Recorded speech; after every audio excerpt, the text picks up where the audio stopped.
ഖജനാവിൽ പൂച്ച പെറ്റു കിടക്കുന്നു, എത്ര രൂപ പൈസ കിടക്കുന്നു എന്നുള്ളതിലാണ് തർക്കം വന്നത്. അതിനി 50,000 രൂപ കടന്നാലും 15,000 രൂപ കടന്നാലും 20,000 രൂപ കടന്നാലും വലിയ റെലവൻസ് ഒന്നും ഇല്ലാത്ത ഫിഗറാ. ഞാൻ പറയുന്നത് നമ്മൾ ജനങ്ങളുടെ ഭാഗത്ത് നിന്ന് നോക്കുമ്പോൾ നമ്മൾ ഈ നമ്പേഴ്സ് എന്നുള്ള രീതിയിലോ പരസ്പരം കുറ്റം പറയുന്നതിലോ അർത്ഥമില്ല.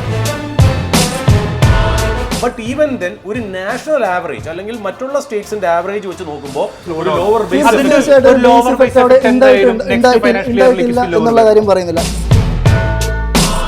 യൂണിവേഴ്സൽ പാൻഡമിക് ആയി. യൂണിവേഴ്സൽ പാൻഡമിക് ആണെന്നുള്ള കാര്യം സമ്മതിക്കുമ്പോഴും കമ്പാരിറ്റീവ്ലി ഫേസ് ചെയ്ത സംസ്ഥാനങ്ങളെ വെച്ച് നോക്കുമ്പോൾ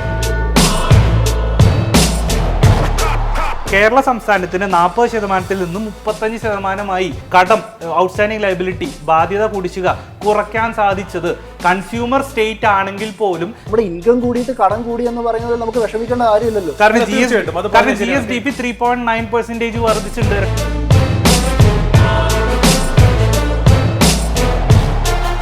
ജഗ്ലിംഗ് നടന്നിട്ടുണ്ട്. അതായത് ഡിനോമിനേറ്റർ ചേഞ്ച് ചെയ്തിട്ട് ഫിഗർ അങ്ങ് ചേഞ്ച് ചെയ്തു. Borrow to invest, growth will repay, അങ്ങനെ ഒരു പ്രിൻസിപ്പിൾ കേരളം എന്ന സംസ്ഥാനം പിന്തുടരുന്നില്ല എന്നൊരു വിമർശനം കൂടിയുണ്ട്. National Highway Authority of India എടുക്കുന്ന ഡെപ്റ്റ് സെൻട്രൽ ഗവൺമെന്റിന്റെ ഡെപ്റ്റിൽ, ബഡ്ജറ്റിലുള്ള ഡെപ്റ്റ് ഹെഡിൽ, ബോറോവിംഗ് ഹെഡിൽ ഉൾപ്പെടുത്തുന്നില്ല എന്നുള്ളത് മറ്റൊരു കോൺട്രഡിക്ഷൻ ആണ്. കിഫ്ബി ഇല്ലായിരുന്നെങ്കിൽ ഈ ഒരു ഇൻഫ്രാസ്ട്രക്ചർ പ്രൊജക്ട്സ് ഒന്നും നടക്കില്ലായിരുന്നു എന്നാണ്.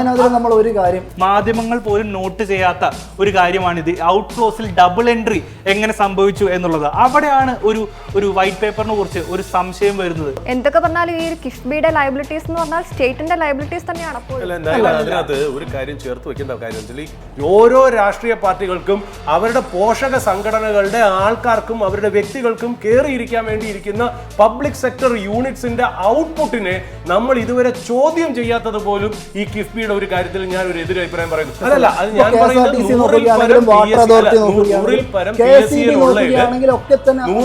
PSC ഉള്ളതിൽ 30-ൽ പരം PSCകൾ ഒരു ആവശ്യമില്ലാതെ തുറന്നു എന്നുള്ളത് നമുക്ക് കാണിക്കാൻ പറ്റും. പല സോഷ്യൽ ഗ്രൂപ്പുകളെ സപ്പോർട്ട് ചെയ്യാൻ വേണ്ടിയിട്ട് അതുകൂടാതെ ഗ്രേറ്റർ പർപ്പസിന് വേണ്ടിയിട്ടും വർക്ക് ചെയ്യുന്നുണ്ട്. പൊളിറ്റിക്കൽ പർപ്പസിന് തുടങ്ങിയിരിക്കുന്ന സാധനങ്ങളാണ് ഞാൻ പറയുന്നത്. നമുക്ക് കൊണ്ടുവരാൻ പറ്റും.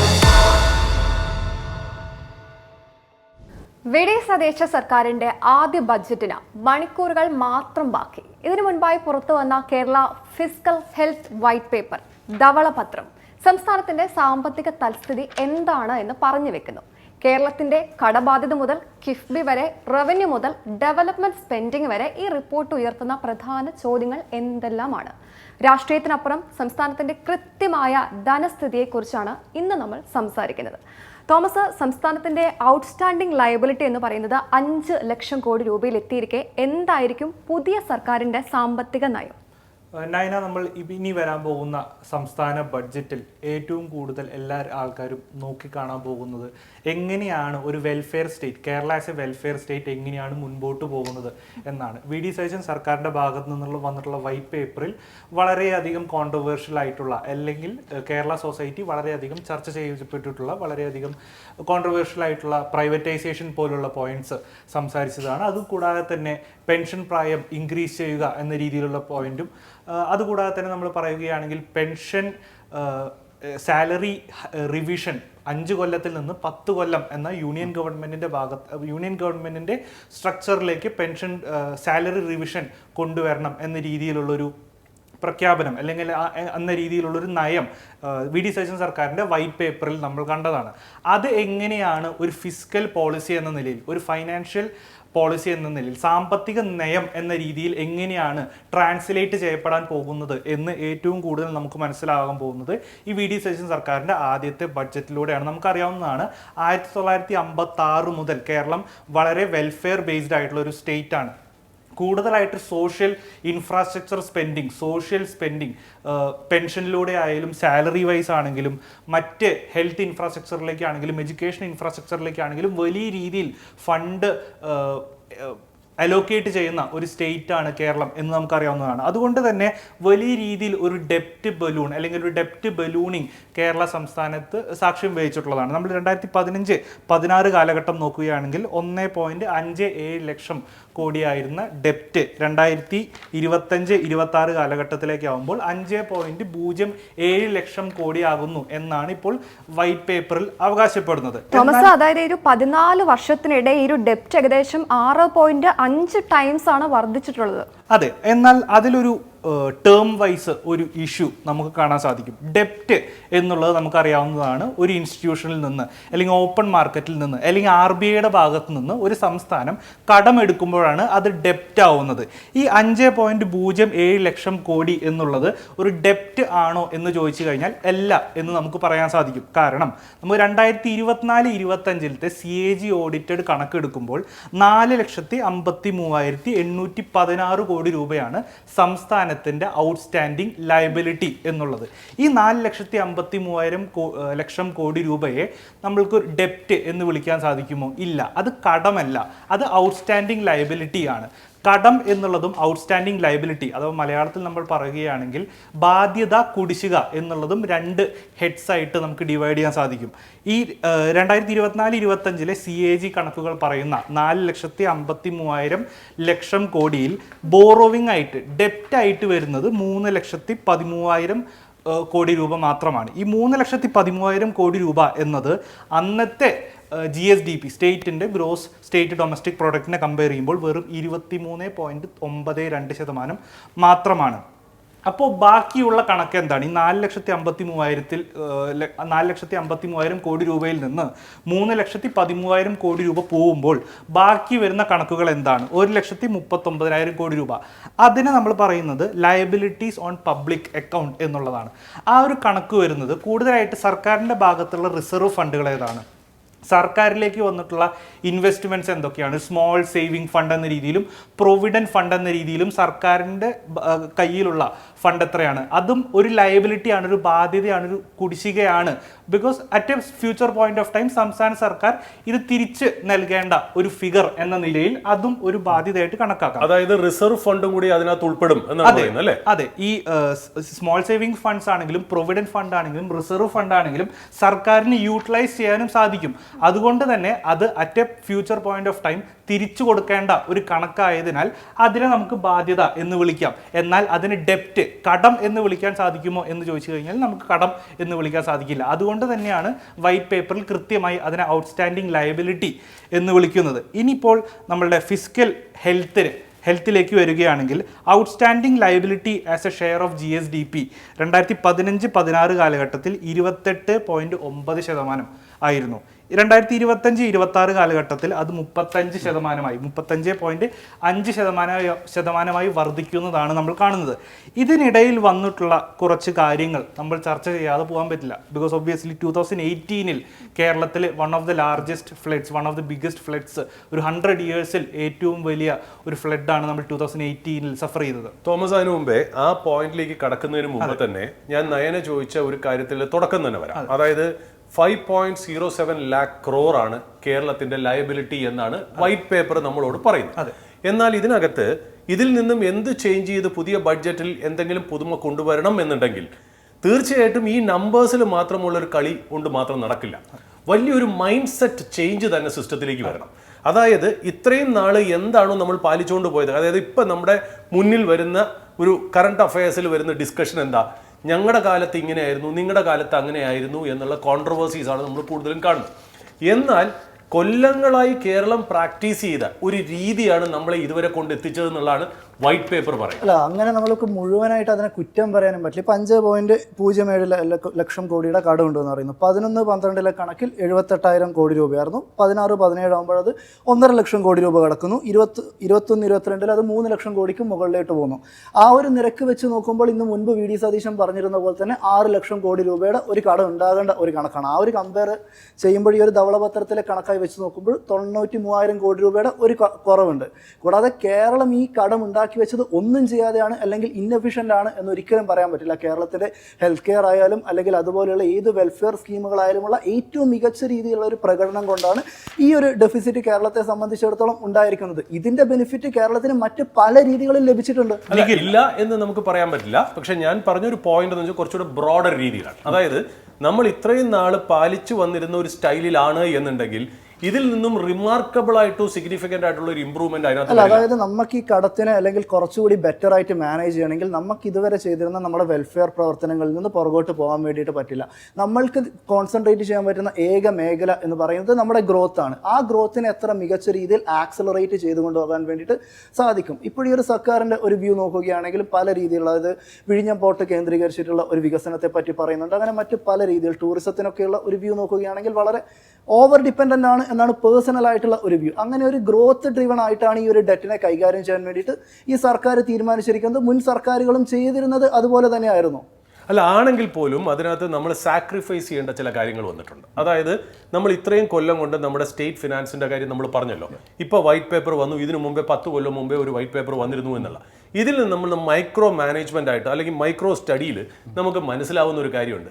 ഇങ്ങനെ ഒരു ഗ്രോത്ത് ആണ് കേരളം എക്സ്പെക്ട് ചെയ്തെങ്കിൽ ഇതിന് ഒരുപാട് സാക്രിഫൈസസ് നമ്മൾ ചെയ്തിട്ടുണ്ട്. എന്താണ്?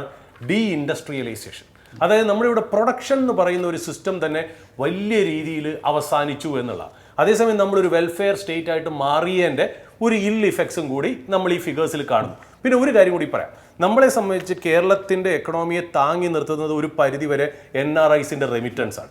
ഈ NRIസിൻ്റെ റെമിറ്റൻസ് പക്ഷേ വേറൊരു രീതിയിൽ നമ്മൾ കാണണം. അതായത് ഇപ്പോൾ കേരളത്തിൻ്റെ എക്കണോമി നമ്മളൊരു രാജ്യത്തിൻ്റെ എക്കണോമി, ഇന്ത്യൻ എക്കണോമി ആയിട്ടോ അല്ലെങ്കിൽ മറ്റുള്ള വലുതായിട്ട് ഗ്രോ ചെയ്യുന്ന എക്കണോമി ആയിട്ടോ കമ്പയർ ചെയ്യുമ്പോൾ നമ്മുടെ ഇവിടെ എന്താ, നമ്മളിവിടെ പ്രൊഡ്യൂസ് ചെയ്യുന്ന സാധനം കേരളത്തിൽ മാത്രമായിട്ടാണ് കൺസംഷൻ നടക്കുന്നത്.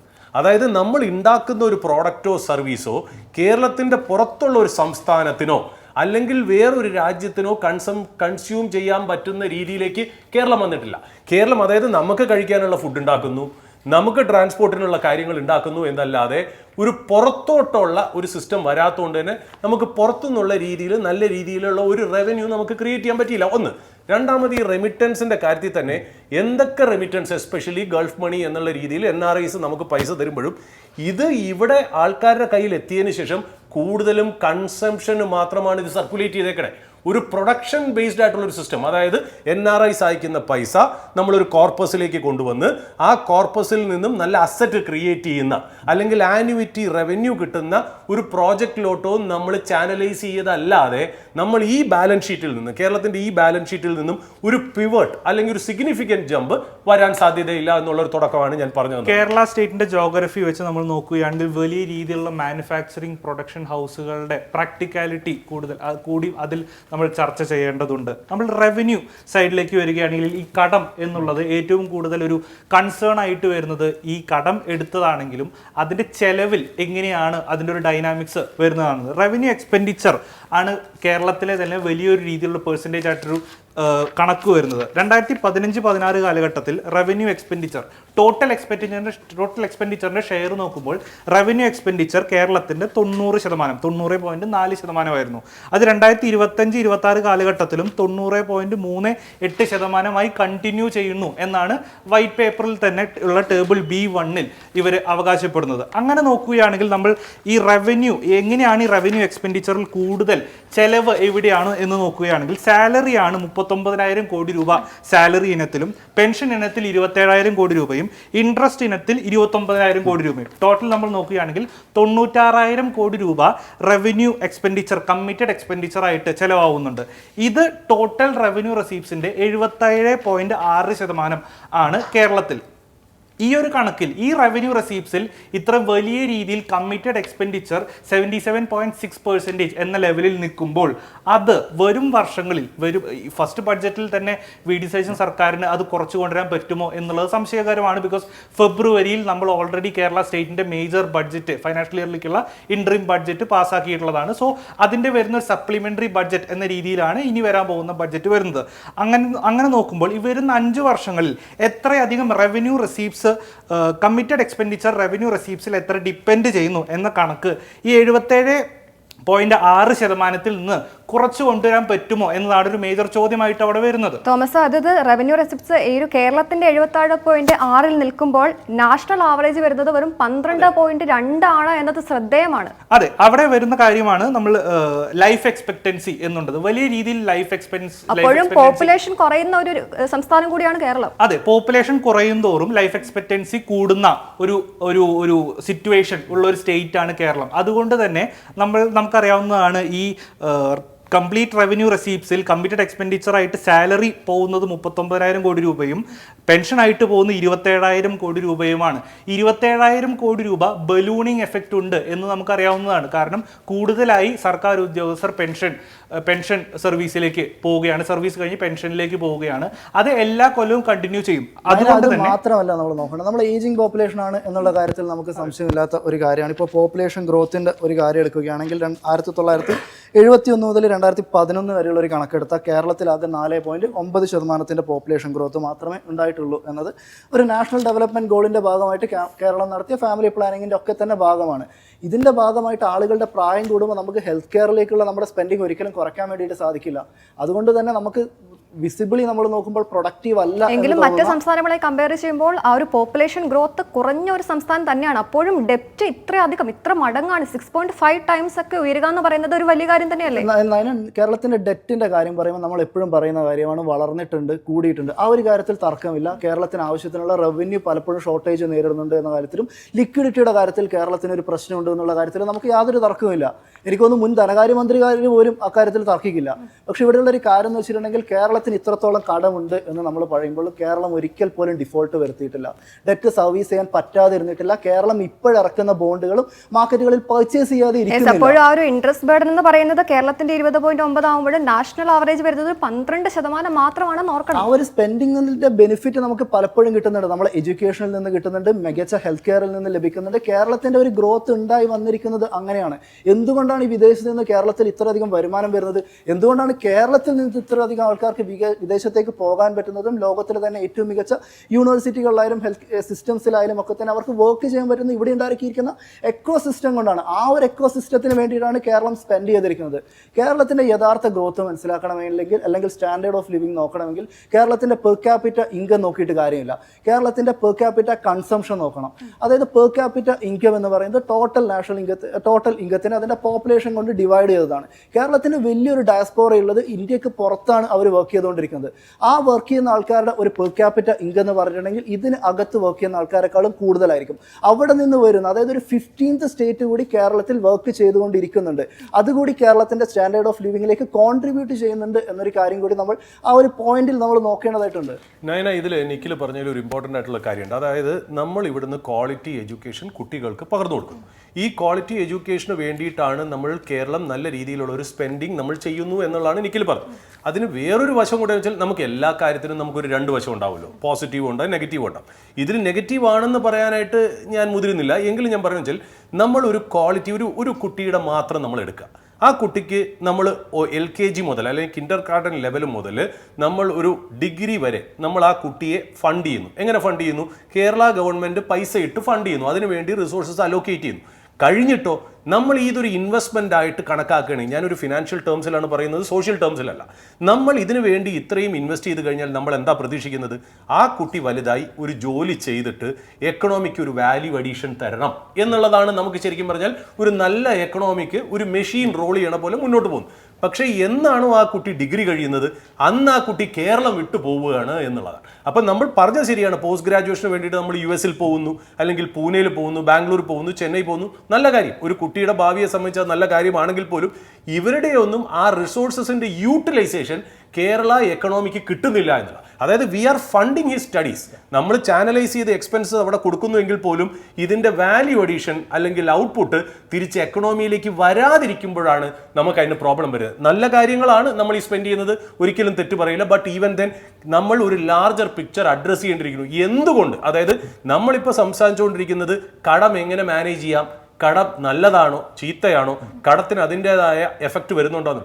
കടമില്ലാതെ ഒരു എക്കണോമി മുന്നോട്ട് പോകില്ല എന്നുള്ള കാര്യം നമുക്ക് നന്നായിട്ട് അറിയാം. ബട്ട് ഈവൻ ദെൻ നമ്മുടെ ഈ റവന്യൂ കാര്യത്തിൽ ഞാൻ പറയുന്നത് ഒരു റോഡ് മുഖാന്തരോ ഒരു പോർട്ട് മുഖാന്തരോ നമുക്ക് പൈസ കിട്ടുന്നത് മാത്രമല്ല, ഒരു ബ്രെയിൻ ഡ്രെയിനിനെ സ്റ്റോപ്പ് ചെയ്ത് നല്ല ക്വാളിറ്റി ആയിട്ടുള്ള ഒരു സിസ്റ്റം. ഞാൻ ഉദാഹരണത്തിന് പറയും, ഇപ്പം നമ്മുടെ ഇവിടെ IT സെക്ടർ മേഖലകളെ കുറിച്ച് നമ്മൾ പറയുന്നു. നമ്മുടെ IT സെക്ടർ എവിടെയാണ് നമ്മൾ ചുരുങ്ങി നിൽക്കുന്നത്? ഒന്ന് ട്രിവാൻഡ്രം ടെക്നോ പാർക്ക്, അല്ലെങ്കിൽ എറണാകുളം ഇൻഫോ പാർക്കിൽ നമ്മൾ തീർന്നു അല്ലേ? നമ്മൾ ടെക്നോളജി എന്ന് പറയുമ്പോൾ IT സോഫ്റ്റ്വെയർ ഡെവലപ്മെന്റ് അല്ലെങ്കിൽ സോഫ്റ്റ്വെയർ ആസ് എ സർവീസ് എന്നുള്ളതിനൊക്കെ അപ്പുറം IT ഇപ്പോൾ വലുതായി. നമുക്കറിയാം AI ഉയർന്നു വരുന്നു, സെമി കണ്ടക്ടർ ആൻഡ് ചിപ്സ് വരുന്നു, ഡേറ്റാ സെന്റർ വരുന്നു. പക്ഷേ ഇത് കേരളത്തിന് ചെയ്യാൻ പറ്റുമോ? ചെയ്യാൻ വളരെ ബുദ്ധിമുട്ടാണ്. കാര്യം ഒരു സെമി കണ്ടക്ടർ ഫെസിലിറ്റി അല്ലെങ്കിൽ ഒരു ഫൗണ്ടറി അല്ലെങ്കിൽ ഈ പറയുന്ന പോലെ ഒരു ഡേറ്റാ സെന്ററിന് വലിയ ഒരു ഇൻഫ്രാസ്ട്രക്ചർ ആവശ്യമുണ്ട്, ഒരു ക്യാപിറ്റൽ എക്സ്പെൻഡിച്ചർ. അതായത് നമ്മളൊരു പാലം പണിയുന്നത് പോലെയോ ഒരു പോർട്ട് പണിയുന്നത് പോലെയോ അതിനകത്ത് പൈസ ചെലവാക്കണം എന്നുള്ള. അതിന് അവൈലബിൾ ആയിട്ടുള്ള ലാൻഡ് ഇവിടെയുണ്ടോ? ഇല്ല. അതിനാവശ്യമുള്ള ഒരു വാട്ടർ അല്ലെങ്കിൽ ഒരു റണ്ണിങ് വാട്ടർ ഫെസിലിറ്റി ഉണ്ടോ? സെമി കണ്ടക്ടർ ഫാബിലോ ഫൗണ്ടറിയിലൊക്കെ നല്ലോണം വെള്ളം വേണം, അത് നമുക്കില്ല. അത് മാത്രമല്ല, ഈ ഡേറ്റാ സെന്റർ പവർ ചെയ്യാനുള്ള എനർജി ആൻഡ് പവർ ഫെസിലിറ്റി, ഒരു ഗ്യാസ് പവർ ആണെങ്കിൽ ശരി, അത്രയ്ക്ക് മാത്രം സർപ്ലസ് പവർ ഉണ്ടോ? ഇല്ല. അപ്പം നമുക്ക് ഈ AI കാര്യങ്ങളിൽ കേരളത്തിന് വലിയ രീതിയിലൊന്നും നമുക്ക് കോൺട്രിബ്യൂട്ട് ചെയ്യാൻ പറ്റില്ല. എന്താ പറയുക, അങ്ങനെ പറ്റുന്ന സംസ്ഥാനങ്ങൾ വളരെ കുറവാണ് എന്നുള്ള.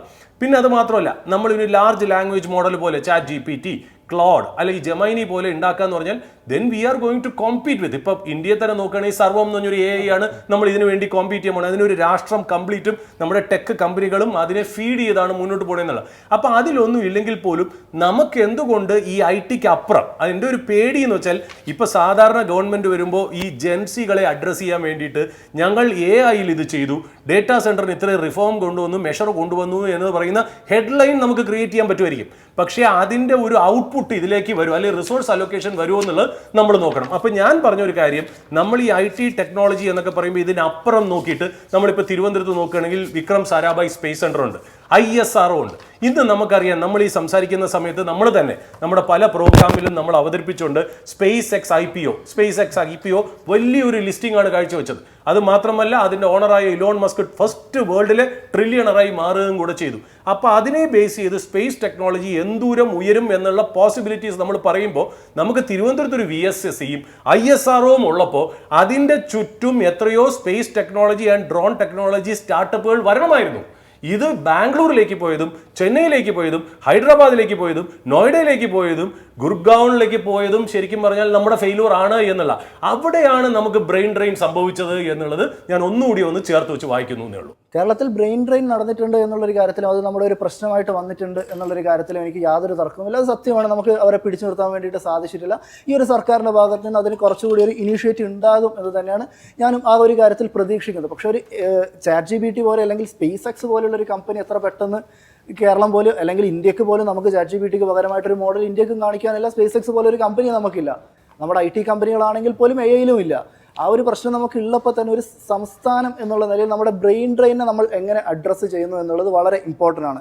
നിലവിൽ ഇപ്പോൾ പറഞ്ഞിരിക്കുന്ന ചില കാര്യങ്ങൾ അതിന് വളരെ, അതായത് ഒരു നോളജ് ഡ്രിവൺ എക്കോണമി ആയിട്ട് കേരളത്തെ വളർത്തുക എന്നതാണ് ഇപ്പോൾ UDFിൻ്റെ മാനിഫെസ്റ്റോ നോക്കുകയാണെങ്കിൽ തന്നെ. അതായത് IT കൂടുതൽ ആയിട്ടുള്ള ഒരു ഇമ്പോർട്ടൻസ് നൽകുക, കൂടുതൽ GCCകളെ കേരളത്തിലേക്ക് ആകർഷിക്കുക, സ്റ്റാർട്ടപ്പുകളെയും ആകർഷിക്കുക, കൂടാതെ ടെക്നോളജി ഓറിയൻറ്റഡ് ആയിട്ടുള്ള ഒരു ഗ്രോത്തിലേക്കും പോവുക എന്നതാണ് നമ്മളെ സംബന്ധിച്ചിടത്തോളം. അതായത് ഒരു സർവീസ് ഡ്രിവൺ ആയിട്ട്, അതായത് ഒരു നോളജ് ബേസ്ഡ് ആയിട്ടുള്ള എക്കോണമിയാണ് നമ്മളെ സംബന്ധിച്ചിടത്തോളം. വലിയ രീതിയിലുള്ള ഒരു ജിയോഗ്രാഫിക്കലായിട്ടുള്ള ഒരു വെൽത്തോ അല്ലെങ്കിൽ ഒരു ഗിഫ്റ്റിങ്ങോ ലഭിക്കാത്തതുകൊണ്ട് ഈ ഒരു കാര്യങ്ങളിൽ കോൺസെൻട്രേറ്റ് ചെയ്യുക എന്നതാണ്. എന്നാൽ ഇതിലൊരു ലാഗിങ് അടക്കം നമുക്ക് വരുന്നില്ല എന്നുള്ളൊരു കാര്യത്തിലാണ് ഇപ്പോഴും നമുക്കൊരു സംശയമുള്ളത്. ബ്രെയിൻ ഡ്രെയിൻ അടക്കമുള്ളൊരു പ്രശ്നങ്ങൾ എങ്ങനെ നമ്മൾ കൃത്യമായ രീതിയിൽ കൈകാര്യം ചെയ്യും എന്നുള്ളൊരു കാര്യം വളരെ ഇമ്പോർട്ടൻ്റ് ആണ്. ഫ്യൂച്ചർ ഗ്രോത്തിനും അത് നമ്മൾ വളരെ ഇമ്പോർട്ടൻ്റ് ആയിട്ട് തന്നെ നോക്കണം. നിഖിൽ, നമ്മൾ റവന്യൂവിലേക്ക് തിരിച്ചു വരുമ്പോൾ നമ്മൾ മുമ്പ് ചർച്ച ചെയ്തതാണ് revenue receipts almost 77.6% total committal എക്സ്പെൻഡിച്ചറിൻ്റെ എന്ന് വരുന്നത്. ഈ വരുന്ന ബഡ്ജറ്റിൽ VD സതീശൻ സർക്കാർ എങ്ങനെയാണ് ഇത് മാനേജ് ചെയ്യാൻ പോകുന്നത് എന്നത് വളരെ ഇൻട്രസ്റ്റിംഗ് ആയ ഒരു ഫാക്ടറാണ്. സാലറി വരുന്ന ഈ 39,904 കോടി രൂപ എന്നത് കുറയ്ക്കാൻ ഒരിക്കലും പറ്റില്ല എന്നുള്ളത് ഉറപ്പാണ്. കാരണം എന്തായാലും ഒരു പേ റിവിഷൻ ഇനി എന്തായാലും ഈ ഒരു ഫൈനാൻഷ്യൽ ഇയർ പേ റിവിഷൻ്റെ ഓൾറെഡി കമ്മീഷൻ സെറ്റപ്പ് ചെയ്ത് കഴിഞ്ഞു. സോ എന്തായാലും പേ റിവിഷൻ വരും എന്നുള്ളത് ഉറപ്പാണ്. സോ സാലറി എന്തായാലും മുകളിലോട്ട് പോവുകയാണ്. പെൻഷൻ കുറയ്ക്കാൻ സാധിക്കുമോ എന്ന് ചോദിച്ചു കഴിഞ്ഞാൽ സർവീസ് റൂൾസ് പ്രകാരം അതും കുറയ്ക്കാൻ സാധിക്കില്ല എന്നതാണ് നമ്മളുടെ ഇപ്പോഴത്തെ കാലാവസ്ഥ എന്നുള്ളത്. ഞാൻ 27,885 കോടിയാണ് പെൻഷൻ ഇനത്തിൽ കേരളത്തിനുള്ള ഒരു ചെലവ് വരുന്നത്. തീർച്ചയായിട്ടും നമ്മളൊരു ഹെഡ്ലൈൻ വെച്ച് നമ്മളൊരു ഫേസ് വാല്യൂവിൽ പറയുകയാണെന്നുണ്ടെങ്കിൽ ഈ പെൻഷൻ കുറയ്ക്കാൻ പറ്റത്തില്ല. ബട്ട് ഇവിടെ നമ്മൾ കുറച്ചുകൂടി ഒരു ഡിജിറ്റൽ ഗവർണൻസ്, ഈ ഗവർണൻസ് ഉപയോഗിച്ച് ഇതിലെ ലീക്കേജ് നമുക്ക് പ്ലഗ് ചെയ്യാം. അതായത് നമ്മളിവിടെ കേരളത്തിൽ നമ്മൾ ശ്രദ്ധിക്കേണ്ട പല കാര്യങ്ങളും, ഡ്യുവൽ പെൻഷൻ മേടിക്കുന്ന ഒരുപാട് പേരുണ്ട്. അതായത് ഈ പെൻഷൻ ഇനത്തിൽ തന്നെ നല്ല രീതിയിലുള്ള ഒരു വെട്ടിപ്പ് നടക്കുന്നുണ്ട് എന്നാണ് പല റിപ്പോർട്ടുകളും നമ്മുടെ അടുത്ത് പറയുന്നത്. പല മീഡിയ ചാനലുകളും അവരുടേതായ സ്റ്റിംഗ് ഓപ്പറേഷൻസ് നടത്തുമ്പോൾ ഇങ്ങനെ ചെയ്യുന്നതായിട്ട് നമ്മുടെ മുന്നിൽ, ഈവൻ നമ്മുടെ മുന്നിലും പലതും ഈ ഒരു ഐഡിയ നമ്മുടെ മുന്നിൽ അല്ലെങ്കിൽ ഇങ്ങനെ ഒരു ഇടപാട് നടക്കുന്നതായിട്ട് പലപ്പോഴും റിപ്പോർട്ട് ചെയ്തിട്ടുണ്ടെന്നുള്ള. അപ്പം നമ്മളെ സംബന്ധിച്ച് എന്തുകൊണ്ട് നമ്മൾ കേരളത്തിൻ്റെ ഡിജിറ്റൽ ആകുന്നു, അത് നമ്മൾ വളരെ മാനേജബിൾ ആയിട്ടുള്ള ഒരു ചെറിയ സ്റ്റേറ്റ് ആണ്. ഇവിടെ മൈക്രോ മാനേജ്മെന്റിന് വളരെ രീതിയിലുള്ള ഓപ്പർച്യൂണിറ്റി ഉണ്ട്, ടാലൻ്റ് ഉണ്ട്. എന്തുകൊണ്ട് നമുക്കൊരു ഡാഷ്ബോർഡ് അല്ലെങ്കിൽ ഒരു ഡയറക്റ്റ് ബെനിഫിറ്റ് ട്രാൻസ്ഫർ, അതിലിപ്പോൾ നമ്മളെ സംബന്ധിച്ച് നമ്മുടെ ഒരു പ്രോബ്ലം വെച്ചാൽ ഈ ഡിജിറ്റൽ പബ്ലിക് ഇൻഫ്രാസ്ട്രക്ചർ, അതായത് കേന്ദ്രത്തിൽ നിന്ന് കൊണ്ടുവരാൻ, അത് ഏത് പാർട്ടി ആവട്ടെ, ഞാൻ പൊളിറ്റിക്കലി പറയല്ല, ഒരു ഡിജിറ്റൽ കണക്ടിവിറ്റി കൊണ്ട് സിറ്റിസൺസിനെ യുണൈറ്റ് ചെയ്യുന്ന പല കാര്യത്തിനും കേരളം വലിയ രീതിയിൽ സപ്പോർട്ട് ചെയ്യാറില്ല. അതിപ്പോൾ അതായത് ഈ ആധാർ വോട്ടേഴ്സ് കാർഡായിട്ട് ലിങ്ക് ചെയ്യുന്നു, അല്ലെങ്കിൽ അത് ലൈസൻസ് ആയിട്ട് ലിങ്ക് ചെയ്യുന്നു എന്നൊക്കെ പറയുമ്പോൾ നമ്മൾ അതിന് കൊടുക്കുന്ന നാരേറ്റീവ് എന്ന് പറഞ്ഞാൽ എന്തോ വലുത് സംഭവിക്കാൻ പോകുന്നു എന്നുള്ള രീതിയിലേക്ക് നമ്മൾ മാറ്റും. എന്നാൽ ഈ വക കാര്യങ്ങൾ ഒരിക്കലും ഡ്യുവൽ ബെനിഫിഷ്യറിയെ എലിമിനേറ്റ് ചെയ്യുന്നു എന്നുള്ളൊരു പോസിബിലിറ്റിയും കൂടെ ഉണ്ട്. ഒരു പക്ഷേ അങ്ങനത്തെ രീതിയിലേക്ക് അക്കൗണ്ടബിലിറ്റി കൊണ്ടുവന്ന് ആ പറയുന്ന കാര്യം ഈ പറയുന്ന മാനിഫെസ്റ്റോയിലും വന്നിട്ടുണ്ട്. ഇപ്പോൾ AI മെയിൻ ആയിട്ടുള്ള ഇംപ്ലിമെന്റേഷൻ പറഞ്ഞിരിക്കുന്നത് ഇതുപോലുള്ള IT എനേബിൾഡ് ആയിട്ടുള്ള കാര്യങ്ങളിലേക്കും മറ്റ് ഇ ഗവേണൻസുമായിട്ട് ബന്ധപ്പെട്ട കാര്യങ്ങളിലേക്കൊക്കെ തന്നെ AI കൂടുതലായിട്ട് ഇംപ്ലിമെന്റ് ചെയ്യും എന്ന് തന്നെയാണ് ഒരു മാനിഫെസ്റ്റോയിലും പറഞ്ഞിരിക്കുന്നത്. അങ്ങനെ ഒരു കാര്യം നടക്കുമെന്ന് നമുക്ക് പ്രതീക്ഷിക്കാം. അല്ല, അതിൽ ഞാൻ പറയാൻ കാര്യം വെച്ചാൽ അത് നമ്മൾ എഫക്റ്റീവായിട്ട് യൂട്ടിലൈസ് ചെയ്യണമെങ്കിൽ നമ്മൾ ഇതിനകത്ത് പല കാര്യങ്ങളും അതായത് കേരളം എന്ന് പറയുന്ന ഒരു സംസ്ഥാനം എന്തെങ്കിലും ഒരു മോഡൽ ഇംപ്ലിമെന്റ് ചെയ്യണമെങ്കിൽ തീർച്ചയായിട്ടും നമ്മൾ മാധ്യമങ്ങൾ ചെയ്യേണ്ട കാര്യം ഈ മോഡൽ എവിടുന്ന് പഠിച്ചു, ഏത് സംസ്ഥാനത്ത് നിന്ന് പഠിച്ചു എന്ന് നമ്മൾ റിപ്പോർട്ട് ചെയ്യാതിരിക്കുക എന്നുള്ളതാണ് നമ്മുടെയൊക്കെ മാധ്യമധർമ്മം. എന്തുകൊണ്ടാണെന്ന് വെച്ചാൽ ഞാൻ ഈ കേരളത്തിലെ തന്നെ സംസ്ഥാനങ്ങളെ കുറിച്ച് ഒരു സ്റ്റഡി നടത്തിയപ്പോൾ ഈ ഗുജറാത്ത് ഗവൺമെന്റിന് ഒരു ഡാഷ്ബോർഡ് ഉണ്ടെന്ന് പറയുന്നു. ഈ ഡാഷ്ബോർഡ് എന്താ, ചീഫ് മിനിസ്റ്ററിന്റെ ടേബിളിൽ പ്രോജക്ട്സ് കൺകറന്റ് ആയിട്ട് നടക്കുന്ന പ്രോജക്റ്റിന്റെ സ്റ്റേറ്റസ് എവിടെയാണ് ലാഗ് ചെയ്യണേ. എനിക്ക് തോന്നുന്നു ഒരു പക്ഷേ കേരളത്തിൽ നിന്ന് ചില മന്ത്രിമാരോ അല്ലെങ്കിൽ ലീഡേഴ്സ് ഇത് പഠിക്കാനായിട്ട് പോയിട്ടുമുണ്ട്. ഇത് കേരളത്തിലേക്ക് ഇംപ്ലിമെന്റ് ചെയ്യുകയാണെങ്കിൽ തീർച്ചയായിട്ടും നമുക്ക് ഈ കാസർഗോഡ് മുതൽ പാറശാല വരെ ഏതൊക്കെ ഇൻഫ്രാസ്ട്രക്ചർ പ്രോജക്റ്റ് അല്ലെങ്കിൽ സോഷ്യൽ ബെനിഫിഷ്യൽ ആയിട്ടുള്ള പ്രോജക്റ്റ് നടക്കുന്നോ അതിൽ ഏതെങ്കിലും അലൊക്കേഷൻസ് കുറഞ്ഞോ, താമസിക്കുന്നുണ്ടോ, കാലതാമസം നടക്കുന്നുണ്ടോ എന്നൊക്കെയുള്ള പ്രോജക്റ്റ് നമുക്ക് കാലിബ്രേറ്റ് ചെയ്ത് റിസോഴ്സസ് അവിടെ നമുക്ക് കൂടുതൽ കൊടുത്ത് പ്രോജക്റ്റിനെ നല്ല രീതിയിൽ കൊണ്ടുവന്ന് ടൈം ഫ്രെയിം കീപ്പ് ചെയ്യുക. അതായത് മണി സേവ്ഡ് ഇസ് മണി ഏൺഡ് എന്നാണ്. അതായത് ആവശ്യമില്ലാത്ത ഒരു എക്സ്പെൻസ് കുറച്ച് മുന്നോട്ട് പോകണമെങ്കിൽ ഇതേപോലത്തെ ഡിജിറ്റൽ കൺസോൾസ് നമ്മളെ ഹെൽപ്പ് ചെയ്യുന്ന ഈ ഗവേണൻസിൽ അതുപോലുള്ള ഒരു കാര്യം ഉപയോഗിച്ചിട്ടില്ല എന്ന് നമുക്ക് പറയാൻ വേണ്ടിയിട്ട് പറ്റില്ല. ഇപ്പൊ കിഫ്ബി ഫെസിലിറ്റീസിന്റെ ഭാഗത്തിലൊക്കെ, പക്ഷെ ഞാൻ പറഞ്ഞ ഈ ഗവേണൻസിന്റെ കാര്യം കിഫ്ബിയിലുണ്ട് എന്ന് പറയുന്ന നല്ല കാര്യം. പക്ഷെ ഞാൻ കിഫ്ബി എന്ന് പറയുന്ന ഒരു ഫോസ്റ്റർ സണ്ണിനെ മാത്രം കണ്ട് നമ്മൾ പോകരുത്. നമ്മുടെ എല്ലാ ഡിപ്പാർട്ട്മെന്റിലും അത് യൂസ് ചെയ്യുകയാണെങ്കിൽ തീർച്ചയായിട്ടും നമുക്ക്, പക്ഷേ നമ്മുടെ ഇവിടെ ആ മോഡൽ ഇംപ്ലിമെന്റ് ചെയ്യാൻ നേരത്ത് നമ്മളൊരു രാഷ്ട്രീയ ചർച്ച വേറെ രീതിയിലേക്ക് വഴിതിരിഞ്ഞ് മാറും എന്നുള്ള. അപ്പം നമ്മൾ കുറച്ചുകൂടി ഞാൻ പറഞ്ഞത് അതുകൊണ്ടാണ് ഞാൻ എൻ്റെ എല്ലാ പോയിന്റിലും ഞാൻ പറയുന്നത് ഒരു മൈൻഡ് സെറ്റ് ചേഞ്ച് നമുക്ക് മലയാളികൾക്ക് ഉണ്ടായാൽ മാത്രമേ നമുക്ക് ഈ വണ്ടി മുന്നോട്ട് കൊണ്ടുപോകാൻ പറ്റുള്ളൂ. കാര്യം അത് ഇന്ന സ്ഥലത്ത് നിന്ന് കോപ്പി ചെയ്തു അല്ലെങ്കിൽ ഇന്ന സ്ഥലത്ത് നിന്നാണ് നമ്മൾ കണ്ടുപിടിച്ചത്, അതിനൊക്കെ മാറി. ഇന്ന് ടെക്നോളജിക്കും എഡ്യൂക്കേഷനും ബൗണ്ടറീസോ അല്ലെങ്കിൽ അങ്ങനെ ഒരു റീജിയണോ ഒന്നുമില്ല. എവിടെയെങ്കിലും ഇപ്പം ഞാൻ പറയുന്നല്ലോ, ഇപ്പോൾ ആർട്ടിഫിഷ്യൽ ഇന്റലിജൻസിന്റെ കോഡിംഗ് തുടങ്ങുന്നത് വേറൊരു രാഷ്ട്രത്തിൽ നിന്നായിരിക്കും. അത് നമ്മൾ ഏറ്റവും നല്ല രീതിയിൽ ഇംപ്ലിമെന്റ് ചെയ്യുക എന്ന് പറയുന്നത് നമ്മുടെ റെസ്പോൺസിബിലിറ്റിയാണ്. അതിൽ നമ്മൾ ഒരിക്കലും തല താഴ്ത്തുന്നില്ല. അങ്ങനത്തെ രീതിയിലേക്ക് കുറച്ചുകൂടി ഒരു ഓപ്പൺ മൈൻഡഡ്നെസ്സിലേക്ക് ഇപ്പം നമ്മൾ മാറുകയാണെങ്കിൽ തീർച്ചയായിട്ടും ഇതിന് പല കാര്യങ്ങളും മുന്നോട്ട് വരും. എല്ലാ സർക്കാരുകളും കേരളത്തിൽ നല്ല വിസ്ഡം ഉപയോഗിച്ച് അവരുടേതായ ഐഡിയ ഇംപ്ലിമെന്റ് ചെയ്തിട്ടുണ്ട്, ഇല്ല എന്നല്ല. എങ്കിലും ഇപ്പോഴത്തെ സിറ്റുവേഷൻ അനുസരിച്ച്, അതായത് നമ്മുടെ ഇപ്പോഴത്തെ ബഡ്ജറ്റിൽ അല്ലെങ്കിൽ വൈറ്റ് പേപ്പറിൽ കാണിക്കുന്ന എക്കണോമിക് സ്ട്രെസ്, അത് ഇപ്പോഴത്തെ വൈറ്റ് പേപ്പർ ആണെങ്കിലും ശരി, 10 കൊല്ലം മുമ്പേ ഇറങ്ങിയ വൈറ്റ് പേപ്പർ ആണെങ്കിലും ശരി, ഇവിടുന്ന് നല്ല സിഗ്നിഫിക്കൻ്റ് ആയിട്ടുള്ള ഒരു ചേഞ്ച് നമുക്ക് കൊണ്ടുവരുന്നുണ്ടെങ്കിൽ നല്ലൊരു സ്ട്രക്ചറൽ മൈൻഡ് സെറ്റ് ചേഞ്ചോട് കൂടിയേ നമുക്കിത് ഇംപ്ലിമെന്റ് ചെയ്യാൻ പറ്റുള്ളൂ എന്ന് ഞാൻ ഒന്ന് പറഞ്ഞു വെച്ചു എന്ന് മാത്രം. റവന്യൂ റെസീപ്സിനെ കുറിച്ച് നമ്മൾ പറയുമ്പോൾ നമ്മൾ നോക്കേണ്ട ഒരു കാര്യം എന്നുള്ളത് വലിയ രീതിയിൽ റവന്യൂ റെസീപ്സ് ഈ ലാസ്റ്റ് 10 ഇയേഴ്സിൽ വർദ്ധിച്ചിട്ടുണ്ട് എന്നുള്ളതാണ്. റവന്യൂ റെസീപ്സ് നമ്മൾ നോക്കുകയാണെങ്കിൽ 1,39,000 കോടി രൂപയും സ്റ്റേറ്റ് ടാക്സ് റവന്യൂ വരുന്നത് 1,08,000 കോടി രൂപയുമാണ്. ഓൾമോസ്റ്റ് 3 ടൈംസ് 10 കൊല്ലം കൊണ്ട് സ്റ്റേറ്റിന്റെ ടാക്സ് കളക്ഷൻ വർദ്ധിച്ചിട്ടുണ്ട് എന്നുള്ളത് ഇതിലൊരു ഇമ്പോർട്ടൻറ്റ് പോയിന്റ് ആണ്. കാരണം ഈ റവന്യൂ എക്സ്പെൻഡിച്ചർ, പെൻഷൻ ആയാലും ഇൻട്രസ്റ്റ് പേയ്മെന്റ്സ് ആണെങ്കിലും സാലറി എക്സ്പെൻഡിച്ചറിനാണെങ്കിലും നമ്മൾ വലിയ രീതിയിൽ കടമെടുക്കുന്നു എന്ന രീതിയിലാണ് ഈ വൈറ്റ് പേപ്പറിൽ അവകാശപ്പെട്ടിട്ടുള്ളത്. ഈ കടമെടുക്കുന്നത് ഈ പെൻഷൻ കൊടുക്കാനും സാലറി കൊടുക്കാനും ഇൻട്രസ്റ്റ് പേയ്മെന്റ്സിനും ആകുന്ന ആ ഒരു ഫാക്ടറിൽ വലിയ രീതിയിൽ റവന്യൂ റെസീപ്റ്റ്സ്, ടാക്സ് റെസീപ്റ്റ് ആണെങ്കിലും നോൺ ടാക്സ് റെസീപ്റ്റ്സ് ആണെങ്കിലും വലിയ രീതിയിൽ ഇൻക്രീസ് ചെയ്യാൻ സ്റ്റേറ്റിന് സാധിക്കുകയാണെങ്കിൽ ഈ ഡെപ്റ്റ് ഇനി ബലൂൺ ചെയ്യുന്ന ഒരു അവസ്ഥയിൽ ചെറിയ രീതിയിൽ ഒരു റെസ്പൈറ്റ് സ്റ്റേറ്റ് ഫൈനാൻസിന് ലഭിക്കും എന്നതാണ്. നമ്മൾ അവിടെയാണ് ഏറ്റവും കൂടുതൽ ശ്രദ്ധിക്കേണ്ടത്. നമ്മൾ കടമെടുക്കുന്നത് എന്തിനു വേണ്ടി എന്നുള്ളത്. സോഷ്യൽ ഇൻഫ്രാസ്ട്രക്ചർ ഡെവലപ്പ് ചെയ്യാനാണ് കേരളം ഏറ്റവും കൂടുതൽ കടമെടുക്കുന്നത് എന്നതാണ്. അപ്പോൾ എവിടെയാണ് നമുക്ക് ഏറ്റവും കൂടുതൽ ചലഞ്ച് വരുന്നത്? നമുക്കൊരു സ്ക്വീസ് വരുന്നത് GST കോമ്പൻസേഷൻ്റെ ഭാഗത്തു നിന്നും റവന്യൂ ഡെഫിസിറ്റ് ഗ്രാൻറ്റുകളായിട്ടും സെൻട്രൽ ട്രാൻസ്ഫറിൽ വന്നിട്ടുള്ള വലിയ രീതിയിലൊരു ഇടിവുമാണ്. ഇതിൽ വലിയ രീതിയിൽ കേരളത്തിൻ്റെ എക്സിസ്റ്റിംഗ് ഫൈനാൻഷ്യൽ സിറ്റുവേഷൻസിനെ കൂടുതൽ വേഴ്സൺ ചെയ്യുന്നത് എന്ന് നമുക്ക് പറയാൻ സാധിക്കും. അതിൻ്റെ ഒരു ഡയറക്റ്റ് ഇമ്പാക്റ്റ് കേരള ഗവൺമെൻറ് RBIയുടെ ഭാഗത്ത് നിന്നവർക്ക് വെയ്സ് ആൻഡ് മീൻസ് അഡ്വാൻസ് എന്ന ഫണ്ടിൽ നമുക്ക് കാണാൻ സാധിക്കും. 2011 ഒരു ദിവസവും പോലും സ്റ്റേറ്റ് ഗവൺമെൻറ്റിന് വെയ്സ് ആൻഡ് മീൻസ് അഡ്വാൻസ് എടുക്കേണ്ടി വന്നിട്ടില്ല.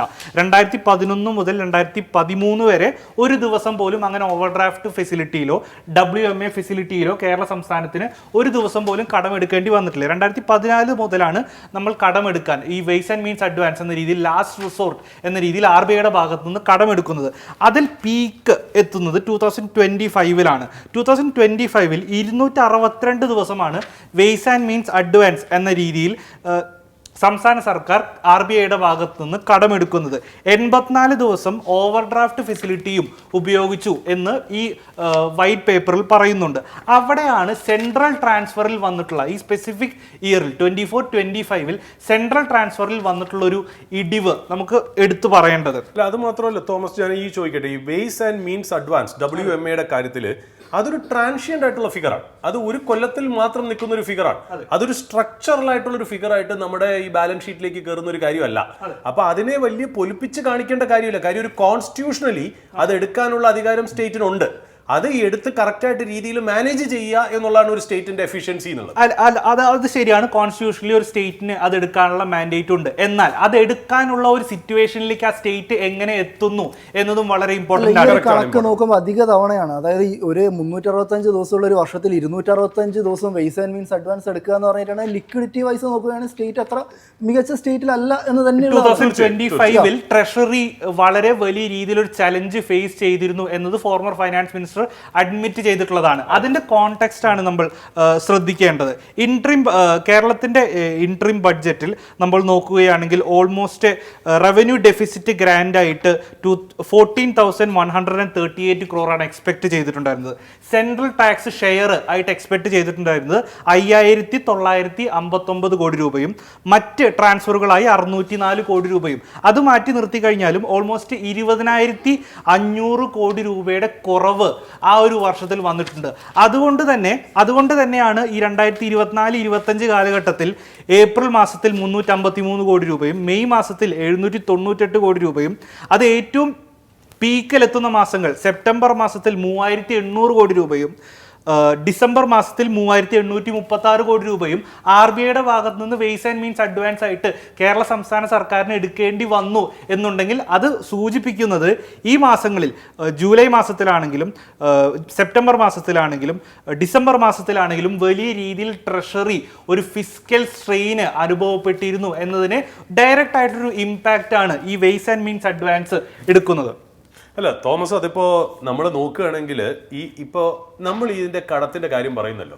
ഞാൻ ഒരിക്കലും എൻ്റെ വ്യക്തിപരമായ അഭിപ്രായം, നമുക്ക് എന്തൊക്കെയാണോ കോൺസ്റ്റിറ്റ്യൂഷണൽ ഗ്യാരണ്ടി നമുക്ക് തന്നിട്ടുള്ളത് ആ ഗ്യാരണ്ടി അനുസരിച്ച് നമ്മളൊരു ഫിസ്ക്കൽ മാനേജ്മെന്റ്, ഇപ്പൊ നമുക്ക് ഒരു സ്റ്റേറ്റിന് ഒരു റവന്യൂ ഉണ്ടെന്ന് വിചാരിക്കാം, അത് കറക്റ്റ് സമയത്തിന് വന്നില്ല എന്നുണ്ടെങ്കിൽ നമുക്ക് കണ്ടിൻജന്റ് ആയിട്ട് യൂസ് ചെയ്യാനാണ് ഈ ഫെസിലിറ്റി കോൺസ്റ്റിറ്റ്യൂഷൻ നമുക്ക് തന്നിട്ടുള്ളത് എന്നുള്ളത്. അപ്പൊ ഞാൻ ഒരിക്കലും ഒരു ഗവൺമെന്റിന്റെ എഫിഷ്യൻസി എത്ര നാള് അല്ലെങ്കിൽ എത്ര മാസം അല്ലെങ്കിൽ എത്ര ദിവസം ഈ വക കോൺസ്റ്റിറ്റ്യൂഷണൽ റൈറ്റ് ഉപയോഗിച്ച് RBIയുടെ കയ്യിൽ നിന്നൊക്കെ പൈസ എടുത്തു എന്നുള്ളത് ഞാനൊരു മാനദണ്ഡമായിട്ട് ഞാൻ നോക്കൂല. എന്നെ സംബന്ധിച്ച് ഞാൻ കൂടുതലും വ്യക്തിപരമായിട്ട് പറയുകയാണെങ്കിൽ എങ്ങനെയാണ് ടാക്സ് കളക്ഷൻ, ഇപ്പം നമ്മൾ നോക്കുകയാണെങ്കിൽ വളരെ ഇമ്പോർട്ടൻ്റ് ആയിട്ടുള്ള നമ്മുടെ ബഡ്ജറ്റിൽ പറയുന്ന ഒരു കാര്യം, അല്ല വൈറ്റ് പേപ്പറിൽ പറയുന്ന ഒരു കാര്യം, നമ്മുടെ ഇവിടെ GST കളക്ഷൻ വളരെ മോശമാണ് എന്നുള്ളതാണ്. ഈ GST കളക്ഷൻ മോശമാണെന്നുള്ളതിനെ നമുക്ക് കുറച്ചുകൂടി ലാർജറായിട്ട് നമുക്ക് ആലോചിക്കാം. എന്ത്, GST കറക്റ്റ് രീതിയിൽ പിരിക്കുന്നില്ല, ശരിയല്ലേ? ഒന്നാമത്തെ പോയിന്റ്.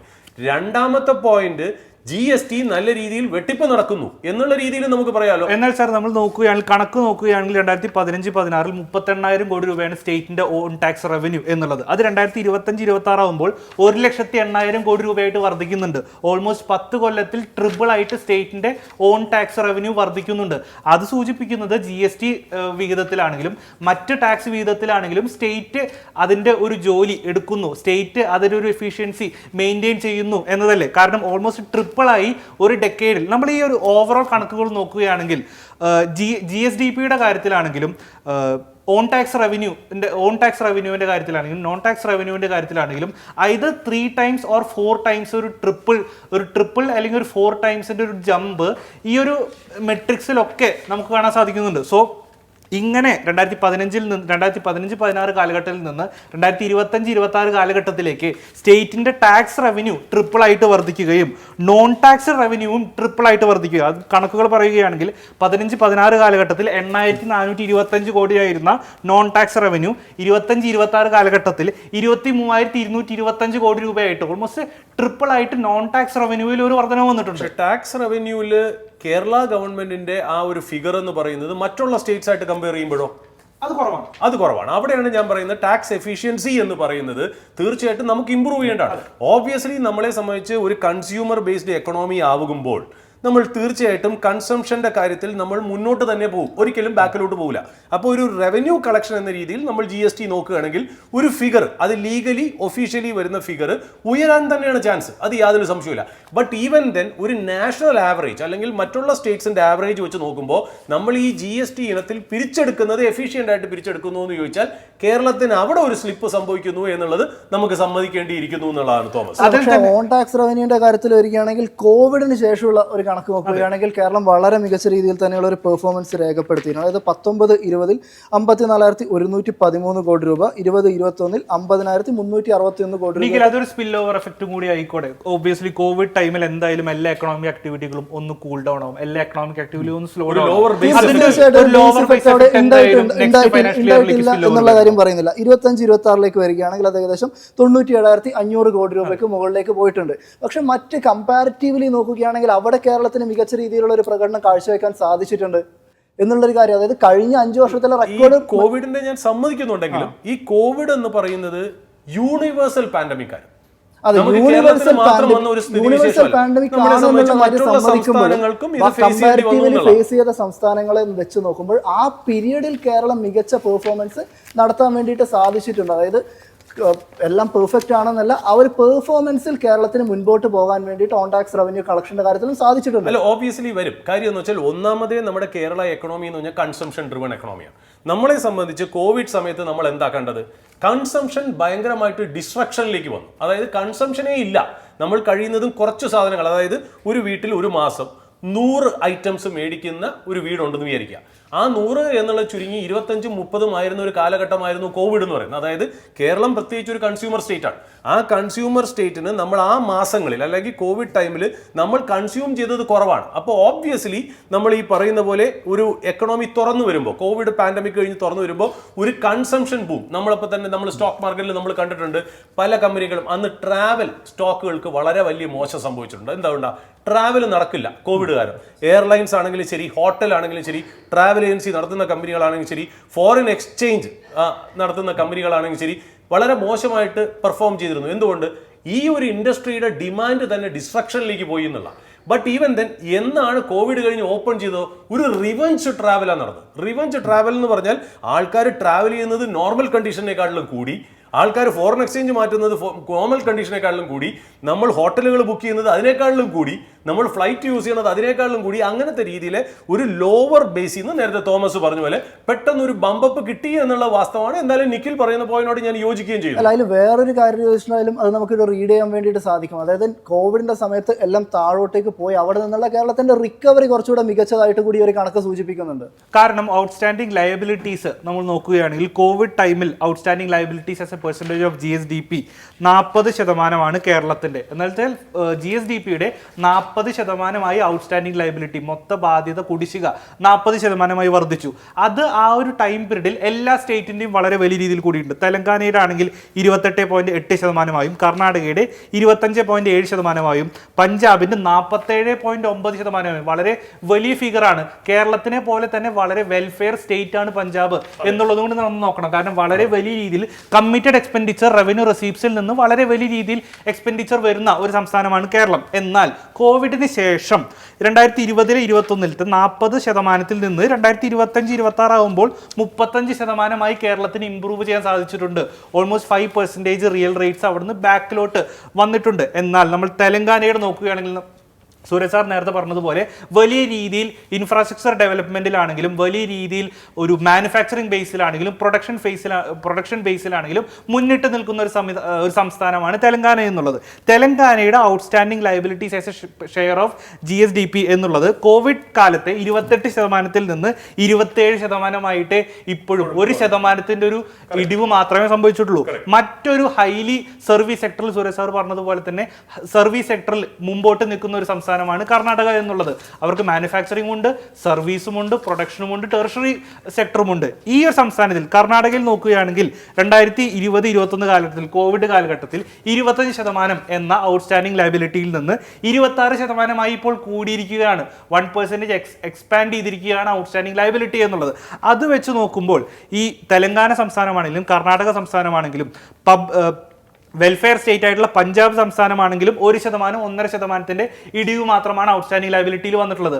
അത് വെച്ച് കമ്പയർ ചെയ്യുമ്പോൾ കേരള സംസ്ഥാനത്തിന് 40% നിന്ന് 35% കടം ഔട്ട്സ്റ്റാൻഡിംഗ് ലയബിലിറ്റി ബാധ്യത കുടിശ്ശിക കുറയ്ക്കാൻ സാധിച്ചത് കൺസ്യൂമർ സ്റ്റേറ്റ് ആണെങ്കിൽ പോലും കേരളം പോലൊരു സംസ്ഥാനത്തിന് ഈ ഔട്ട്സ്റ്റാൻഡിംഗ് ലയബിലിറ്റീസ് വലിയ രീതിയിൽ കുറയ്ക്കാൻ ഇനിയും സാധിക്കും എന്നതിന്റെ ഒരു തെളിവല്ലേ. അതിൻ്റെ കൂടെ വേറെ ഒരു ഡാറ്റ കൂടെ കൂട്ടിച്ചേർക്കേണ്ടതായിട്ടുണ്ട്. അതായത് നമ്മളിപ്പോൾ ഡെറ്റിന്റെ കാര്യം പറഞ്ഞിട്ട് ഡെറ്റ് ടു GDP നോക്കുകയാണെങ്കിൽ 2015-16 ഒരു കണക്ക് നോക്കുകയാണെങ്കിൽ 28.9%, അത് 25-26 എത്തുമ്പോഴാകെ 35.5% അതായത് ഒരു ഡെക്കേഡിലെ ഒരു കണക്ക് എടുക്കുകയാണെങ്കിൽ അത്രത്തോളം ഒരു വലിയ രീതിയിലുള്ള ഒരു ഗ്രോത്ത് ഇല്ല. സ്റ്റേബിൾ ആയിട്ട് ഇപ്പോഴും GSDP ഗ്രോത്ത് ഉണ്ട്. അതായത് നമ്മുടെ ഇൻകം കൂടിയിട്ട് കടം കൂടി എന്ന് പറയുന്നത് നമുക്ക് വിഷമിക്കേണ്ട കാര്യമില്ലല്ലോ. കാരണം GSDP 3.9% വർദ്ധിച്ചിട്ടുണ്ട് 2011 നിന്ന് 2026 3.9%. നമ്മൾ റവന്യൂ റെസീപ്സിന്റെ കാര്യത്തിലാണെങ്കിലും ടാക്സ് റവന്യൂയുടെ കാര്യത്തിലാണെങ്കിലും നോൺ ടാക്സ് റവന്യൂയുടെ കാര്യത്തിലാണെങ്കിലും കണ്ട 3 to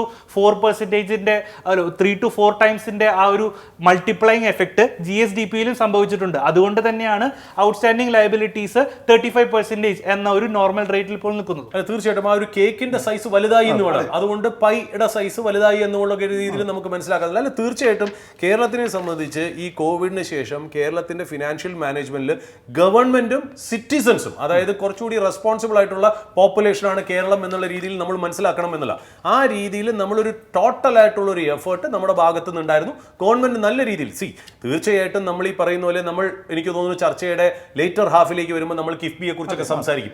ഈ കിഫ്ബി മുഖാന്തരം നമ്മൾ ഉണ്ടാക്കിയിരിക്കുന്ന പല രീതിയിലുള്ള ഇൻഫ്രാസ്ട്രക്ചർ ഗ്രോത്തും നമ്മൾ ഇതിനെക്കുറിച്ച് കാണാതെ പോകരുത് എന്നുള്ള സ്റ്റേറ്റ് ആ കാര്യത്തിൽ വലിയ രീതിയിൽ മാനേജ് ചെയ്തു. ഞാൻ പറഞ്ഞല്ലോ, ഇവിടുന്ന് പുതിയ സർക്കാർ, അതായത് ഇപ്പൊ വന്നിരിക്കുന്ന സർക്കാർ ഇവിടുന്ന് സ്വാഭാവികമായിട്ടും വലിയൊരു ചേഞ്ച് വരണം എന്നുണ്ടെങ്കിൽ നമ്മൾ വെൽഫെയർ സ്റ്റേറ്റ് എന്നുള്ള ടാഗിൽ നിന്ന് മാറി കുറച്ചുകൂടി പ്രൊഡക്ഷനും ഇൻഡസ്ട്രിയലൈസേഷനും ഉള്ള ഒരു സ്റ്റേറ്റ് എന്നുള്ള രീതിയിലേക്ക് ട്രാൻസ്ഫോം ചെയ്യുക. അതായത് നമ്മളിപ്പോൾ ഒരു രാഷ്ട്രീയ പാർട്ടി അല്ലെങ്കിൽ ഒരു ഗവൺമെന്റിനെ സംബന്ധിച്ചിടത്തോളം ഈ ഫിനാൻസിലോ ഒരു വൈറ്റ് പേപ്പറിലോ അല്ലെങ്കിൽ ഒരു ബഡ്ജറ്റിലോ മാത്രം നിൽക്കുന്നതല്ല ഒരു എക്കണോമി എന്ന് പറയുന്നത്.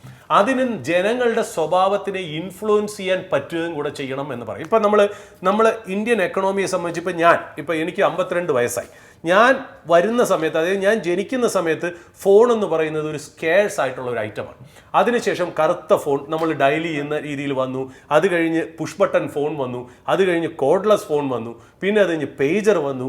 അത് കഴിഞ്ഞ് നമ്മൾ ഈ പറയുന്ന പോലെ മൊബൈൽ നമ്മളിപ്പോൾ യൂസ് ചെയ്യുന്നു. അത് ആദ്യം ഫീച്ചർ ഫോൺ വന്നു, ഇപ്പോൾ സ്മാർട്ട് ഫോൺ വന്നു, ഐപാഡ് വന്നു, വലിയ രീതിയിൽ മാറി എന്നുള്ള ആ മാറിയ കാലഘട്ടത്തിൽ നമ്മളിപ്പോൾ എനിക്ക് തോന്നുന്നു എൻ്റെ തന്നെ ലൈഫ് എടുക്കുകയാണെങ്കിൽ 7-8-10 കൊല്ലം മുമ്പേ ഞാനൊരു വാളറ്റ് ക്യാരി ചെയ്തിരുന്നു, അതായത് ഒരു പേഴ്സ് ക്യാരി ചെയ്തിരുന്നു.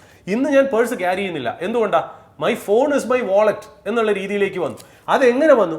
അതിനുള്ള ഇൻഫ്രാസ്ട്രക്ചർ ഉണ്ടാക്കുക എന്ന് മാത്രമല്ല, ഒരു മൈൻഡ് സെറ്റ് ചേഞ്ചും കൂടെ. അതായത് ഏതൊരു കക്ഷി ഭരിക്കുന്നു, അല്ലെങ്കിൽ ആ ഒരു ഗവൺമെന്റ്, അതെന്തോ ആയിക്കോട്ടെ, A or B or C or D, അത് ആയിക്കോട്ടെ, അവര് ഈ digital and social infrastructure build ചെയ്യുന്നതോടുകൂടി ആൾക്കാർക്ക് അത് യൂസ് ചെയ്യുന്ന രീതിയിലുള്ള കൾച്ചറും ഹാബിറ്റും കൂടെ സിറ്റിസൺസിൽ ക്രിയേറ്റ് ചെയ്യാനായിട്ടുള്ള ഒരു കഴിവും കൂടെ ഉണ്ടാവണം. വെറും നമ്പേഴ്സിൽ മാത്രമേ. അതാണ് ഞാൻ പറഞ്ഞത്, ഒരു സ്റ്റേറ്റിന്റെ ഫിനാൻസ് റൺ ചെയ്യാനായിട്ട് ഒരു പേപ്പർ മാർഗമോ ബാക്കിയുള്ള കാര്യത്തിലോ നമുക്ക് നടക്കില്ല എന്നുള്ള. ഇപ്പം നമ്മുടെ തന്നെ ഫോർമർ ഫിനാൻസ് മിനിസ്റ്റർ പറയുന്നത് ഈ വൈറ്റ് പേപ്പർ കമ്പയർ ചെയ്തതിൽ ആർട്ടിഫിഷ്യൽ ഇന്റലിജൻസ് ടൂൾ യൂസ് ചെയ്തതിന്റെ ഒരു നെഗറ്റീവ് പോലും അദ്ദേഹം എടുത്തു പറയുന്നുണ്ട് എന്നുള്ള. അപ്പം നമ്മൾ എങ്ങനെയാണ് ഒരു ഹബിച്വൽ ആയിട്ടുള്ള ഒരു ചേഞ്ച് നമ്മളെ എക്കണോമിയിൽ തന്നെ പല ടേംസും, ഇപ്പം ഗിഫൻസ് പാരഡോക്സ്, ഇതൊക്കെ ഹ്യൂമൻ ബിഹേവിയറിൽ കൊണ്ടുവന്ന മാറ്റങ്ങളാണ്. ഇത് എക്കണോമിക്ക് വലിയ രീതിയിൽ ബെനിഫിറ്റ് ചെയ്തതായിട്ട് നമുക്ക് ചരിത്രം പഠിപ്പിക്കുന്നുണ്ട്. അപ്പം എങ്ങനെയാണ് കേരളത്തിലേക്ക് പല ആൾക്കാരുടെയും ചിന്താഗതി മാറ്റി നമ്മൾ ഈ രീതിയിൽ ഒരു സ്റ്റേറ്റിന്റെ ഗ്രോത്തിന് വേണ്ടിയിട്ട് ഒരു ഇൻക്ലൂസീവ് ആയിട്ടുള്ള ഒരു മൈൻഡ് സെറ്റ് ചേഞ്ച് ഗവൺമെന്റ് കൊണ്ടുവരുന്നു എന്നുള്ളതിലായിരിക്കാം ഒരു പക്ഷേ ഈ ഗവൺമെന്റിന്റെ വിജയം. കാര്യം വെച്ചാൽ നമ്മൾ എപ്പോഴും പറയുന്ന ഒരു റിഫോം ഇട്ട് കഴിഞ്ഞാൽ അത് ഉപയോഗിക്കണം, യൂട്ടിലൈസ് ചെയ്യണം എന്നുണ്ടെങ്കിൽ അതിനനുസരിച്ച് ജനങ്ങൾ പെരുമാറണം, യൂസ് ചെയ്യണം. അതിന് വേണ്ടിയിട്ടുള്ള മൈൻഡ് സെറ്റും കൂടെ ക്രിയേറ്റ് ചെയ്യുകയാണെങ്കിൽ തീർച്ചയായിട്ടും ഇല്ലാന്ന് വരും. ഇല്ല എന്നുണ്ടെങ്കിൽ നമ്മൾ വീണ്ടും പഴയതുപോലെ തന്നെ തുടങ്ങിയ സ്ഥലത്തേക്ക് ചെന്ന് എത്തുമോ എന്നുള്ളൊരു റിസ്ക് എനിക്കുണ്ട് എന്നുള്ളത്. ചെയ്തു എന്നല്ല ഞാൻ പറഞ്ഞത്, എല്ലാ ഗവൺമെന്റുകളും, ഞാൻ irrespective of political parties, with all respect and humility, they have done A fantastic job. ഇല്ല എന്നുണ്ടെങ്കിൽ നമ്മൾ എപ്പോൾ നോക്കിയാലും 10 കൊല്ലത്തിന് മുമ്പേ പോലെ അല്ല നമ്മൾ ജീവിക്കുന്നത്. നമ്മുടെ സ്റ്റാൻഡേർഡ് ഓഫ് ലിവിങ് നമുക്ക് നന്നായിട്ട് കൂടി. അത് ഞാൻ പറഞ്ഞല്ലോ, കേരളത്തിന്റെ ആണെങ്കിൽ ശരി, തമിഴ്നാടാണെങ്കിൽ ശരി, ഏത് സ്റ്റേറ്റിനാണെങ്കിൽ ഇന്ത്യ ആണെങ്കിൽ ശരി, നമ്മൾ ഗ്രോ ചെയ്തുകൊണ്ടിരിക്കുകയാണ്. ബട്ട് ഈവൻ ദെൻ നമുക്ക് ഈ ഗ്രോത്ത് മതിയോ? റേറ്റ് ഓഫ് ഗ്രോത്ത് ഇത് മതിയോ? അതിനെക്കാട്ടിലും നമ്മളൊരു പിവറ്റൽ പോയിന്റിൽ നിന്ന് വേറൊരു വലിയ ഗ്രോത്തിലേക്ക് നമ്മൾ ചാടണം എന്നുണ്ടെങ്കിൽ നമ്മൾ എന്ത് സോഷ്യൽ ഇക്വിറ്റിയാണ് അതിനകത്തിടുന്നത്? വെറും കാശിന്റെ ക്യാപിറ്റൽ ഇക്വിറ്റി മാത്രമല്ല, സോഷ്യൽ ഇക്വിറ്റിയും ഹാബിച്വൽ ഇക്വിറ്റിയും കൂടെ ഇട്ട് ആൾക്കാരെ മനസ്ഥിതി മാറ്റി നമ്മളെ ആ ഒരു പുതിയ എക്കണോമിക്ക് ഡ്രൈവ് ചെയ്യാൻ വേണ്ടിയിട്ടുള്ള ഒരു സിറ്റിസൺസിനെയും കൂടെ ഉണ്ടാക്കുക എന്നുള്ളത് ഒരു സർക്കാരിന്റെ ചുമതലയാണെന്ന് പറഞ്ഞു. കേരളം ഒരു ബേസ് നമ്മൾ നോക്കി കഴിഞ്ഞു കഴിഞ്ഞാൽ ഒരു കൺസംഷൻ സ്റ്റേറ്റ് ആണ് എന്ന് നമുക്ക് പറയാൻ സാധിക്കും. വളരെ വീക്ക് ആയിട്ടുള്ള മാനുഫാക്ചറിങ് ബേസ് ഉള്ളത്, വളരെ വീക്ക് ആയിട്ടുള്ള ഒരു പ്രൊഡക്ഷൻ ബേസ് ഉള്ള ഒരു സ്റ്റേറ്റ് ആണ് കേരളം എന്നുള്ളത് ഒരു നോൺ ഫാക്റ്റ് ആണ്. നമ്മൾ സർവീസ് സെക്ടറിലാണ് പിന്നെയും കൂടുതൽ നമ്മൾ ഡിപ്പെൻഡ് ചെയ്തിരിക്കുന്നത്. കേരളത്തിന്റെ ടോട്ടൽ GSVA നോക്കുകയാണെങ്കിൽ 65% സർവീസ് സെക്ടറിൽ നിന്നാണ് വരുന്നത് എന്ന് നമുക്ക് അറിയാവുന്ന ഒരു ഫാക്റ്റ് ആണ്. അതിൽ നോക്കുമ്പോൾ എങ്ങനെയാണ് സ്റ്റേറ്റിന് ഈ വരുന്ന അപ്കമിങ് ബഡ്ജറ്റിലും അത് കഴിഞ്ഞ് വരാൻ പോകുന്ന ബഡ്ജറ്റിലും കൂടുതലായി എങ്ങനെയാണ് ടാക്സ് റവന്യൂവും നോൺ ടാക്സ് റവന്യൂവും ഇൻക്രീസ് ചെയ്യാൻ സാധിക്കുക എന്നതും വളരെ ഇമ്പോർട്ടൻ്റ് ആയിട്ടൊരു ക്വസ്റ്റ്യൻ ആണ്, എന്നതും വളരെ ഇമ്പോർട്ടൻ്റ് ആയിട്ടൊരു ഡിബേറ്റ് ആണ്.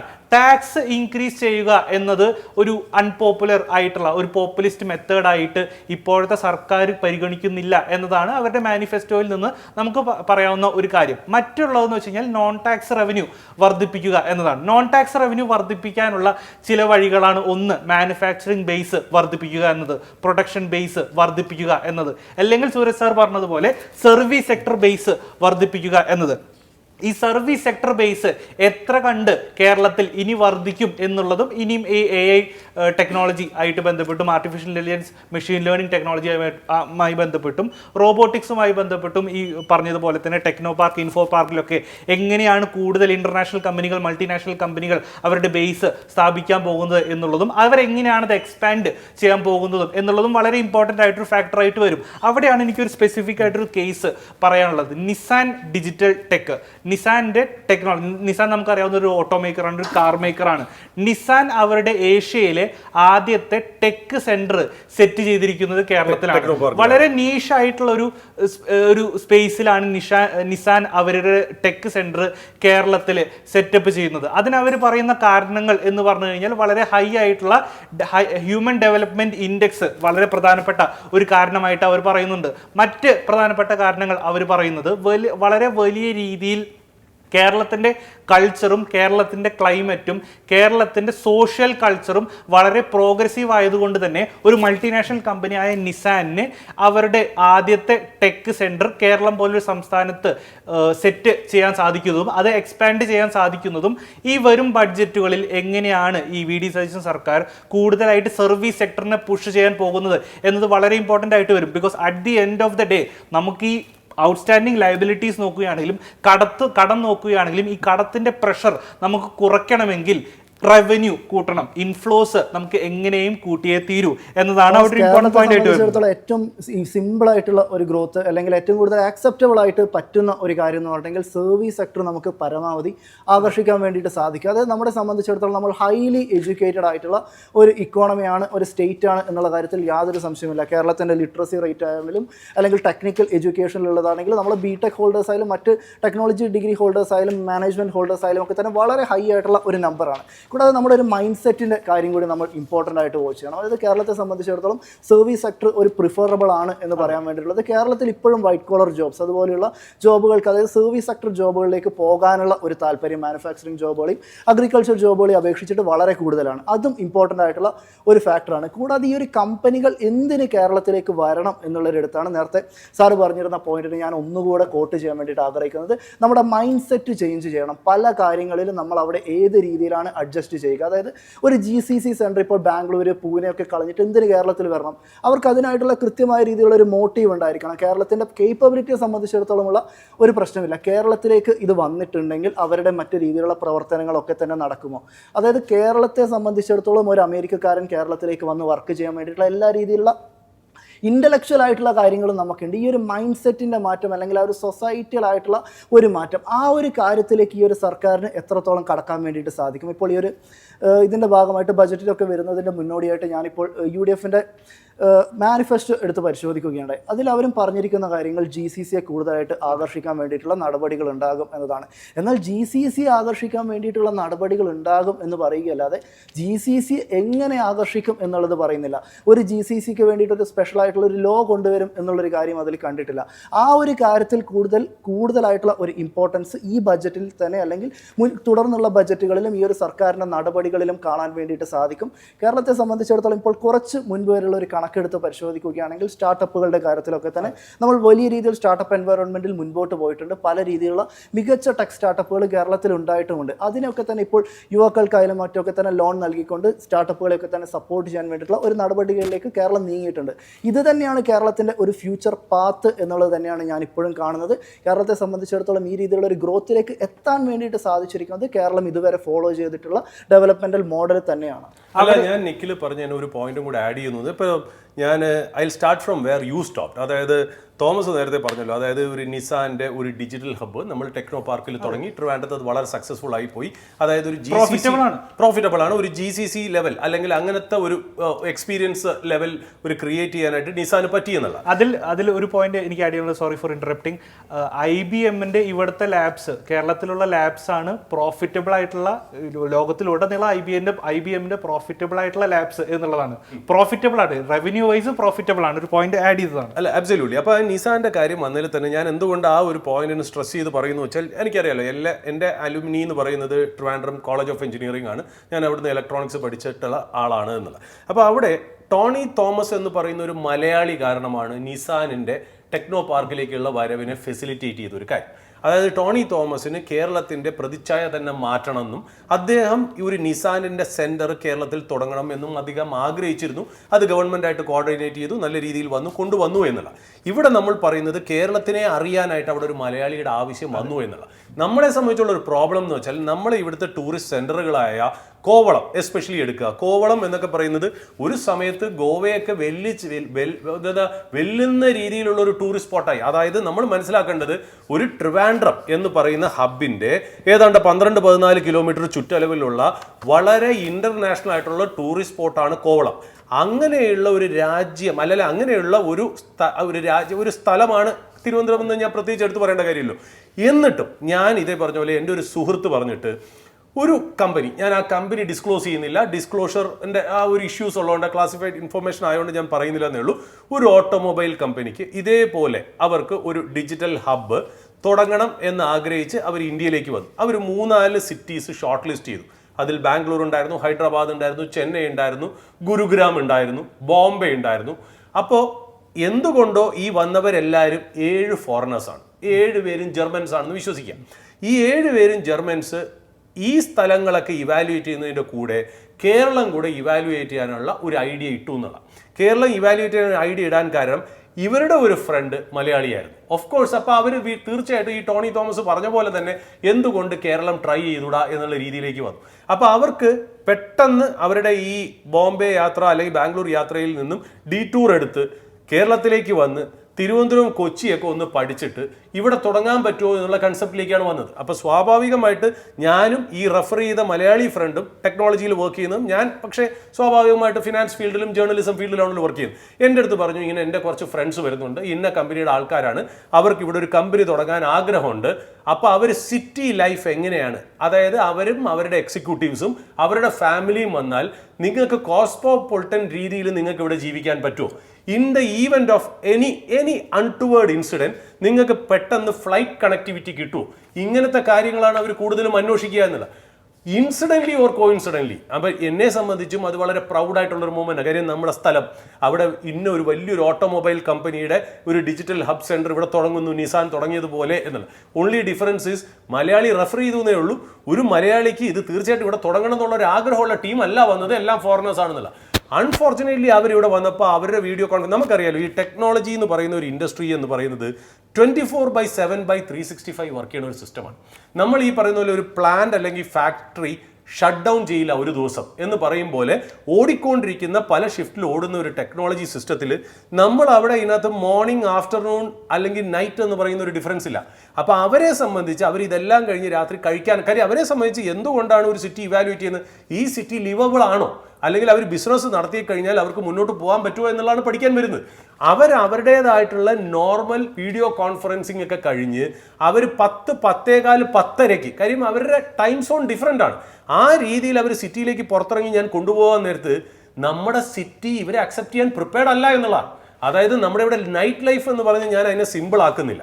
അതായത് രാത്രി കഴിഞ്ഞു കഴിഞ്ഞാൽ നല്ല റെസ്റ്റോറൻറ്റുകളോ അല്ലെങ്കിൽ അവർ ആഗ്രഹിക്കുന്ന രീതിയിലുള്ള ഒരു ലൈഫ് സ്റ്റൈലോ മെയിൻറ്റെയിൻ ചെയ്യാനായിട്ട് നമ്മുടെ സിറ്റി പ്രിപ്പയർഡ് അല്ല.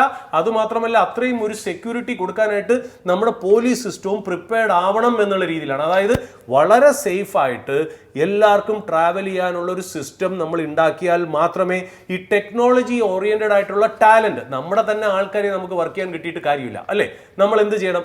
ഫോറിൻ ടാലന്റിനെയും കൂടെ ഇന്ത്യയിലേക്ക്, അതാണല്ലോ ഒരു കോസ്മോപൊളിറ്റൻ ഗ്രോത്ത് എന്ന് പറയുന്നത്. ഇൻക്ലൂസീവ് ആയിട്ടുള്ള ഗ്രോത്ത് ഒരു സിസ്റ്റത്തിലേക്ക് വരണം എന്നുണ്ടെങ്കിൽ ഒന്നാമത് നമുക്ക് അങ്ങനെ ഒരു കൾച്ചർ ഉണ്ട്. കേരളത്തിന് ടൂറിസ്റ്റിനെ റിസീവ് ചെയ്തിട്ടുള്ള ടൂറിസം ഫ്രണ്ട്ലി കൺട്രിയാണ്. നമ്മൾ പല രാജ്യങ്ങളിലും റഷ്യയുടെ ഒക്കെ പഴയ USSRന്റെ ഉണ്ടായിരുന്ന രാജ്യങ്ങളിലേക്കൊക്കെ നമ്മൾ ട്രാവൽ ചെയ്ത് ഇന്ത്യൻസ് ഇപ്പോൾ അടുത്ത കാലത്ത് ചീപ്പ് ട്രാവൽ ഇപ്പോൾ പല കൺട്രികളിലും കസക്കിസ്ഥാൻ, ഉസ്ബെക്കിസ്ഥാൻ എന്നുള്ള സ്ഥലങ്ങളിലൊക്കെ വരുന്നെങ്കിലും അവിടെയുള്ള ലോക്കൽ നേറ്റീവ്സിന് ഈ പറയുന്ന പോലെ ടൂറിസ്റ്റിനെ അക്സെപ്റ്റ് ചെയ്യാനുള്ള മൈൻഡ് സെറ്റ് ഇല്ലാതെ വരുന്നു എന്നുള്ള. എന്നാൽ കേരളത്തിന് അങ്ങനെയല്ല. പണ്ട് മുതലേ ഒരു ചരിത്രം, ഈ വെസ്റ്റേണേഴ്സിനെ ഇൻവൈറ്റ് ചെയ്തൊരു ചരിത്രം കേരളത്തിൽ ഉണ്ടായിട്ട് പോലും നമുക്ക് അവർക്ക് പറ്റിയ ഒരു ലൈഫ് സ്റ്റൈൽ കൊടുക്കാൻ നമുക്ക് പറ്റിയില്ല എന്നുള്ളതും കൂടെ നമ്മുടെ ഗവൺമെന്റുകൾ അഡ്രസ് ചെയ്യണം എന്നുള്ള. അതുകൊണ്ടാണ് ഞാൻ പറയുന്നത് സോഷ്യൽ ഇക്വിറ്റി എത്രത്തോളം ഗവൺമെന്റ് ഇതിനകത്ത് ഇടുന്നു എന്നുള്ളതായിരിക്കും നമ്മുടെ എക്കണോമിയുടെ സക്സസ്. അതായത് ഒരു റിഫോം മാത്രം വന്ന് ഒരു ബ്ലാക്ക് ആൻഡ് വൈറ്റിലോ അല്ലെങ്കിൽ ഷെയ്ഡ്സ് ഓഫ് ഗ്രേയിലോ നമ്മളൊരു ഫിഗർ എഴുതിയോണ്ട് മാത്രം ഒരു സംസ്ഥാനം ഉയരണം എന്നില്ല. നമ്മൾ എങ്ങനെയാണ് അവിടെയുള്ള ജനങ്ങളെയും കൂടെ പഠിപ്പിച്ചെടുക്കുന്നതെന്നും കൂടെ അതിനകത്ത് ഇമ്പോർട്ടൻ്റ് ആയിട്ട് വരും. അപ്പോൾ ഈ സിറ്റിയെ വലിയ ജോബ് പ്രൊഫൈലിന് വേണ്ടിയിട്ട് വലിയൊരു റെസ്പോൺസിബിലിറ്റിക്ക് വേണ്ടിയിട്ട് ഈ സിറ്റിയും ഈ സ്റ്റേറ്റും ഇവിടെയുള്ള സിറ്റിസൺസിനെയും പാകപ്പെടുത്തി എടുക്കുക എന്നുള്ളതും കൂടെ ഗവൺമെന്റിന്റെ ജോലിയായിട്ട് വരണം എന്നുള്ളതാണ് എൻ്റെ കൂടെ.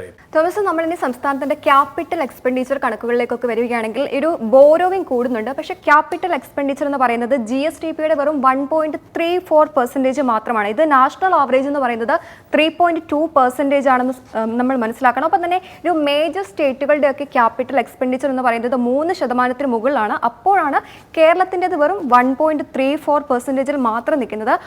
മാത്രമല്ല ഒരു ഒഡീഷ, ഉത്തർപ്രദേശ്, കർണാടക പോലുള്ള സംസ്ഥാനങ്ങളൊക്കെ ആയിട്ട് കമ്പയർ ചെയ്യുമ്പോഴാണ് കേരളത്തിന്റെ ഈ ഒരു ക്യാപിറ്റൽ എക്സ്പെൻഡിച്ചർ ഈ ഒരു GSDPയുമായി കമ്പയർ ചെയ്യുമ്പോൾ ഇത്രയും താഴെ നിൽക്കുന്നത്. അതായത് ബോറോയിങ് ഇവിടെ നടക്കുന്നുണ്ട്, പക്ഷേ അതിനനുസരിച്ചുള്ള ഒരു അസറ്റ് ക്രിയേഷൻ സംസ്ഥാനത്ത് ഉണ്ടാകുന്നില്ല എന്നതല്ല ഈ ഒരു ക്യാപിറ്റൽ എക്സ്പെൻഡിച്ചർ കൊണ്ട് മനസ്സിലാകുന്നത്. ഒപ്പം തന്നെ നമ്മൾ ഒരു റവന്യൂ ഡെഫിസിറ്റും ഈ ഒരു വാദത്തെയൊക്കെ തന്നെ ശക്തിപ്പെടുത്തുന്നുണ്ട്. പ്രത്യേകിച്ചും ഈ ഒരു ബോറോയിങ് ഒക്കെ എന്ന് പറയുമ്പോൾ ഫ്യൂച്ചർ ഗ്രോത്തിലേക്കുള്ള ഒരു പ്രൊജക്ട്സിലേക്കായിരിക്കണം സാധാരണഗതിയിൽ ഈ ഒരു ബോറോയിങ് ഒക്കെ തന്നെ പോകേണ്ടത്. പക്ഷേ ഈ ഒരു ബോറോയിങ്സിന്റെ ഒരു ഭാഗം തന്നെ ഒരു റൊട്ടീൻ ആയിട്ടുള്ള എക്സ്പെൻഡിച്ചർ നികത്താനായിട്ടാണ് ഇപ്പോൾ സംസ്ഥാനം ഉപയോഗിക്കുന്നത് എന്നതാണ് ഒരു വൈറ്റ് പേപ്പറിൽ പ്രധാനമായിട്ടും പറയുന്ന കണക്കുകളൊക്കെ. ഞാൻ അവിടെയാണ് വൈറ്റ് പേപ്പറിൽ ഒരു നമ്പർ ഗെയിം വരുന്നത്. ഔട്ട്സ്റ്റാൻഡിംഗ് ലയബിലിറ്റീസ് കാൽക്കുലേറ്റ് ചെയ്യാൻ വേണ്ടി 5.07 lakh crore എന്ന ഫിഗറിലേക്ക് എത്താൻ വേണ്ടി കിഫ്ബിയുടെ കടം, കിഫ്ബി എടുത്തിട്ടുള്ള ബോറോവിങ് നമ്മൾ നോക്കുകയാണെങ്കിൽ ടോട്ടൽ കിഫ്ബി എടുത്തിട്ടുള്ള ബോറോവിങ് വരുന്നത് 42,053 കോടി രൂപയാണ് KIIFB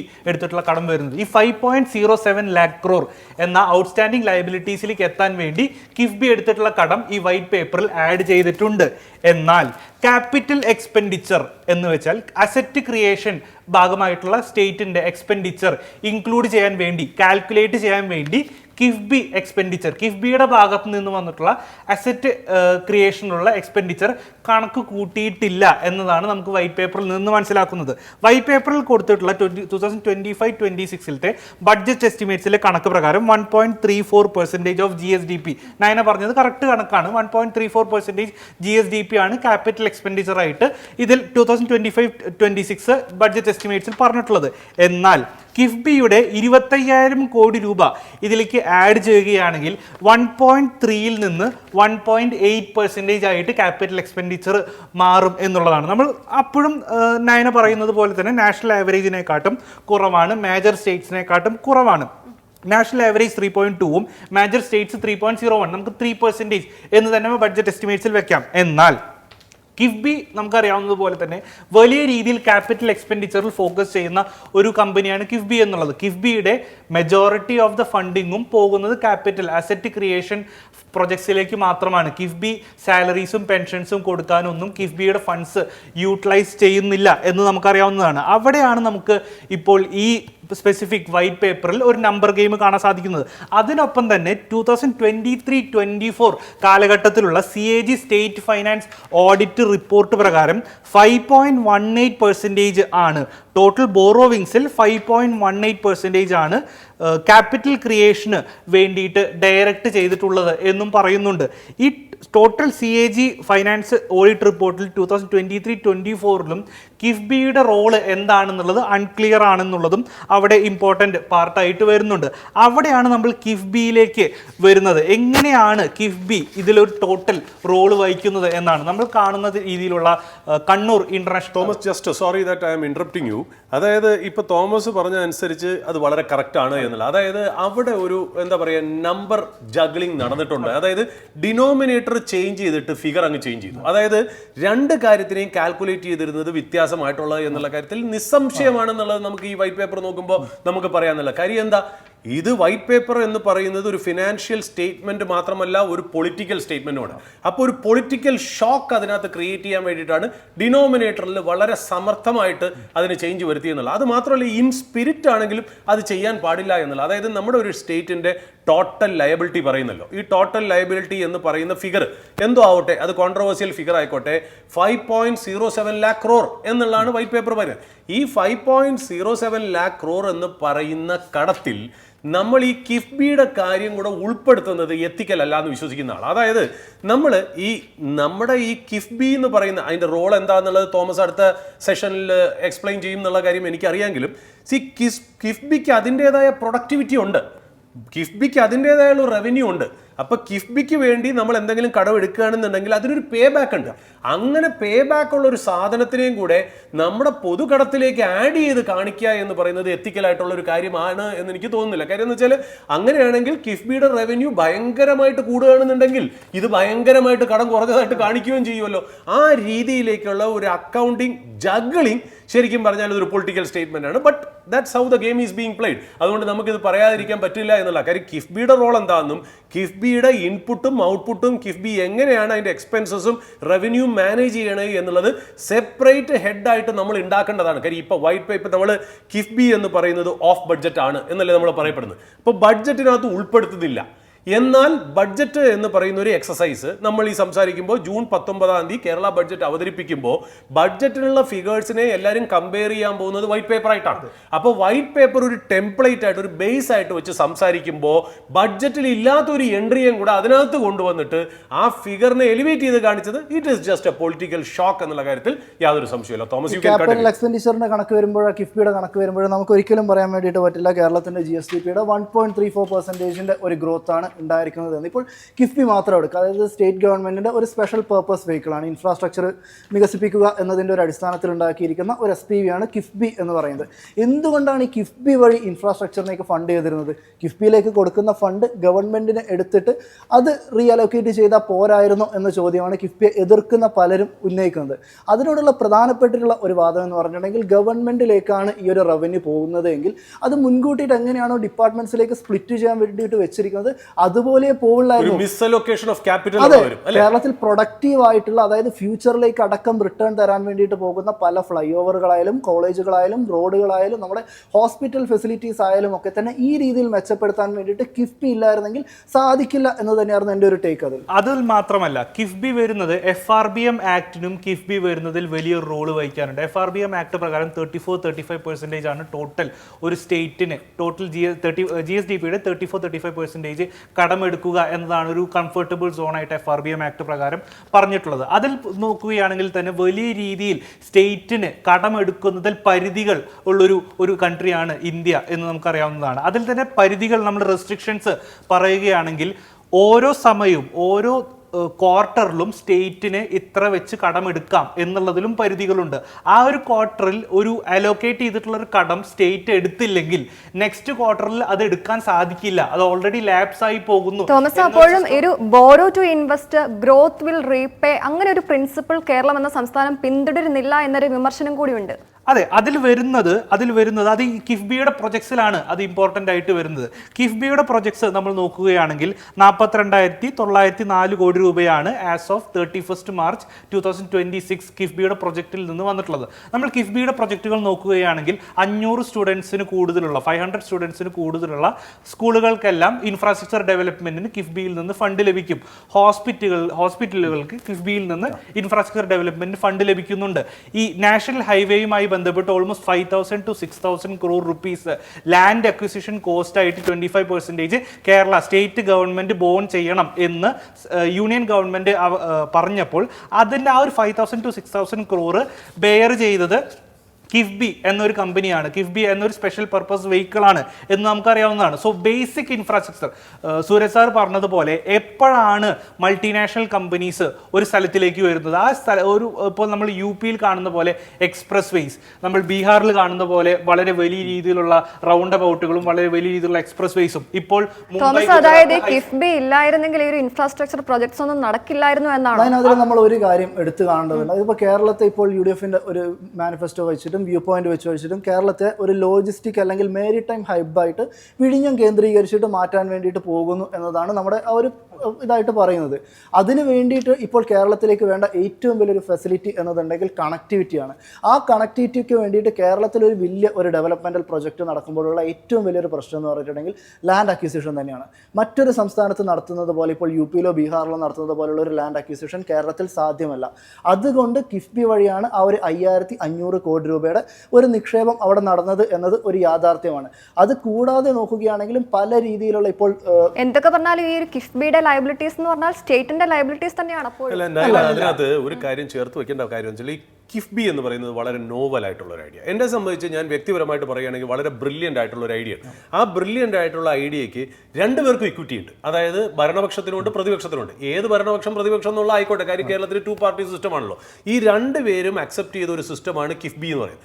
but of late KIIFB എന്ന് പറയുന്നത് നമ്മുടെ ഇവിടെ പൊതുവെ അത് നമ്മുടെ കമ്മ്യൂണിറ്റിയെ തന്നെ നമ്മൾ കുറ്റം പറയണം. അതായത് നമ്മളെ പോലത്തെ മാധ്യമങ്ങൾക്ക് വെസ്റ്റഡ് ഇൻട്രസ്റ്റ് ഉള്ള മാധ്യമങ്ങൾ പറഞ്ഞ് കിഫ്ബി എന്ന് പറയുന്ന വാക്കിനെ ഒരു വില്ലൻ രീതിയിലേക്ക് മാറ്റിയെടുത്തു എന്നുള്ളതാണ് അതിൻ്റെ നെഗറ്റീവായിട്ടുള്ള കാര്യം. ഈ കിഫ്ബി എന്ന് പറയുന്നത് ശരിക്കും പറഞ്ഞാൽ ഇപ്പോൾ ഓഫ് മാർക്കറ്റ് ബോറോയിങ് ആണ്.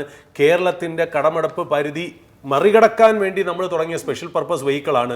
എന്നിട്ടും സോവറിനായിട്ടുള്ള ഗ്യാരണ്ടി സ്റ്റേറ്റിൻ്റെ തന്നെ അല്ലേ എന്നൊക്കെയുള്ള സത്യം തന്നെയാണ്, ഞാൻ അതിനെ ഡിനൈ ചെയ്യുന്നില്ല. ബട്ട് എന്താണ് കിഫ്ബി? കിഫ്ബി എന്ന് പറയുന്നത്, ഞാൻ അതാ പറഞ്ഞത്, ഈ കിഫ്ബി എന്ന് പറയുന്ന കാര്യം ചെയ്യാനായിട്ട് നമ്മുടെ ഇവിടുത്തെ രണ്ട് മെയിൻ പൊളിറ്റിക്കൽ പാർട്ടീസും കൈകോർത്ത് ഇത് കൊണ്ടുവന്നത് സോഷ്യൽ ഇക്വിറ്റിയുടെ ഫസ്റ്റ് എക്സാമ്പിളാണ്. ഞാൻ പറഞ്ഞില്ലേ, നമ്മളൊരു ഡെവലപ്മെന്റ് കൊണ്ടുവരുന്നതിൻ്റെ കൂടെ ജനങ്ങളുടെ സ്വഭാവം കൂടെ മാറ്റിയെടുക്കുക എന്നുള്ള പറഞ്ഞ ആദ്യത്തെ പോയിന്റിലേക്ക് തന്നെ ഞാൻ തിരിച്ചു പോകുന്നു എന്നുള്ള. അത് KIIFB was A very first step and A major significant step. കാര്യം എന്ന് വെച്ചാൽ നമ്മൾ നേരത്തെ പറഞ്ഞു, അതായത് ഇത് സ്റ്റേറ്റിൻ്റെ ബഡ്ജറ്റിൽ തന്നെ കിടക്കുന്ന കാശാണെങ്കിൽ തീർച്ചയായിട്ടും എല്ലാ ഡിപ്പാർട്ട്മെന്റും ഡിവൈഡ് ചെയ്ത് പോകും. ഡിവൈഡ് ചെയ്ത് പോകുമ്പോൾ പ്രൊഡക്റ്റീവ് അസറ്റ് മാത്രമല്ല ഉണ്ടാക്കുന്നത്, നമ്മൾ അനാവശ്യമായിട്ടുള്ള വേസ്റ്റ്ഫുൾ എക്സ്പെൻഡിച്ചറിലേക്കും ഈ പൈസ പോകും. അതിന് പകരം നമ്മൾ ഈ പറയുന്ന പോലെ രണ്ട് ലെവലിൽ നിന്നാണല്ലോ കളക്ട് ചെയ്യുന്നത്. ഒന്നെന്ന് പറയുന്നത് പെട്രോൾ അല്ലെ ഡീസൽ വെഹിക്കിൾ ടാക്സിൽ നിന്നും നമ്മൾ കിട്ടുന്ന 50% കൂടെയാണ് ഇതിന് വരവായിട്ട് വയ്ക്കുന്നത്. ഈ വരവായിട്ട് വെച്ചിട്ട് സെപ്പറേറ്റ് ആയിട്ടുള്ള എൻറ്റിറ്റിയിലേക്ക് നമ്മൾ പൈസ ട്രാൻസ്ഫർ ചെയ്യുന്നതോടുകൂടി ഈ ഓഫ് ബഡ്ജറ്റ് ട്രാൻസ്ഫർ എന്നുള്ളത് ഒരു വശം. വേറൊരു വശം എന്ന് പറയുന്നത്, നമ്മളിത് കേരളത്തിൻ്റെ ഓൺ ബഡ്ജറ്റിലും ഫിനാൻസിലുമാണ് വരുന്നതെങ്കിൽ ഈ പൈസയിൽ വേസ്റ്റ്ഫുൾ എക്സ്പെൻഡിച്ചർ ഒരുപാട് വരും എന്നുള്ളത് ഒന്ന്. രണ്ടാമത്തെ കാര്യം, നല്ല രീതിയിലുള്ള റെഡ് ടേപ്പിസം അതിനകത്ത് വരും എന്നുള്ളത്. അതായത് പിന്നെ പാലിക്കേണ്ട ഒരുപാട് ഗവൺമെന്റ് പ്രൊസീജിയർ ഉണ്ട്. നമുക്കറിയാലോ, ഒരു ടെൻഡർ ഇനത്തിൽ ഒരു റോഡ് പ്രോജക്റ്റ് അവാർഡ് ചെയ്യുന്നു, അല്ലെങ്കിൽ എന്തെങ്കിലും ഒരു പ്രോജക്റ്റ് ഫ്രണ്ടിലോട്ട് മൂവ് ചെയ്യണമെന്നുണ്ടെങ്കിൽ നമ്മുടെ കേരളത്തിൽ ഇന്നും നമ്മൾ ഫോളോ ചെയ്തിരിക്കുന്ന, ഒരു പക്ഷേ ഇന്ത്യയിലും അങ്ങനെ തന്നെ ആയിരിക്കും, അതായത് നമ്മുടെ ഒരു ട്രസ്റ്റ് ഇല്ലാത്ത രീതിയിൽ ഉണ്ടാക്കിയിരിക്കുന്ന ഒരു വർക്ക് ഫ്ലോ ആണ്. അതായത് ഒരു പേപ്പർ ഒരു ഗവൺമെന്റ് ഉദ്യോഗസ്ഥന്റെ ടേബിളിൽ നിന്ന് അവിടെ പോകുന്നു, അദ്ദേഹം കൊറിയിട്ട് തിരിച്ചയക്കുന്നു. അതായത് നമ്മളൊരു കൺസെപ്റ്റ് 1000 കോടിക്ക് ഒരു പ്രോജക്റ്റ് നമ്മൾ കൺസെപ്ച്വലൈസ് ചെയ്യുന്നു എന്നുണ്ടെങ്കിൽ ഇത് ഇംപ്ലിമെന്റ് ചെയ്യുന്നത് 6 കൊല്ലം കഴിഞ്ഞും അപ്പോഴത്തേക്കും പ്രോജക്റ്റ് ഷൂട്ടപ്പ് ചെയ്തതായിട്ട് നമുക്കറിയാം. കേരളത്തിലെ തന്നെ അങ്ങനത്തെ ഏറ്റവും വലിയ പ്രോജക്റ്റ്, അത് എന്താ പറയുക, ഇനഫിഷ്യൻസി കാരണവും ദീർഘവീക്ഷണവും ഇല്ലാത്തതും കാരണം നമുക്കറിയാലോ, കേരളത്തിലെ 2 ബൈപ്പാസുകൾ, കൊല്ലം ആലപ്പുഴ ബൈപ്പാസുകൾ 50 കൊല്ലമായിട്ട് മുടങ്ങിക്കിടന്ന ഒരു സിസ്റ്റമായിരുന്നു ഉണ്ട്. ഞാൻ അതിൽ സർക്കാരുകളെയോ പൊളിറ്റിക്കൽ പാർട്ടിയെ കുറ്റം പറയുന്നില്ല. ബട്ട് അവിടുന്ന് ഒരു മൈൻഡ് സെറ്റ് രീതിയിൽ നിന്ന് ചേഞ്ച് എന്നുള്ള രീതിയിലും അത് റെഡ് ടേപ്പിസം മാറ്റാനും ഈ സ്പെഷ്യൽ പർപ്പസ് വെഹിക്കിള് അതിന് ഒരുപാട് എംപവർമെന്റ് കൊടുക്കുന്നുണ്ടോ എന്നുള്ള ഒരു പ്രോജക്റ്റ് ഇന്ന് ആലോചിച്ചാൽ അത് എക്സിക്യൂഷൻ ലെവലിലേക്ക് പോകാനായിട്ടും ഓപ്പറേഷൻ ലെവലിലേക്ക് പോകാനായിട്ടുമുള്ള ടൈം കുറച്ചു എന്നുള്ളതും കൂടെ കിഫ്ബിയുടെ വലിയൊരു വിജയമാണെന്നുള്ള. അങ്ങനത്തെ ഒരു നോവൽ ഐഡിയ കൊണ്ടുവന്നതിൽ 2 പൊളിറ്റിക്കൽ പാർട്ടീസിനും ഇൻവോൾവ്മെന്റ് ഉണ്ടെങ്കിലും ഓഫ് ലൈറ്റ് ആയിട്ട് അതിൻ്റെ ഈ പൊളിറ്റിക്കൽ പാർട്ടിയെ സപ്പോർട്ട് ചെയ്യുന്ന വെസ്റ്റഡ് ഇൻട്രസ്റ്റ് ആയിട്ടുള്ള മാധ്യമങ്ങൾ പലരും ഇതിനെ ഒരു വില്ലനായിട്ട് അവതരിപ്പിച്ചത് വളരെ മോശമായി പോയി എന്ന് വിശ്വസിക്കുന്ന ആളാണ് ഞാൻ. കിഫ്ബിക്ക് അതിൻ്റെതായ റോളുണ്ട്, നല്ല രീതിയിൽ അത് എക്സിക്യൂട്ട് ചെയ്യുന്നത്. അതൊരു പാരലൽ സിസ്റ്റം എന്നുള്ള രീതിയിൽ കേരളത്തിന്റെ മൈൻഡ് സെറ്റ് തന്നെ മാറി എന്നുള്ളതാണ്. തോമസിന് എന്തോ ആഡ് ചെയ്യാനുണ്ടെന്ന് തോന്നുന്നു. അവിടെയാണ് ഈ കിഫ്ബി എന്നുള്ള കിഫ്ബി എന്നുള്ള സിസ്റ്റത്തിനെ വൈറ്റ് പേപ്പറിൽ എങ്ങനെ ഡിഫൈൻ ചെയ്തു എന്നത് ഇമ്പോർട്ടന്റ് ആയിട്ട് വരുന്നത്. വൈറ്റ് പേപ്പറിൽ KIIFB one of the best managing system എന്നുള്ള രീതിയിലാണ് വൈറ്റ് പേപ്പറിൽ. കാര്യം വളരെ നല്ല രീതിയിൽ അപ്രീഷിയേറ്റ് ചെയ്യുകയും എന്നാൽ ഫിഗേഴ്സ് വെച്ചിട്ട് അതിനൊരു വില്ലനാക്കി ചിത്രീകരിക്കുകയും ചെയ്തു. അതിലൊരു ഒരു ഒരു ഒരു 2 അപ്രോച്ച് വരുന്നുണ്ട്. CAGയുടെ നമ്മൾ നോക്കുകയാണെങ്കിൽ, കൺട്രോളർ ആൻഡ് ഓഡിറ്റർ ജനറലിന്റെ പെർസ്പെക്റ്റീവിൽ നോക്കുകയാണെങ്കിൽ CAG കൃത്യമായി പറഞ്ഞു, കിഫ്ബി എടുക്കുന്ന കടം, കിഫ്ബി നടത്തിയിട്ടുള്ള ബോറോവിങ്സ് എല്ലാം സ്റ്റേറ്റിന്റെ ബോറോവിങ്സ് ആയിട്ട് പരിഗണിക്കും. സ്റ്റേറ്റിന്റെ ബോറോവിംഗ് ലിമിറ്റിന് കീഴിലാണ് കിഫ്ബിയുടെ ബോറോവിങ്സും വരിക എന്നത് CAG ടെക്നിക്കലായിട്ട് അവകാശപ്പെടുന്നു. അത് നമുക്ക് സമ്മതിച്ചു കൊടുക്കാവുന്നതാണ്. ബിക്കോസ് ടെക്നിക്കലി സ്റ്റേറ്റ് എത്ര ബോറോ ചെയ്യുന്നു എന്നുള്ളത് FRBM ആക്ട് പ്രകാരം വെച്ചിട്ടുള്ള ഒരു സീലിംഗ് പ്രകാരമാണ്. എന്നാൽ വൈറ്റ് പേപ്പറിലേക്ക് വരുമ്പോൾ നമ്മളൊരു purely economical perspective, financial perspective എടുക്കുകയാണെങ്കിൽ നമുക്കറിയാവുന്നതാണ്, കിഫ്ബി എടുത്തിട്ടുള്ള ബോറോവിങ്സിലുള്ള റീപേയ്മെന്റ്സ് ഒന്നും സ്റ്റേറ്റ് ഗവൺമെന്റ് ഒരു ഡെപ്റ്റ് എന്ന രീതിയിൽ റീപേ ചെയ്യുന്നതല്ല എന്നത് കിഫ്ബിയുടെ സിസ്റ്റത്തിൽ തന്നെയുള്ളതാണ്. സൂരജ് സാർ പറഞ്ഞതുപോലെ മോട്ടോർ വെഹിക്കിൾ സെസ്സിൽ നിന്നാണെങ്കിലും മോട്ടോർ വെഹിക്കിൾ രജിസ്ട്രേഷൻ ഫീസിന്റെ ഒരു പെർസെൻറ്റേജ് എന്ന നിലയിലും കിഫ്ബിക്ക് കാലാകാലങ്ങളായിട്ട് കിട്ടുന്ന ഒരു റവന്യൂ, ആ ഒരു റവന്യൂ സ്ട്രീം കിഫ്ബി ഒരു പ്രൊജക്റ്റ് എടുക്കുമ്പോൾ ആ പ്രൊജക്ടിന്റെ ടോട്ടൽ കോസ്റ്റ് എത്രയാണ്, ഈ ടോട്ടൽ റവന്യൂ സ്ട്രീം കിഫ്ബിക്ക് എത്രയാണ്, അങ്ങനെ വെച്ചൊരു കമ്പയർ ചെയ്യുമ്പോൾ ഒരു അസറ്റ് മാച്ചിങ്, കോസ്റ്റ് പ്ലസ് ഇൻട്രസ്റ്റും കൂടെ കവർ ചെയ്യുന്ന രീതിയിലാണ് അത് വരുന്നത്. അതെ, ഒരു പ്രൊജക്ട് കിഫ്ബി എടുക്കുമ്പോൾ 1000 രൂപയുടെ ഒരു പ്രൊജക്റ്റ് ആണ്, അതിൽ ലെറ്റ്സ് സേ ഒരു 100 രൂപ ഇൻട്രസ്റ്റ് പേയ്മെന്റ്സ് ആണെങ്കിൽ 1100 രൂപ കംപ്ലീറ്റ്ലി 10 കൊല്ലത്തിനുള്ളിൽ 1100 രൂപ ഈ പ്രൊജക്റ്റുമായി ബന്ധപ്പെട്ട് കിഫ്ബിക്ക് തിരിച്ചടവ് ഉണ്ടാകുന്നു എങ്കിൽ ക്യാഷ് ഫ്ലോ ഉറപ്പ് വരുത്തിയതിനു ശേഷമാണ് ആ പൈസ ഉള്ളിലേക്ക് വരുന്നത്. അത് വെച്ചിട്ടാണ് നമ്മൾ ക്യാഷ് നമ്മൾ പറയുന്നത് അസറ്റ് ലയബിലിറ്റി മാനേജ്മെന്റ് സിസ്റ്റം എന്നാണ്. അതെ ഒരു 1100 രൂപയോ 1100 രൂപയ്ക്ക് മുകളിലൊരു ഫിഗർ റവന്യൂ എന്ന രീതിയിലോ ഈ സർക്കാരിൽ നിന്ന് മോട്ടോർ വെഹിക്കിൾ സെസ് എന്ന രീതിയിലോ മോട്ടോർ വെഹിക്കിൾ രജിസ്ട്രേഷൻ ഫീസ് എന്ന രീതിയിലോ 1100 മുകളിലുള്ളൊരു ഫിഗർ ഒരു ഇൻഫ്ലോ കിഫ്ബിയിലേക്ക് വരുന്നുണ്ടെങ്കിൽ മാത്രമേ കിഫ്ബി ഒരു പ്രൊജക്ട് അപ്രൂവ് ചെയ്യുള്ളൂ എന്നതാണ് ഗ്രോയിങ് ആനുവിറ്റി മോഡൽ. അതായത് അങ്ങനെ തന്നെയാണ് മെട്രോ റെയിലും ഒക്കെ വർക്ക് ചെയ്യുന്നത്. അതെ, ഇന്ത്യയിലുള്ള ഇപ്പോൾ നമുക്ക് പറയാവുന്നതാണ്, ഇന്ത്യയിലെ one of the largest infrastructure developer National Highway Authority of ഇന്ത്യയാണ്.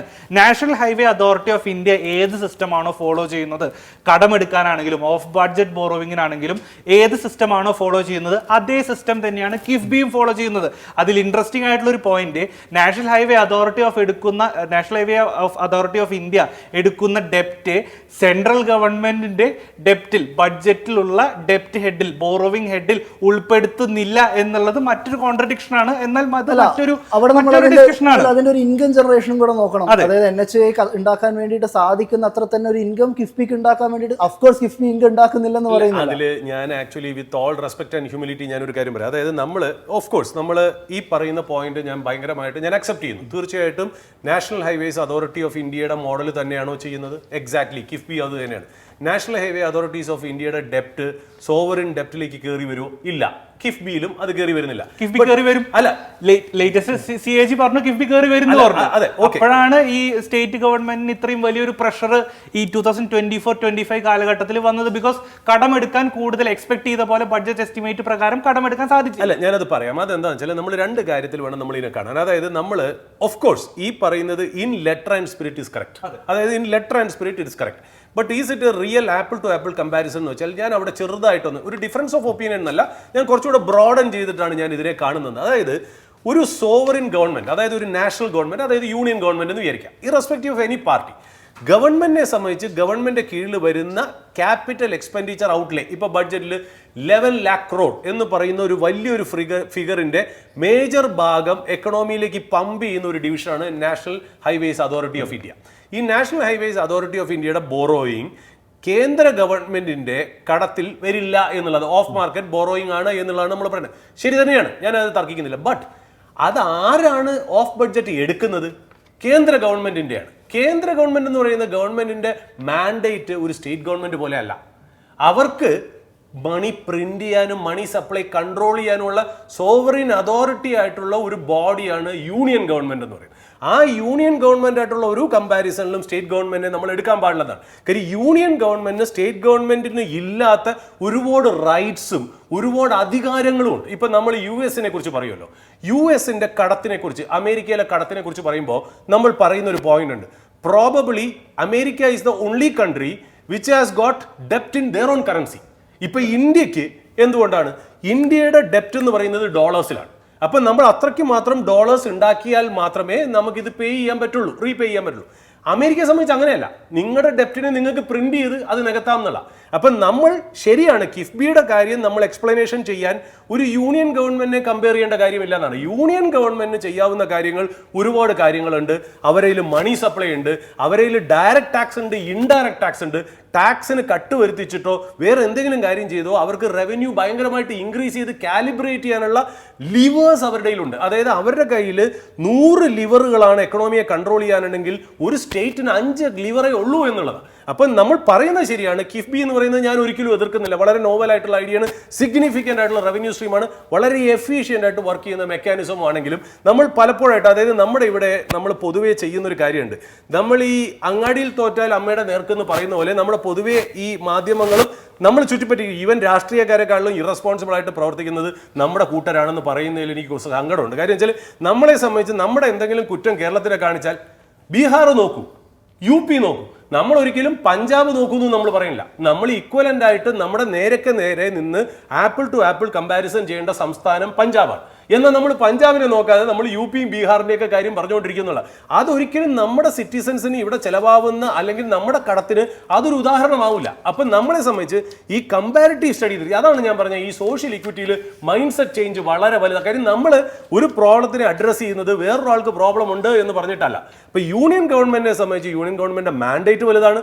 അവരായിട്ട് ഒരു സ്റ്റേറ്റിനെ കമ്പയർ ചെയ്യുക എന്ന് പറയുന്നത് തെറ്റാണെന്ന് ഞാൻ പറയത്തില്ല. ബട്ട് ഈവൻ ദെൻ അതൊരു എസ്കേപ്പിസം റൂട്ടാണ്. നമ്മൾ അത് മാറ്റി വെച്ചിട്ട് നമ്മൾ കിഫ്ബിയെ കുറിച്ച് പറഞ്ഞാലും കിഫ്ബിയുടെ ഒരുപാട് കാര്യങ്ങളിൽ ഞാൻ വളരെ പോസിറ്റീവായിട്ട് യോജിക്കുന്നു എന്നുള്ള. തോമസിന് കണ്ടിന്യൂ ചെയ്യാം. അങ്ങനെ നമ്മൾ പഞ്ചാബിന് പറയുകയാണെങ്കിൽ, നമ്മൾ Punjab apple to apple comparison എന്ന രീതിയിൽ പഞ്ചാബിന് പറയുകയാണെങ്കിൽ, ഞാൻ ആദ്യം പറഞ്ഞ ഒരു പോയിന്റിലേക്ക് തന്നെ തിരിച്ചു വരേണ്ടി വരും. Outstanding liabilities as A percentage of GSDP എന്നുള്ളത് സ്റ്റേറ്റ് സെൻട്രൽ കേരള ഗവൺമെന്റിന് 35% എന്ന ലെവലിൽ നിൽക്കുമ്പോൾ പഞ്ചാബ് ഗവൺമെന്റിന്റെ 46% ആയി ഇപ്പോഴും കണ്ടിന്യൂ ചെയ്യുകയാണ് എന്നുള്ളതാണ്. സോ ഒരു ആപ്പിൾ ടു ആപ്പിൾ കമ്പാരിസൺ നടത്തുമ്പോഴും ഹൈലി വെൽഫെയർ സ്റ്റേറ്റ് ആയിട്ടുള്ള പഞ്ചാബ് ഇപ്പോഴും കേരളത്തിനെക്കാട്ടും വളരെ വേഴ്സ് ആയിട്ടുള്ള ഒരു ലെവലിലാണ് എന്നുള്ളത് ഒരു റിയാലിറ്റിയാണ്.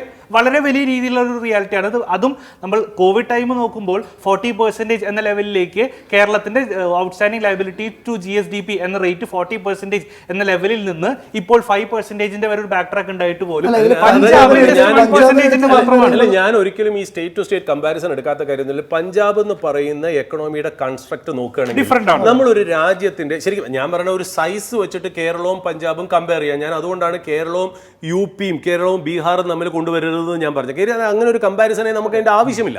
ഒന്നാമത്തെ കാര്യം, പഞ്ചാബ് എന്ന് പറയുമ്പോൾ പഞ്ചാബിന്റെ മെയിൻ ഇൻഡസ്ട്രി ആയിട്ടുള്ള അഗ്രികൾച്ചർ ആൻഡ് ഫാമിങ്ങിൽ യൂണിയൻ ഗവൺമെന്റ് തന്നെ ഏറ്റവും വലിയ സബ്സിഡീസ് കൊടുക്കുന്ന ഒരു സംസ്ഥാനങ്ങളിൽ വരുന്നതാണ്. അതായത് അവിടെയുള്ള എക്കണോമിയെ സപ്പോർട്ട് ചെയ്യാൻ വേണ്ടിയിട്ട് കേന്ദ്ര ഗവൺമെന്റുകൾ ആര് ഭരിച്ചാലും അത്രമാത്രം ഇമ്പോർട്ടൻസ് അവിടെ കൊടുക്കണം. ഒരു ആഗ്രേറിയൻ എക്കണോമിയും കൂടെയാണെന്ന്. നമ്മുടെ ഇവിടെ പഞ്ചാബിന്റെ അഗ്രികൾച്ചർ ഗ്രോത്ത് വെച്ച് നോക്കുമ്പോൾ നമ്മൾ അത്രയ്ക്കും ഇല്ല എന്നും കൂടെ അതിനകത്ത് ഇമ്പോർട്ടൻ്റ് ആയിട്ടുണ്ടല്ലോ. അപ്പം ബേസിക് ആയിട്ടുള്ള ഇപ്പം നമ്മൾ ആലോചിച്ച് നോക്കൂ, നമ്മളൊരു ഡെല്യൂജ് വന്നു, ഫ്ലഡ് വന്നു, കേരളത്തിന്റെ 2 ബോർഡേഴ്സും ഇടയ്ക്ക് ടെമ്പററി ആയിട്ട് ക്ലോസ് ചെയ്യപ്പെട്ടു അല്ലേ. നമ്മൾ ഈ കാസർഗോഡിൽ നിന്നും മംഗലാപുരത്തേക്ക് ട്രാവൽ ചെയ്യേണ്ട റോഡും നമ്മുടെ തിരുവനന്തപുരത്ത് നിന്ന് നാഗർകോവിലും അല്ലെങ്കിൽ ഈ കൊല്ലം ഭാഗത്തുനിന്ന് അല്ലെങ്കിൽ ഇടുക്കി ഭാഗത്തുനിന്ന് തമിഴ്നാട് പോകുന്നതൊക്കെ ക്ലോസ് ചെയ്തപ്പോൾ നമ്മൾ ആ ക്ലോഷർ എന്ന് പറയുന്നത് വീണ്ടും ഒരു 10 ദിവസം എക്സ്റ്റെൻഡ് ചെയ്തു എന്നുണ്ടെങ്കിൽ 11ാമത്തെ ദിവസം പൊട്ടുന്ന ഒരു സംസ്ഥാനമായിരുന്നു കേരളം. കാര്യം അത്രയ്ക്ക് മാത്രം ഡൊമസ്റ്റിക് പ്രൊഡക്ഷൻ ഇല്ലാത്തതാണ്. നമുക്ക് ഉപ്പ് തൊട്ട് കർപ്പൂരം വരെ, ഈവൻ അന്നത്തെ കാലത്ത് ഒരു മാസ്ക് പോലും ഒരു അതിർത്തി കടന്ന് വരേണ്ടിയിരുന്ന ഒരു സംസ്ഥാനമായിരുന്നു എന്നുള്ള. അപ്പം നമ്മൾ ഒരിക്കലും നമ്മുടെ കുറവുകളെ യൂണിയൻ ഗവൺമെന്റ് കൊണ്ടോ അല്ലെങ്കിൽ വേറെ സ്റ്റേറ്റ് ഗവൺമെന്റ്, അത് ഏത് സ്റ്റേറ്റ് ഗവൺമെന്റോ ആയിക്കോട്ടെ, ആര് ഭരിച്ചോട്ടെ, അങ്ങനത്തെ രീതിയിൽ ആവുന്നതിനേക്കാളും നമ്മുടെ സ്ട്രെങ്ത്തും വീക്ക്നെസ്സും വെച്ചിട്ട് അളന്നു പോകണം എന്നുള്ളതാണ്. അപ്പം ഞാൻ ഇതിനകത്ത് പറയുന്നത് വെച്ചാൽ കിഫ്ബി എന്ന് പറയുന്ന ഇത്രയും നോവലായിട്ട് ഐഡിയ 2 പാർട്ടി സിസ്റ്റത്തിൽ 2 പേരും കൈകോർത്ത് അതിനെ അക്സെപ്റ്റ് ചെയ്ത് മുന്നോട്ട് പോയ ഒരു സിസ്റ്റത്തിൽ ലാസ്റ്റ് വന്നപ്പോഴത്തേക്കും അതിനെ വില്ലനായിട്ട് കാണിച്ച് അതിൻ്റെ ഒരു ഓത്തന്റിസിറ്റി ഓഫ് പർപ്പസിനെ തന്നെ നശിപ്പിച്ചത് ശരിയായില്ല എന്നുള്ള വിശ്വാസം തന്നെയാണ് എനിക്കുള്ളത്. അവിടെ ഈ വൈറ്റ് പേപ്പറിൽ അതാണ് ഒരു ഇഷ്യൂ ആയിട്ട് വരുന്നത്. കിഫ്ബി എടുത്തിട്ടുള്ള കടം അല്ലെങ്കിൽ കിഫ്ബി തിരിച്ചടക്കാനുള്ള പേയ്മെന്റ്സ് പെൻഡിങ് എന്ന രീതിയിൽ പറഞ്ഞിട്ടുള്ള ആ പേയ്മെന്റ്സ് ലയബിലിറ്റി ആണോ ഒബ്വിയസ്ലി കുടിശ്ശികയാണ് എന്ന് നമുക്ക് പറയാൻ സാധിക്കും. അത് സംസ്ഥാനത്തിന്റെ കടത്തിന്റെ ബാധ്യതയോടൊപ്പം വെക്കാൻ പറ്റുമോ എന്നതിലാണ് ഒരു ഡൗട്ട്, എന്നതിലാണ് ഒരു ക്ലാരിറ്റി കുറവുള്ളതായിട്ട് ഇപ്പോൾ വരുന്ന ഈ വൈറ്റ് പേപ്പറിലുള്ള ക്ലാരിറ്റി കുറവുള്ളതായിട്ട് വരുന്നത്. കാരണം നമുക്ക് അറിയാവുന്നതാണ് കിഫ്ബിയുടെ തിരിച്ചടവ് വരുന്നത്, കിഫ്ബിയുടെ ബോറോവിങ്സിലുള്ള തിരിച്ചടവാണെങ്കിലും കിഫ്ബി പ്രൊജക്റ്റുകൾക്ക് കോൺട്രാക്ടേഴ്സിന് കൊടുക്കേണ്ട പേയ്മെന്റ് ആണെങ്കിലും എല്ലാം വരുന്നത് സംസ്ഥാന സർക്കാർ ഈ പറഞ്ഞതുപോലെ 2 മുന്നണികളും നിയമസഭയിൽ അംഗീകരിച്ച നിയമപ്രകാരം മോട്ടോർ വെഹിക്കിൾ സെസ്സിന്റെ ഭാഗമായിട്ട് മോട്ടോർ വെഹിക്കിൾ രജിസ്ട്രേഷന്റെ ഒരു പെർസെന്റേജ് എന്ന രീതിയിലും കിഫ്ബിക്ക് ഇൻഫ്ലോ ആയിട്ട് കിട്ടിക്കൊണ്ടിരിക്കുന്ന ഒരു എമൗണ്ടിൽ നിന്നാണ് ഈ പേയ്മെന്റ്സ് എല്ലാം. ബോറോവിംഗിലുള്ള പേയ്മെന്റ് ആണെങ്കിലും കോൺട്രാക്ടേഴ്സിനുള്ള പേയ്മെന്റ് ആണെങ്കിലും എല്ലാം അടഞ്ഞു പോകുന്നത് എന്നതാണ്. അവിടെയാണ് കിഫ്ബിയിൽ ഒരു നെഗറ്റീവ് സ്റ്റെപ്പായിട്ട് പിന്നെയും വരുന്നത്. ഈ വൈറ്റ് പേപ്പറിൽ ടേബിൾ 4.2 നോക്കുകയാണെങ്കിൽ കിഫ്ബിയുടെ ഔട്ട്ഫ്ലോസിനെ കുറിച്ച് ഒരു ടേബിളിൽ പറയുന്നുണ്ട്. ടേബിൾ 4.2 ആണ് കിഫ്ബിയുടെ ഔട്ട്ഫ്ലോസിനെ കുറിച്ച് എക്സ്പ്ലെയിൻ ചെയ്യുന്നത്. അതിൽ ലോൺ റീപേയ്മെന്റ് എന്ന രീതിയിൽ റീപേയ്മെന്റ് ഓഫ് പ്രിൻസിപ്പിൾ 9,865 കോടി രൂപയും ഫൈനാൻസ് കോസ്റ്റ് എന്ന രീതിയിൽ 10,198 കോടി രൂപയും. നമുക്കറിയാവുന്നതാണ് ഫൈനാൻസ് കോസ്റ്റ് ഇൻട്രസ്റ്റ് പേയ്മെന്റ് ആണ്. ഈ 2 ഒരു എമൗണ്ട് കൂടി നോക്കുമ്പോൾ ഓൾമോസ്റ്റ് 20,000 കോടി രൂപയുടെ അടുത്തേക്കാണ് ലോൺ റീപേയ്മെന്റ് എന്ന രീതിയിലേക്ക് ഒരു കണക്ക് പറഞ്ഞിട്ടുള്ളത്. ഇത് ആസ് ഓഫ് 31 മാർച്ച് 2026 ആണ്. അതിന് കൂടെ തന്നെ പ്രൊജക്ട് റിലേറ്റഡ് എക്സ്പെൻസസ് ആയി 42,904 കോടി രൂപ ആഡ് ചെയ്തിട്ടുണ്ട്. അഡ്മിനിസ്ട്രേറ്റീവ് എക്സ്പെൻസസ് ആയി 571 കോടി രൂപയും നമുക്ക് അഡ്മിനിസ്ട്രേറ്റീവ് എക്സ്പെൻസസ് മാറ്റി വെക്കാം. അതിലൊരു ഡൗട്ട്, ഈ വൈറ്റ് പേപ്പറിലത്തെ എങ്ങനെയാണ് എക്കണോമിക്കലി എക്സ്പ്ലെയിൻ ചെയ്യുന്നത് എന്നതിൽ വരുന്ന ഒരു ക്ലാരിറ്റി കുറവ് വരുന്നത്, എന്തിനാണ് കിഫ്ബി കടമെടുക്കുന്നത്? കിഫ്ബി കടമെടുക്കുന്നത് പ്രൊജക്ട് റിലേറ്റഡ് പേയ്മെന്റ്സിന് വേണ്ടിയിട്ടാണ്. പ്രൊജക്ട് റിലേറ്റഡ് പേയ്മെന്റ്സ് ഇതിൽ പറഞ്ഞിട്ടുള്ളത് 42,000 കോടി രൂപ, 43,000 കോടി രൂപ എന്ന രീതിയിലാണ്. ഇതിൽ റീപേയ്മെന്റ് ഓഫ് പ്രിൻസിപ്പൽ എന്ന രീതിയിൽ പറഞ്ഞിട്ടുള്ളത് 9,800 കോടി രൂപയും ഫൈനാൻസ് കോസ്റ്റ് എന്ന രീതിയിൽ പറഞ്ഞിട്ടുള്ളത് 10,198 കോടി രൂപയും. കടമെടുത്തിട്ടുള്ളത് പ്രൊജക്ട് പേയ്മെന്റ്സിന് വേണ്ടി. ഈ പ്രൊജക്ട് പേയ്മെന്റ്സ് കിഫ്ബി നടത്തുന്നു. അതിനുശേഷം ഈ കടം തിരിച്ചടയ്ക്കുന്നു. കിഫ്ബിയുടെ ടോട്ടൽ ഔട്ട്ഫ്ലോ ആയിട്ട് കാൽക്കുലേറ്റ് ചെയ്തപ്പോൾ ഈ കടം എടുത്തിട്ടുള്ള എമൗണ്ടും തിരിച്ചടച്ചിട്ടുള്ള എമൗണ്ടും ഫൈനാൻസ് ചെയ്തിട്ടുള്ള ഇൻട്രസ്റ്റ് പേയ്മെന്റ്സ് എമൗണ്ടും കിഫ്ബിയുടെ പ്രൊജക്ട് റിലേറ്റഡ് പേയ്മെന്റ്സും ഒരുമിച്ച് കാൽക്കുലേറ്റ് ചെയ്തിട്ട് ടോട്ടൽ ഔട്ട്ഫ്ലോ 63,539 കോടി രൂപ എന്ന ലെവലിലേക്ക് എത്തുമ്പോൾ അവിടെ ഒരു ഡബിൾ എൻട്രി സംഭവിച്ചിട്ടുണ്ട്. കടം എടുത്തത് ഒരു കാര്യത്തിനാണ്, ആ കാര്യത്തിന് തന്നെ പണം ചെലവഴിക്കുകയും കടം തിരിച്ചടയ്ക്കുകയും ചെയ്യുമ്പോൾ തിരിച്ചടച്ച പണത്തിന്റെ വാല്യൂവും ആ പ്രൊജക്ടിന് വേണ്ടി ചെലവാക്കിയ പണത്തിന്റെ വാല്യൂവും ഡബിൾ എൻട്രി പ്രകാരമാണ് ഇതിൽ 63,539 കോടി രൂപ എന്ന കിഫ്ബി ഔട്ട്ഫ്ലോയിലേക്ക് എത്തുന്നത്. അതിൽ നിന്ന് നമുക്ക് മനസ്സിലാക്കാൻ സാധിക്കുന്നത്, അല്ലെങ്കിൽ ഒരു ടാർഗറ്റഡ് അപ്രോച്ച് കിഫ്ബിയെ ഇകഴ്ത്തി കാണിക്കാൻ, അല്ലെങ്കിൽ കിഫ്ബി ടോട്ടലി ഒരു ഫെയിലിയർ ആണ്. അതിലും കോൺട്രഡിക്ഷൻ ഉണ്ട്. നമ്മൾ മുമ്പ് പറഞ്ഞതുപോലെ ഈ വൈറ്റ് പേപ്പർ ഡോക്യുമെന്റിൽ തന്നെ കൃത്യമായി പറഞ്ഞിട്ടുണ്ട് കിഫ്ബി നല്ലൊരു മാനേജ്മെന്റ് അപ്രിഷിയേറ്റ് ചെയ്തിട്ടാണ് ഈ കിഫ്ബിയുടെ ചാപ്റ്ററിൽ കൺക്ലൂഷൻ പാർട്ടിൽ പറഞ്ഞിട്ടുള്ളത്. അങ്ങനെ ഒരു സിറ്റുവേഷൻ, അങ്ങനെ ഒരു സർക്കംസ്റ്റാൻസസിൽ ഈ ഔട്ട്ഫ്ലോസിൽ ഒരു ഡബിൾ എൻട്രി ഇൻക്ലൂഡ് ചെയ്തുകൊണ്ട്, ഇത് അധികം ആരും സംസാരിച്ചിട്ടില്ല, മാധ്യമങ്ങൾ പോലും നോട്ട് ചെയ്യാത്ത ഒരു കാര്യമാണിത്. ഔട്ട്ഫ്ലോസിൽ ഡബിൾ എൻട്രി എങ്ങനെ സംഭവിച്ചു എന്നുള്ളത്. അവിടെയാണ് ഒരു വൈറ്റ് പേപ്പറിനെ കുറിച്ച് ഒരു സംശയം വരുന്നത്. കിഫ്ബിയെ ഇവർ എങ്ങനെയാണ് നോക്കി കാണുന്നത് എന്നൊരു സംശയം വരുന്നത്. അല്ല, ഇതിനകത്ത് അത് വളരെ ശരിയാണ്. അതായത് തോമസ് പറഞ്ഞൊരു കാര്യം, ഒരു ഡബിൾ എൻട്രി എന്നുള്ളതും കൂടാതെ തന്നെ അതിൻ്റെ സ്പിരിറ്റ് എന്താണ്, കിഫ്ബി ഉൾക്കൊണ്ടിരുന്ന ആ ഒരു ആശയം എന്താണ്, അസറ്റ് ലയബിലിറ്റി മാനേജ്മെന്റ് സിസ്റ്റം. ഈ അസറ്റ് ലയബിലിറ്റി മാനേജ്മെന്റ് സിസ്റ്റം എന്ന് പറഞ്ഞാൽ നമ്മൾ എന്തിനു വേണ്ടിയിട്ട് കാശ് ചെലവാക്കുന്നു അതിന് വേണ്ടിയിട്ടുള്ള വരവ് നമ്മൾ ഓൾറെഡി വരും എന്ന് നമ്മളൊരു സ്ട്രീം തുറന്നു വെച്ചിട്ടുണ്ട്. അതായത് നമ്മൾ നേരത്തെ പറഞ്ഞ പോലെ വണ്ടി രജിസ്ട്രേഷന്റെ കാര്യത്തിൽ നിന്നും ഫ്യൂവൽ സെസിന്റെ കാര്യത്തിനും വരുന്ന പൈസ ഉപയോഗിച്ചാണ് നമ്മൾ ഈ പ്രോജക്റ്റ് ചെയ്യുന്നത്. ഒറ്റ കാര്യമുള്ളൂ, നമ്മൾ പൈസ ആദ്യം കമ്മിറ്റ് ചെയ്യുന്നു, വരവ് പിന്നെ വരുന്നു. അത്രയേ ഉള്ളൂ അതിനകത്തുള്ള ഒരു വ്യത്യാസം. ഞാൻ അത്രയ്ക്ക് നോവലായിട്ടുള്ള ഒരു ഐഡിയ തന്നെയാണ് കിഫ്ബി എന്നുള്ള കാര്യത്തിൽ യാതൊരു സംശയമില്ല. പക്ഷേ അതാണ് ഞാൻ പറഞ്ഞത്, ആ കിഫ്ബിയുടെ ആ ഒരു കൺസ്ട്രക്ഷനെ തന്നെ പൊളിച്ചെഴുതുക എന്ന് പറയുന്നത് നല്ല രീതിയിലല്ല എന്നുള്ളതാണ് വിശ്വാസം. ഇപ്പം നമ്മൾ മനസ്സിലാക്കുന്നത് പുതിയ ഗവൺമെൻറ് ഈ പറയുന്ന രണ്ട് ഹെഡും, അതായത് ഈ ഫ്യുവൽ സെസ്സും മറ്റുള്ള കാര്യങ്ങളും സ്റ്റേറ്റിൻ്റെ ബഡ്ജറ്റിലേക്ക് അക്കൗണ്ട് ചെയ്യാൻ പോകുന്നു എന്നുള്ള രീതിയിലാണ് പോകുന്നത്.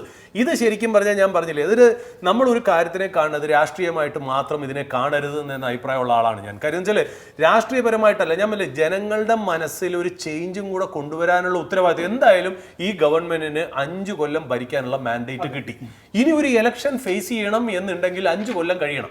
ഈ 5 കൊല്ലത്തിനുള്ളിൽ അവർക്ക് ശരിക്കും പറഞ്ഞാൽ ഈ കിഫ്ബിയെ കുറച്ചുകൂടി നന്നാക്കി എഫിഷ്യൻ്റ് ആയിട്ട് കൊണ്ടുപോകുന്നതിന് പകരം കഴിഞ്ഞ ഗവൺമെന്റ് ചെയ്തത് തെറ്റാണെന്ന് സ്ഥാപിക്കാൻ പോകേണ്ടിയില്ലായിരുന്നു എന്നുള്ളതാണ് കാര്യം. നമ്മൾ ഒരിക്കലും പൊളിറ്റിക്സ് ഓഫ് വെഞ്ചൻസിന് ഒരു ഡെവലപ്മെന്റ് കാര്യത്തിൽ വച്ചിട്ട് അത് കിഫ്ബിയെ സംബന്ധിച്ചിടത്തോളം കിഫ്ബിയുടെ ഒരു സിസ്റ്റം മോശമാണെന്നോ കിഫ്ബി മുഴുവനായിട്ട് നമുക്ക് നല്ലത് ചെയ്തിട്ടില്ലെന്നോ ഒരിക്കലും പറയാൻ വേണ്ടിയിട്ട് സാധിക്കില്ല. കിഫ്ബി വ്യക്തമായ രീതിയിൽ നമുക്ക് ഗ്രോത്ത് തന്നിട്ടുണ്ട്. ഇപ്പോൾ സൂചിപ്പിച്ചതുപോലെ തന്നെ കിഫ്ബി തന്നിരിക്കുന്ന ഒരു ഗ്രോത്ത് എന്ന് പറഞ്ഞിട്ടുണ്ടെങ്കിൽ എപ്പോഴും നമുക്ക് ഒരു ഇമ്മീഡിയറ്റ് ഗ്രോത്ത് അല്ല. ഇപ്പോൾ എഡ്യൂക്കേഷന് വേണ്ടി നടത്തിയിരിക്കുന്ന ഇൻവെസ്റ്റ്മെന്റ് ആയാലും ഹെൽത്ത് കെയറിൽ നടത്തിയിരിക്കുന്ന ഇൻവെസ്റ്റ്മെന്റ് ആയാലും അല്ലെങ്കിൽ ഇൻഫ്രാസ്ട്രക്ചറിൽ നടത്തിയിരിക്കുന്ന ഇൻവെസ്റ്റ്മെന്റ് ആയാലും, അതായത് ഇൻഫ്രാസ്ട്രക്ചറിനെ സംബന്ധിച്ചിടത്തോളം നമ്മൾ ഹിസ്റ്റോറിക്കലിയുള്ള തിയറീസ് നോക്കുകയാണെങ്കിലും എംപെരിക്കലുള്ള സ്റ്റഡീസ് പരിശോധിക്കുകയാണെങ്കിലും ₹1 നമ്മൾ ഇൻവെസ്റ്റ് ചെയ്തിട്ടുണ്ടെങ്കിൽ അതിൽ കൂടുതൽ റിട്ടേൺസ് തന്നിട്ടുണ്ട് എന്നുള്ള ഒരു സ്റ്റഡി ലോകമെമ്പാടും നടന്നിട്ടുണ്ട് എന്നുള്ളത് കിഫ്ബിയിൽ ഇമ്പോർട്ടൻ്റ് ആയിട്ടുള്ള ഒരു കാര്യമാണ്. ഇവിടെ കിഫ്ബിയുടെ ആ ഒരു സിസ്റ്റം എന്ന് പറയുന്നത് വളരെ മികച്ചതാണ്. അത് കേരളത്തിൽ പ്രവർത്തിച്ചുകൊണ്ടിരിക്കുന്ന ഏറ്റവും മികച്ച ഒരു കോർപ്പറേറ്റ് ബോഡി എന്നുള്ള നിലയിൽ കൂടി കിഫ്ബിയെ സംബന്ധിച്ചിടത്തോളം നമുക്ക് കാണാൻ വേണ്ടിയിട്ട് സാധിക്കും. ഈ ഒരു ചർച്ചയുടെ ആദ്യം നമ്മൾ സൂചിപ്പിച്ചിരുന്ന ഒരു പോയിന്റ് ഉണ്ടായിരുന്നു, അതായത് AI ഉപയോഗിച്ചിട്ടും മറ്റ് സാങ്കേതിക വിദ്യ ഉപയോഗിച്ചിട്ടും ഏതൊക്കെ പദ്ധതികളെ നമ്മളെ സംസ്ഥാനം കൃത്യമായ രീതിയിൽ മെഷർ ചെയ്യുന്നുണ്ട്. കിഫ്ബി എന്ന് പറഞ്ഞിട്ടുണ്ടെങ്കിൽ ഏറ്റവും മികച്ച രീതിയിൽ പോകുന്ന പദ്ധതികൾ ഏത് എന്നുള്ളതിൽ മെഷർ ചെയ്തിട്ടുണ്ട്. നിലവിൽ നിർത്തിവെച്ചിരിക്കുന്നത് ഏത്, ഇനിയിപ്പോൾ വേണ്ടാന്ന് വെച്ചിരിക്കുന്നത് കൃത്യമായ രീതിയിലുള്ള ഒരു കാൽക്കുലേഷൻ വെച്ചുകൊണ്ട് ഏത് ടൈം ലൈനിൽ ഇത് തീർക്കാൻ വേണ്ടിയിട്ട് സാധിക്കും. അങ്ങനെ വളരെ സ്ട്രക്ചറലി ആൻഡ് ഓർഗനൈസ്ഡ് ആയിട്ട് നിലനിൽക്കുന്ന ഒരു സിസ്റ്റം തന്നെയാണ് കിഫ്ബി. ആ ഒരു കിഫ്ബി എന്ന് പറയുന്ന ആ ഒരു സിസ്റ്റം, അല്ലെങ്കിൽ ആ ഒരു SPV എന്ന് പറയുന്ന ആ ഒരു സിസ്റ്റം കേരളത്തിൻ്റെ ഫ്യൂച്ചർ ഗ്രോത്തിന് ഏറെ ഇമ്പോർട്ടൻ്റ് ആണ് എന്നൊരു കാര്യം തന്നെയാണ് പറയാനുള്ളത്. നിഖിൽ, കിഫ്ബി മുമ്പോട്ട് വെക്കുന്നത്, അല്ലെങ്കിൽ കിഫ്ബി കേരളത്തിന് ഓഫർ ചെയ്യുന്നത് ബേസിക് ഇൻഫ്രാസ്ട്രക്ചർ മാത്രമല്ല എന്നുള്ളൊരു ഇമ്പോർട്ടൻ്റ് ആണ്. കിഫ്ബിയുടെ മുമ്പത്തെ CEO ആയിട്ടുള്ള KM എബ്രഹാം സാറിൻ്റെ ഇൻ്റർവ്യൂവിൽ ആൾ കൃത്യമായി പറയുന്നുണ്ട്, കിഫ്ബിയുടെ ഇനീഷ്യൽ പ്രൊജക്ട്സുകളെല്ലാം നമ്മൾ കാണുന്ന പോലെ നാഷണൽ ഹൈവേ പ്രൊജക്ട്സ് ആണെങ്കിലും സ്കൂൾ പ്രൊജക്ട്സ് ആണെങ്കിലും ഹോസ്പിറ്റൽ പ്രൊജക്ട്സ് ആണെങ്കിലും പോർട്ട് റിലേറ്റഡ് പ്രൊജക്ട്സ് ആണെങ്കിലും അല്ലെങ്കിൽ ഏത് ലാൻഡ് അക്വിസിഷൻ റിലേറ്റഡ് പ്രൊജക്ട്സ് ആണെങ്കിലും നമുക്ക് പറയാൻ സാധിക്കും അതൊരു ബേസിക് ഇൻഫ്രാസ്ട്രക്ചർ ഡെവലപ്മെന്റ് ആണ്. പെട്ടെന്ന് റിട്ടേൺസ് ലഭിക്കുന്ന ഒരു ഡെവലപ്മെന്റ് അല്ല. Over the period of time social equity increase ചെയ്യുന്നതിനനുസരിച്ച് സോഷ്യൽ ഒരു ഡെവലപ്മെന്റ് ഇൻക്രീസ് ചെയ്യുന്നതിനനുസരിച്ച് റിട്ടേൺ ലഭിക്കുന്ന പ്രൊജക്ട്സ് ആണ്. എന്നാൽ കേരളത്തിൽ നെക്സ്റ്റ് ജനറേഷന് ആവശ്യമായിട്ടുള്ള പ്രൊജക്ട്സുകൾ ഏറ്റവും പ്രധാനപ്പെട്ട പ്രൊജക്ട്സ് ആണ് ഹൈസ്പീഡ് റെയിൽവേ എന്നുള്ളത്. ഹൈസ്പീഡ് റെയിൽവേ ഇപ്പോൾ ലേറ്റസ്റ്റ് ആയിട്ട് വന്നിട്ടുള്ള ഹൈസ്പീഡ് റെയിൽവേയുടെ അപ്ഡേറ്റ് പ്രകാരം 50,000 മുതൽ 60,000 കോടി രൂപ വരെ എന്തായാലും ചെലവ് വരാൻ സാധ്യതയുള്ള ഒരു പ്രൊജക്റ്റ് ആയിട്ട് ഹൈസ്പീഡ് റെയിൽവേ പ്രൊജക്റ്റ് അവിടെ നിൽക്കുമ്പോൾ ഈ പ്രൊജക്റ്റ് എങ്ങനെയാണ് സ്റ്റേറ്റ് ഗവൺമെന്റ് ഫൈനാൻസ് ചെയ്യാൻ പോകുന്നത് എന്നൊരു ഇമ്പോർട്ടൻറ്റ് പോയിന്റ് ആയിട്ട് വരും. കാരണം നമുക്കറിയാവുന്നതാണ് സ്റ്റേറ്റ് ഗവൺമെന്റിന് FRBM ആക്ട് പ്രകാരം കടമെടുക്കാൻ ലിമിറ്റുകളുണ്ട്. ഈ ലിമിറ്റുകളിൽ വെച്ച് തന്നെ ഓൾറെഡി പെൻഷൻ കൊടുക്കാനും സാലറി കൊടുക്കാനും മറ്റ് ഇൻട്രസ്റ്റ് പേയ്മെന്റ്സിനാണെങ്കിലും മറ്റ് റവന്യൂ എക്സ്പെൻഡിച്ചറുകൾക്കൊക്കെ വലിയ രീതിയിൽ കടമെടുക്കുന്ന ഒരു സംസ്ഥാനമാണ് കേരളം. അതുകൊണ്ട് തന്നെ ഇത്രയും വലിയൊരു ഇൻഫ്രാസ്ട്രക്ചർ പ്രൊജക്ടിന് വേണ്ടി state government as A state government entity കടം എത്ര എക്സ്ട്രാ എടുക്കാൻ സാധിക്കും എന്നതിൽ വലിയൊരു ചോദ്യമുണ്ട്. കാരണം അവിടെ FRBM ആക്ട് ഉണ്ട്. അവിടെയാണ് കിഫ്ബി എന്നൊരു ഓർഗനൈസേഷന്റെ ഇനിയിപ്പോൾ VD സതീശൻ സർക്കാർ കിഫ്ബി എന്നൊരു ഓർഗനൈസേഷനെ മാറ്റി മറ്റൊരു സിമിലർ വർക്കിംഗ് ഓർഗനൈസേഷനെ കൊണ്ടുവരികയാണെങ്കിൽ പോലും നല്ല രീതിയിൽ അതിന് വർക്ക് ചെയ്യാൻ സാധിക്കും. കാരണം കിഫ്ബി ഇങ്ങനെ ഓഫ് മാർക്കറ്റ് ബോറോവിങ്സിലൂടെയും മറ്റ് അഷ്വേർഡ് റവന്യൂ സ്ട്രീംസിലൂടെയും സക്സസ്ഫുള്ളി പ്രൊജക്ട്സ് എക്സിക്യൂട്ട് ചെയ്യാൻ കഴിയും എന്ന് തെളിയിച്ച ഒരു കമ്പനിയാണ്, തെളിയിച്ച ഒരു ഓർഗനൈസേഷനാണ് കിഫ്ബി എന്നുള്ളത്. അവിടെയാണ് ബേസിക് ഇൻഫ്രാസ്ട്രക്ചറിൽ നിന്ന് മാറി ഫ്യൂച്ചർ ഓറിയന്റഡ് ഇൻഫ്രാസ്ട്രക്ചർ ഡെവലപ്മെന്റ്, വലിയ രീതിയിൽ ക്യാപിറ്റൽ എക്സ്പെൻഡിച്ചർ ആവശ്യമുള്ള ഫ്യൂച്ചർ ഓറിയന്റഡ് ഇൻഫ്രാസ്ട്രക്ചർ ഡെവലപ്മെന്റിലേക്ക് കേരളം മുന്നേറുമ്പോൾ അത് എങ്ങനെയാണ് Kerala as A state government finance ചെയ്യാൻ പോകുന്നത് എന്നതാണ് കിഫ്ബിയെ കുറിച്ച് നമ്മൾ ചർച്ച ചെയ്യുമ്പോൾ ഫോർവേഡ് ലുക്കിംഗ് ആയിട്ട് ഒരു 10 years down the line, 15 years down the line എങ്ങനെയാണ് കേരളം പോലൊരു സംസ്ഥാനം വളരെ വലിയ രീതിയിൽ റവന്യൂ എക്സ്പെൻഡിച്ചർ ഉള്ള, വളരെ വലിയ രീതിയിൽ കമ്മിറ്റഡ് എക്സ്പെൻഡിച്ചർ ഉള്ള ഒരു സംസ്ഥാനം എങ്ങനെയാണ് ഇത്രയും വലിയ രീതിയിലുള്ള ഹൈലി കാപ്പെക്സ് ഇന്റൻസീവ് ആയിട്ടുള്ള പ്രൊജക്ട്സ് ഫണ്ട് ചെയ്യാൻ പോകുന്നത് എന്നുള്ള ഒരു ഉത്തരമാണ് കിഫ്ബി അഥവാ കിഫ്ബി പോലെയുള്ള സ്ഥാപനങ്ങൾ എന്നതാണ്. തോമസ്, ഇതിനകത്ത് കിഫ്ബി എന്ന് പറയുന്നത് ഒരു ഗ്രോയിങ് ആനുവിറ്റി മോഡലാണെന്നുള്ള കാര്യം നമുക്ക് നന്നായിട്ട് അറിയാം അല്ലേ? ഇത് ഞാൻ ആക്ച്വലി ഈ കിഫ്ബി എന്ന് പറയുന്ന ഐഡിയ ഫ്ലോട്ട് ചെയ്തപ്പോൾ വളരെ പോസിറ്റീവായിട്ട് കണ്ട ഒരു വ്യക്തിയാണ്. കാര്യം വെച്ചാൽ കിഫ്ബിയെ സംബന്ധിച്ച് പ്രതിപക്ഷവും ഭരണപക്ഷവും അത് ആരും ആയിക്കോട്ടെ അവർ രണ്ടുപേരും കൈകോർത്തൊരു കാര്യത്തിലേക്ക് വരിക എന്ന് പറയുമ്പോൾ ഞാൻ ആലോചിച്ചത് വളരെ നോവലായിട്ടുള്ളൊരു ഐഡിയ. അതുമാത്രമല്ല നമ്മളൊരു 10-15 കൊല്ലത്തേക്ക് ഒരു റോഡ് മാപ്പ് ഉണ്ടാക്കുന്നു. ഒരു റോഡ് മാപ്പ് ഉണ്ടാക്കിയിട്ട് ഏത് ഗവൺമെൻറ് വന്നാലും കിഫ്ബി വഴി നമ്മൾ ഫണ്ട് ചെയ്ത് ഈ പ്രോജക്റ്റുകളെ കാലക്രമേണ ഒരു ടൈം ബൗണ്ട് എന്നുള്ള രീതിയിൽ നമ്മളിത് ഫിനിഷ് ചെയ്ത് പോകുന്നു. അതായത് ഒരു മാസ്റ്റർ പ്ലാൻ വേണം. അതായത് നമ്മൾ ഓരോ ഗവൺമെൻറ് ഇഷ്ടമുള്ള പ്രോജക്റ്റ് ചെയ്യുക എന്നുള്ളതല്ല, ഭരണപക്ഷങ്ങളും പ്രതിപക്ഷങ്ങളും ചേർന്നിരുന്നു കൊണ്ട് ഒരു റോഡ് മാപ്പ് ഉണ്ടാക്കി കേരളത്തിൻ്റെ ഒരു ഫ്യൂച്ചർ 15 years 20 years എന്നുള്ള രീതിയിൽ കിഫ്ബിക്ക് ഒരു വിഷൻ അല്ലെങ്കിൽ ഒരു മോഡൽ കൊടുത്തിട്ട് അതിലേക്ക് വരുന്ന ഗവൺമെൻറ്റുകൾ അത് ചാനലൈസ് ചെയ്ത് കൊണ്ടുവരിക എന്നുള്ള രീതിയിലാണ് ഞാൻ പ്രതീക്ഷ എന്നുള്ളത്. ബട്ട് അൺഫോർച്ചുനേറ്റ്ലി ഇതിലൊരു പ്രോബ്ലം എന്ന് വെച്ചാൽ നമ്മൾ ഇതിനെ കിഫ്ബിയെ എങ്ങനെ ഡിഫൈൻ ചെയ്തു എന്നുള്ള, ഇപ്പം നേരത്തെ തോമസും നിഖിലും പറഞ്ഞ പോലെ രാഷ്ട്രീയപരമായിട്ട് അത് കണ്ട് അതിൻ്റെ എസെൻസിനെ തന്നെ അതിൻ്റെ സ്പിരിറ്റിനെ തന്നെ കൾച്ചർ ഓഫ് കിഫ്ബിയെ തന്നെ തകർക്കുന്ന രീതിയിലേക്ക് വരുന്നതിൻ്റെ ഒരു പ്രോബ്ലം ഞാൻ വെച്ചാൽ ഇവിടെ നമ്മൾ സംസാരിക്കുന്നത് ഇപ്പൊ കംട്രോളർ ആൻഡ് ഓഡിറ്റർ ജനറലിന്റെ പോയിന്റ് ഓഫ് വ്യൂന്ന് കംട്രോളർ ആൻഡ് ഓഡിറ്റർ ജനറൽ പറയുന്നത് എന്താ, കിഫ്ബി എന്ന് പറയുന്നത് ഓഫ് മാർക്കറ്റ് ബോറോയിങ് ആയിരിക്കാം, നിങ്ങൾക്ക് അതിനൊരു വരവും ഉണ്ടായിരിക്കാം, പക്ഷേ കടം തന്നെയാണ് നമ്മളൊരു എൻട്രിയിൽ. അപ്പോൾ ഒരു സ്റ്റേറ്റ് ഗവൺമെന്റിന്റെ ഒരു ഗ്യാരണ്ടിയിൽ വർക്ക് ചെയ്യുന്ന ഒരു സിസ്റ്റം എന്നുള്ള രീതിയിൽ ഈ കടം കൂടെ സ്റ്റേറ്റ് ഗവൺമെന്റിന്റെ കൂടെ ആഡ് ചെയ്യണം എന്നുള്ള രീതിയിലാണ് പറഞ്ഞത്. ബട്ട് ഇവിടെ ഞാൻ പറയുന്ന ഒരു കാര്യം വെച്ചാൽ കംട്രോളർ ആൻഡ് ഓഡിറ്റർ ജനറൽ എന്ന് പറയുന്ന കോൺസ്റ്റിറ്റ്യൂഷണൽ ബോഡിയുടെ കണ്ണാടി വെച്ച് നമ്മൾ നോക്കുമ്പോൾ അവരെ നമുക്ക് കുറ്റം പറയാൻ ഒക്കില്ല. കാര്യം നമ്മളിപ്പോൾ വീട്ടിൽ വെച്ചിട്ട് നമ്മളിപ്പോൾ ഒരു കാര്യം നമ്മൾ കമ്പനിയിൽ ചെയ്യുന്നു, ഒരു ഓഡിറ്റർ അല്ലെങ്കിൽ ചാർട്ടേഡ് അക്കൗണ്ടന്റ് എന്ന് പറയുന്നത് ഒരു വിസിൽ ബ്ലോവർ പോലെ നിൽക്കുക എന്നുള്ള അയാളുടെ ജോലി എന്ന് പറഞ്ഞാൽ നമ്മൾ ഒരു പരിധി വിട്ട് പോവുകയാണെങ്കിൽ നമ്മളെ വാൺ ചെയ്യുക, നമ്മൾ ഏതെങ്കിലും സ്ഥലത്ത് മിസ് അലൊക്കേഷൻ ഓഫ് ക്യാപിറ്റൽ ഉണ്ടെങ്കിൽ അല്ലെങ്കിൽ ക്യാഷ് ഫ്ലോ ഇഷ്യൂസ് ഉണ്ടെങ്കിൽ അത് നമ്മളെ അലേർട്ട് ചെയ്യുക എന്നുള്ള ഒരു ഇൻഡിപെൻഡന്റ് ആയിട്ടുള്ള ഒരു സ്റ്റാറ്റ്യൂട്ടറി ബോഡി ആയിട്ടാണ് നമ്മൾ ഈ പറയുന്ന പോലെ കംട്രോളർ ആൻഡ് ഓഡിറ്റർ ജനറൽ അല്ലെങ്കിൽ ഒരു കമ്പനിയുടെ ഓഡിറ്റേഴ്സിനെ അല്ലെങ്കിൽ ചാർട്ടേഡ് അക്കൗണ്ടിനെ നമ്മൾ ഡെസിഗ്നേറ്റ് ചെയ്ത്. ഇപ്പോൾ ഒരു കംട്രോളർ ആൻഡ് ഓഡിറ്ററിനെ സംബന്ധിച്ച് ഇന്ത്യ എന്ന് പറയുന്നത് ഒരുപാട് സംസ്ഥാനങ്ങളുള്ള ഒരു രാജ്യമാണ്. ആ സംസ്ഥാനങ്ങൾക്ക് ഓരോരുത്തർക്കും ഓരോ ബഡ്ജറ്റ് ഉണ്ട്. ആ ബഡ്ജറ്റിൽ എല്ലാ സംസ്ഥാനങ്ങളും കൂടെ ചേർന്ന് ഒരു പാരലൽ ആയിട്ടുള്ള SPV ഉണ്ടാക്കുകയാണ് എന്നുണ്ടെങ്കിൽ, അവരെല്ലാം കടമെടുപ്പ് കൂട്ടുകയാണ് എന്നുണ്ടെങ്കിൽ, അതിൽ മസാല ബോണ്ട് പോലെ പുറത്തൊന്നും കൂടി പൈസ കൊടുക്കുകയാണ് എന്നുണ്ടെങ്കിൽ കേന്ദ്രത്തിന് അതിനകത്ത് നിന്ന് രക്ഷപ്പെടാൻ ഒക്കില്ല. കാര്യം കേന്ദ്രത്തിനും ഈ കടത്തിന്റെ റെസ്പോൺസിബിലിറ്റിയും അതിന് ശരിക്കും പറഞ്ഞാൽ റീപേയ്മെന്റ് ഭാഗത്തിലും അവർ ഉൾപ്പെടും എന്നുള്ള കാര്യം ശരിയാണ്, സോവറിൻ എന്നുള്ള രീതിയിൽ. അപ്പൊ കേരളം കിഫ്ബി കൊണ്ടുവന്നതിലായിരിക്കില്ല കംട്രോളർ ആൻഡ് ഓഡിറ്റർ ജനറലിന്റെ പ്രോബ്ലം. കേരളത്തിനെ പോലെ മറ്റുള്ള സംസ്ഥാനങ്ങളും കൂടെ കൊണ്ടുവന്നു കഴിഞ്ഞാൽ എങ്ങനെയാവും സ്ഥിതി എന്നുള്ളത് നമ്മൾ കംട്രോളർ ആൻഡ് ഓഡിറ്റർ ജനറലിന്റെ സീറ്റിൽ ഇരിക്കുകയാണെങ്കിൽ നമ്മളും കൺസേൺഡ് ആവും എന്നുള്ള. ബട്ട് അത് കംട്രോളർ ആൻഡ് ഓഡിറ്റർ ജനറലിന്റെ അധികാരവും അവരുടെ മാൻഡേറ്റും അനുസരിച്ച് അവർ പറയുമ്പോൾ ഒരിക്കലും ഒപ്പോസിഷൻ പാർട്ടി അതേ വോയിസ് എടുക്കരുതായിരുന്നു എന്നുള്ള രീതിയിലാണ് നമ്മൾ മനസ്സിലാക്കുന്നത്. എന്തായാലും ഇതായിട്ട് മുന്നോട്ട് പോയി. ഇനി വേണമെങ്കിൽ കേന്ദ്ര ഗവൺമെന്റ് ഒരാൾ ചെയ്തു, നമുക്ക് നോക്കട്ടെ, എല്ലാവരും അതിലേക്ക് പോകണ്ട എന്നുള്ള റെസ്ട്രിക്ഷൻസിലേക്ക് കൊണ്ടുവരാം. ഒരു പക്ഷേ ഈ പറയുന്ന പോലെ കേന്ദ്രം ഭരിക്കുന്ന പാർട്ടിയുടെ തന്നെയാണ് കൂടുതൽ മെജോറിറ്റി സംസ്ഥാനങ്ങളും ആയതുകൊണ്ട് ആ രീതിയിൽ പോകില്ല എന്ന് നമുക്ക് വിശ്വസിക്കാമെന്ന് വിചാരിക്കുക. നമ്മൾ ചില കാര്യങ്ങൾക്കൊക്കെ ഒരു ഇന്ത്യ എന്നുള്ള ഹോളിസ്റ്റിക് അപ്രോച്ചിൽ നമ്മൾ പോയേ പറ്റുള്ളൂ എന്നുള്ള. അപ്പൊ ഇവിടെ കംട്രോളർ ആൻഡ് ഓഡിറ്റർ ജനറൽ പറയുമ്പോൾ അതിൻ്റെ എസൻസ് എന്താണ് എന്ന് മനസ്സിലാക്കി വേണം നമ്മൾ പെരുമാറാൻ. അതിൻ്റെ അതേ സെന്റിമെന്റ്സ് നമ്മൾ എക്കോ ചെയ്യാൻ പാടില്ലായിരുന്നു എന്നുള്ള. കിഫ്ബി രണ്ടുപേരും കൂടെ ചേർത്ത് തുടങ്ങിയ സ്ഥിതിക്ക് രണ്ടുപേർക്കും അതിനകത്ത് മോറൽ റെസ്പോൺസിബിലിറ്റി ഉണ്ട്, ഓബ്ലിഗേഷൻ ഉണ്ട്. അവിടെ വണ്ടി പകുതി എത്തിയപ്പോൾ ആ ട്രെയിനിൽ നിന്ന് ഇറങ്ങിയിട്ട് കംട്രോളർ ആൻഡ് ഓഡിറ്റർ ജനറലിന്റെ ലാംഗ്വേജിൽ പോയത് ശരിയായില്ല എന്നുള്ള അഭിപ്രായമാണ്. കാര്യം എന്നെ സംബന്ധിച്ച് ഈ കിഫ്ബി എന്ന് പറയുന്നത് കറക്റ്റായിട്ട് പ്ലേസ് ചെയ്ത് അതിനൊരു 10 കൊല്ലം 15 കൊല്ലത്തെ ഒരു റോഡ് മാപ്പ് ക്രിയേറ്റ് ചെയ്ത് ഒരു സ്ട്രക്ചർ ഉണ്ടാക്കി രണ്ടുപേരും അതിനകത്ത് വർക്ക് ചെയ്ത് മുന്നോട്ട് പോയിരുന്നെങ്കിൽ ഇതൊരു വലിയ സംരംഭമായി മാറിയതിനെ. കേരളത്തിലെ സോഷ്യൽ ഇക്വിറ്റി തന്നെ വലിയ രീതിയിൽ മാറേണ്ട രീതിയിലേക്കുള്ള ഒരു ഡെവലപ്മെന്റും അതിനകത്ത് വന്നതിനെ. പ്രോജക്റ്റുകൾ നമുക്കറിയാലോ, നമ്മൾ ചില ഗവൺമെന്റുകളെ കുറിച്ച് പറയുന്ന കാര്യം എന്താ, എല്ലാ ഗവൺമെന്റും ഇന്ത്യയിൽ കോൺട്രിബ്യൂട്ട് ചെയ്തിട്ടുണ്ട്. അത് സ്റ്റേറ്റ് ഗവൺമെന്റുകളായാലും ശരി, സെൻട്രൽ ഗവൺമെന്റ് ആയാലും ശരി. എന്നിട്ടും എന്തുകൊണ്ട് അതായത് എല്ലാ ഗവൺമെന്റും ഇംപ്രൂവ്മെന്റ് കൊണ്ടുവന്നിട്ടുണ്ട്. ഏത് ഫിനാൻഷ്യൽ പാരാമീറ്റർ നോക്കിയാലും ഏത് ഗവൺമെന്റ് ഏത് പൊളിറ്റിക്കൽ പാർട്ടി കൊണ്ടുവരും. എന്നിട്ടും ജനങ്ങൾ വോട്ട് ചെയ്ത് തോൽപ്പിക്കുന്നത് എന്തുകൊണ്ടാണ്? ആവശ്യത്തിനുള്ള ഡെവലപ്മെന്റ് ആവശ്യമുള്ള സമയത്ത് ആവശ്യമുള്ള പണത്തിൽ ചെയ്യുന്നില്ലാത്തതുകൊണ്ടാണ്. അതായത് അതിന്റെ എക്സ്പെൻസ് ഷൂട്ട് ചെയ്യുക, ആവശ്യമുള്ള സമയത്ത് ജനങ്ങൾക്ക് കിട്ടാതിരിക്കുക. അങ്ങനെ വരുമ്പോഴാണ് ഒരു ഗവൺമെന്റിനെ സിറ്റിസൺസ് അല്ലെങ്കിൽ വോട്ടേഴ്സ് വോട്ട് ചെയ്ത് പുറത്തിറങ്ങണമെന്നുള്ളത്.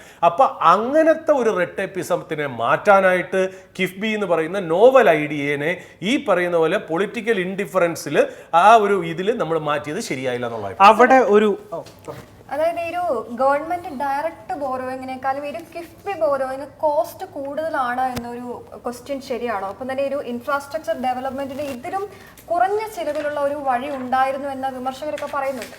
അതെ, ശരിയാണ്. അത് ശരിയാണ്. കമ്പയർ ചെയ്യുമ്പോൾ കമ്പാരിറ്റീവ്ലി സ്റ്റേറ്റ് ഗവൺമെന്റ് എടുക്കുന്ന ബോറോവിങ്ങിനെക്കാട്ടും കോസ്റ്റ് കൂടുതലാണ്. ഇൻട്രസ്റ്റ് പേയ്മെന്റ്സിന്റെ രീതിയിലാണെങ്കിലും വളരെ രീതിയിൽ കോസ്റ്റ് കൂടുതലാണ് കിഫ്ബിയുടെ ബോറോവിങ് എന്ന് നമുക്ക് പറയാൻ സാധിക്കും. എന്നാൽ അതിന്റെ കോണ്ടെക്സ്റ്റ്, കിഫ്ബി വരുന്നത് കോണ്ടെക്സ്റ്റും CAG 2022-23 കാലഘട്ടത്തിൽ ഈ ഒരു സ്റ്റോറിയിലേക്ക് എൻ്റർ ചെയ്യുന്ന കോണ്ടെക്സ്റ്റ് കൂടി നമുക്ക് മനസ്സിലാക്കണം. ഈ 2022-23 കാലഘട്ടത്തിന് മുമ്പ് CAG ഈ ഒരു പിക്ചറിൽ ഇല്ലാത്ത കാലഘട്ടത്തിലാണ് കിഫ്ബിയുടെ ഭാഗത്ത് നിന്ന് ഓഫ് ബഡ്ജറ്റ് ബോറോവിംഗ് വലിയ രീതിയിൽ മസാല ബോണ്ടിന്റെ കാര്യത്തിലാണെങ്കിലും ലണ്ടൻ സ്റ്റോക്ക് എക്സ്ചേഞ്ചിൽ അന്നത്തെ ചീഫ് മിനിസ്റ്റർ ആയിട്ടുള്ള പിണറായി വിജയൻ പോയി ഈ ഒരു മസാല ബോണ്ടിന്റെ ലിസ്റ്റിംഗ് തുടങ്ങുന്നതും ഒക്കെ നമ്മൾ കണ്ടിട്ടുള്ളതാണ്. എന്താണ് ആ കിഫ്ബിയുടെ ആ കാലഘട്ടത്തിൽ അതിലേക്ക് നയിച്ചത് എന്നതെന്ന് വെച്ച് കഴിഞ്ഞാൽ നമ്മളുടെ Kerala as A state government എടുക്കാനുള്ള കടത്തിന്റെ പെർസെൻറ്റേജ് അത് GSDPയുടെ ഇത്ര പെർസെൻറ്റേജിന് താഴെയായിരിക്കണം എന്ന FRBM ലിമിറ്റ്. അവിടെ റവന്യൂ ഡെഫിസിറ്റിന്റെ കണക്ക് വരും, ഗ്രോസ് ഡെഫിസിറ്റിന്റെ കണക്ക് വരും. ഈ ഒരു ലിമിറ്റിനകത്ത് നിന്ന് കേരള സംസ്ഥാനം നടപ്പാക്കേണ്ട ഇൻഫ്രാസ്ട്രക്ചർ പ്രൊജക്ട്സിനുള്ള ഫണ്ട് ശേഖരിക്കാൻ, കടമെടുക്കാൻ കഴിയില്ല എന്ന രീതി വന്നപ്പോഴാണ് കിഫ്ബി എന്നൊരു സ്ട്രക്ചറിലേക്ക് വരുന്നത്. അതുകൊണ്ട് തന്നെ കിഫ്ബി കേരള സംസ്ഥാന സർക്കാർ എടുക്കുന്ന കടത്തിനെക്കാട്ടും ഓൾമോസ്റ്റ് 1 to 1.5% ഹയർ റേറ്റിലാണ് കിഫ്ബി കടമെടുത്തിട്ടുള്ളത്. എന്നാൽ കിഫ്ബിയുടെ കടമെടുപ്പ് പാറ്റേൺ നോക്കിക്കഴിഞ്ഞാൽ ക്രിസിൽ റേറ്റിംഗ് ഏജൻസികൾക്ക്, ഇന്റർനാഷണൽ റേറ്റിംഗ് ഏജൻസികൾക്ക് വരെ വളരെ പോസിറ്റീവായിട്ട് റേറ്റിംഗ് കൊടുത്തുകൊണ്ടുള്ള ഒരു കടമെടുപ്പാണ് കിഫ്ബിയുടെ ഭാഗത്ത് നിന്ന് ഉണ്ടായിട്ടുള്ളത്. അവിടെ ഒരു ചോദ്യം വരാൻ, നോർമലായിട്ടൊരു ചോദ്യം വരാൻ സാധ്യതയുണ്ട്. ചോദ്യം എന്താണെന്ന് വെച്ച് കഴിഞ്ഞാൽ കിഫ്ബി ഇല്ലാത്ത സംസ്ഥാനങ്ങളിൽ പോലും ഇൻഫ്രാസ്ട്രക്ചർ പ്രൊജക്ട്സ് നടപ്പാകുന്നില്ലേ എന്നുള്ള അതെ, വളരെ വലിയ രീതിയിൽ ഇപ്പോൾ നമുക്കറിയാവുന്നതാണ്. ഉത്തർപ്രദേശിലാണെങ്കിലും ബീഹാറിലാണെങ്കിലും ഞാൻ മുമ്പ് പറഞ്ഞതുപോലെ എക്സ്പ്രസ് വേസ് വരുന്നു, വലിയ രീതിയിൽ നാഷണൽ ഹൈവേ ഡെവലപ്മെന്റ് നടക്കുന്നു, വലിയ രീതിയിൽ ഫാക്ടറി ഏരിയാസും വലിയ രീതിയിൽ സ്പെഷ്യൽ എക്കണോമിക് സോൺസും ഡെവലപ്മെന്റ് വരുന്നു. അതിനുള്ളൊരു പോസിറ്റീവായിട്ട് ആ ഒരു കണക്കിലേക്ക് നമ്മൾ കയറുന്നതിന് മുമ്പ് കേരളത്തിന് എന്തുകൊണ്ട് ഇതിലേക്ക് പോകേണ്ടി വന്നു എന്നുള്ളത്, അതായത് സെൻട്രലിൽ നിന്നുള്ള ഒരു ഡീവാലുവേഷൻ്റെ ഒരു കണക്ക് പറയാം. കേരളത്തിൽ നിന്ന് 1 രൂപ പോവുകയാണെങ്കിൽ കേരളത്തിന് കിട്ടുക ഏകദേശം 60 പൈസ ആയിരിക്കും. മഹാരാഷ്ട്രയിലേക്ക് വരികയാണെങ്കിൽ കേരളത്തെ കുറവാണ്, തമിഴ്നാട്ടിലേക്ക് വരികയാണെങ്കിലും കുറവാണ്. എന്നാൽ UP, ബീഹാർ പോലുള്ള ചില സംസ്ഥാനങ്ങളിലേക്ക് പോവുകയാണെങ്കിൽ UPയിൽ നിന്ന് 1 രൂപ പോവുകയാണെങ്കിൽ 2 രൂപയാണ് കിട്ടുക, ബീഹാറിൽ നിന്ന് പോവുകയാണെങ്കിൽ 3 രൂപയാണ് മറിച്ച് കിട്ടുക. ആ ഒരു ആഡഡ് ആയിട്ടുള്ള ഒരു അഡ്വാൻറ്റേജ് കൂടി ഈ പദ്ധതികൾ നടപ്പാക്കാൻ വേണ്ടിയിട്ട് ഈ സംസ്ഥാനങ്ങളെ സഹായിച്ചിട്ടുണ്ട്. കാരണം ബഡ്ജറ്റിൽ അത്യാവശ്യത്തിന് ക്യാഷ് ഉണ്ട്. അവരുടെ ബഡ്ജറ്റ് സെൻട്രൽ പെർസെൻറ്റേജ് കേരളത്തിന് കമ്പയർ ചെയ്യുമ്പോൾ ഉത്തർപ്രദേശിന്റെ ആണെങ്കിലും ബീഹാറിന്റെ ആണെങ്കിലും ടോട്ടൽ ബഡ്ജറ്റിൽ അല്ലെങ്കിൽ ടോട്ടൽ റവന്യൂവിൽ സെൻട്രൽ പെർസെൻറ്റേജിന്റെ ഷെയർ വളരെ ഹൈ ആണ്. ഒബ്വിയസ്ലി അവിടെ ഒരു ലോജിക്കലായിട്ട് വർക്ക് ചെയ്യുന്ന ഒരു ഫാക്ടർ എന്നുള്ളത് കമ്പാരിറ്റീവ്ലി സദേൺ സ്റ്റേറ്റ്സിനെ കമ്പയർ ചെയ്തിട്ട് അല്ലെങ്കിൽ കേരളയെ കമ്പയർ ചെയ്തിട്ട് ഹ്യൂമൻ ഡെവലപ്മെന്റ് ഇൻഡെക്സ് കുറഞ്ഞ സംസ്ഥാനങ്ങൾ എന്ന രീതിയിൽ നോർമലായിട്ട് സെൻട്രൽ ഗവൺമെന്റിന്റെ ബഡ്ജറ്റ് പ്രകാരമുള്ള പ്ലാൻ ഔട്ട്ലേയിൽ കൂടുതൽ ഫണ്ടിങ് ആ സംസ്ഥാനങ്ങളിലേക്ക് പോകുന്നത് ഒരു നോർമൽ ആയിട്ടുള്ള ഒരു സിറ്റുവേഷൻ ആണ് എന്ന് നമുക്ക് പറയാൻ സാധിക്കും. എന്നിരുന്നാലും ഇത്ര വലിയ രീതിയിൽ സംസ്ഥാന ബഡ്ജറ്റിലേക്ക് കേന്ദ്ര സർക്കാരിന്റെ ഭാഗത്ത് നിന്ന് വലിയ രീതിയിൽ ഫണ്ടുകൾ ഒഴുകിയെത്തുമ്പോൾ കിഫ്ബി പോലെ ഒരു ഓൾട്ടർനേറ്റീവ് മെക്കാനിസം ആ സംസ്ഥാനങ്ങൾക്ക് ആവശ്യമില്ല എന്നുള്ളതാണ് അവിടെ ഒരു ഇമ്പോർട്ടൻറ്റ് പോയിന്റ് ആയിട്ട് വരുന്നത്. അതിലാണ് ഈ ഫൈനാൻസ് കമ്മീഷന്റെ ഒരു ഡെവല്യൂഷന്റെ പോർഷനിലാണെങ്കിലും യൂണിയൻ ടാക്സസ് എങ്ങനെയാണ് കേരളം പോലൊരു സംസ്ഥാനത്തിന് ലഭിക്കുന്നത് എന്നതിൽ ഈ അടുത്ത 5 വർഷത്തിൽ VD സതീശൻ സർക്കാരിന് ഒരു ആഡഡ് അഡ്വാൻറ്റേജ് ഉള്ളത്. കാരണം നമ്മൾ കണക്കുകൾ നോക്കുകയാണെങ്കിൽ 2015-20 കാലഘട്ടത്തിൽ 14th ഫൈനാൻസ് കമ്മീഷൻ യൂണിയൻ ടാക്സിൽ കേരളത്തിന്റെ share 2.5%. 15th financial commission 2020-21 കാലഘട്ടത്തിലത്തെ 15th financial commission നമുക്കറിയാവുന്ന ഒരു ഇന്ററിം ഫൈനാൻഷ്യൽ കമ്മീഷനായിരുന്നു. 1.9% ആണ് യൂണിയൻ ടാക്സ് ഷെയറിൽ കേരളത്തിന്റെ ഷെയർ എന്നുള്ളത്. 15th financial commission main financial commission വരുമ്പോൾ 2021 മുതൽ ഈ ഫൈനാൻഷ്യൽ ഇയർ വരെ 2026 വരെയുള്ള കാലഘട്ടത്തിൽ 1.925% എന്ന രീതിയിലേക്ക് പിന്നെയും കുറയുകയാണ്. എവിടെ നിന്ന് കേരളത്തിന്റെ ഷെയർ കുറയുന്നു എന്ന് നമ്മൾ നോക്കണം. 10th ഫൈനാൻഷ്യൽ കമ്മീഷൻ 1995 കാലഘട്ടത്തിൽ 3.875% ഉണ്ടായിരുന്ന കേരളത്തിന്റെ ടോട്ടൽ യൂണിയൻ ടാക്സിലുള്ള ഷെയർ ആണ് 2021-26 കാലഘട്ടത്തിൽ 1.925% ആയിട്ട് കുറയുന്നത്. ഇതിനൊപ്പം കടമെടുപ്പ് പരിധിയിൽ CAG, കിഫ്ബിയുടെ ടോട്ടൽ ബോറോവിംഗ്, സ്റ്റേറ്റ് ഗവൺമെന്റിന്റെ ടോട്ടൽ ബോറോവിംഗ് കൂടി ആഡ് ചെയ്യുമ്പോൾ ബോറോവിംഗ് ലിമിറ്റിൽ വന്നിട്ടുള്ള ഇഷ്യൂ, അതിനൊപ്പം തന്നെ യൂണിയൻ ടാക്സ് കേരളത്തിന് ഷെയർ ചെയ്യുന്നതുമായി ബന്ധപ്പെട്ട് വന്നിട്ടുള്ള വലിയ രീതിയിലുള്ള ഒരു ഇടിവ്, ഈ 2 ഫാക്ടറും ഒരു ഡബിളിംഗ് എഫക്റ്റ് ആയിട്ടാണ് ഞാൻ നേരത്തെ പറഞ്ഞതുപോലെ 2024-25 കാലഘട്ടത്തിൽ വലിയ രീതിയിൽ ട്രഷറിക്ക് RBIയുടെ വെയ്സ് ആൻഡ് മീൻസ് അഡ്വാൻസ് പേയ്മെന്റ്സിൽ ഡിപ്പെൻഡ് ചെയ്യേണ്ടി വന്നത് എന്നതാണ്. ഈ ഒരു എങ്ങനെയാണ് യൂണിയൻ ടാക്സിന്റെ ആണെങ്കിലും ഫൈനാൻസ് കമ്മീഷൻ ഡെവല്യൂഷന്റെ ആണെങ്കിലും ഒരു ഇമ്പാക്റ്റ് ഈ ലാസ്റ്റ് 5 ഇയേഴ്സിൽ 2021 മുതൽ 2026 വരെ എങ്ങനെയാണ് വലിയ രീതിയിൽ കേരളത്തിന്റെ കടം ഇൻക്രീസ് ചെയ്യാനും അല്ലെങ്കിൽ കേരളത്തിന്റെ ഫൈനാൻഷ്യൽ സിറ്റുവേഷൻ ചില ഫൈനാൻഷ്യൽ ഇയേഴ്സിൽ വേഴ്സൺ ചെയ്യാനും അതിലേക്ക് നയിച്ചത് എന്നുള്ളതിന് അതിൽ വേറൊരു കാര്യം കൂടി കൂട്ടിച്ചേർക്കാനുള്ളത്, ഫൈനാൻസ് കമ്മീഷനിൽ നിന്നുള്ള നമ്മുടെ ഡെവല്യൂഷൻ കുറഞ്ഞത് നമ്മളെന്തെങ്കിലും തെറ്റ് ചെയ്തുകൊണ്ടാണോ? അല്ല, തെറ്റ് ചെയ്തുകൊണ്ടതല്ല, നമ്മൾ ശരിയായിട്ട് കുറച്ച് കാര്യങ്ങൾ അതിൽ ചെയ്തിട്ടുണ്ട് എന്നുള്ളത് വളരെ ശരിയാണ്.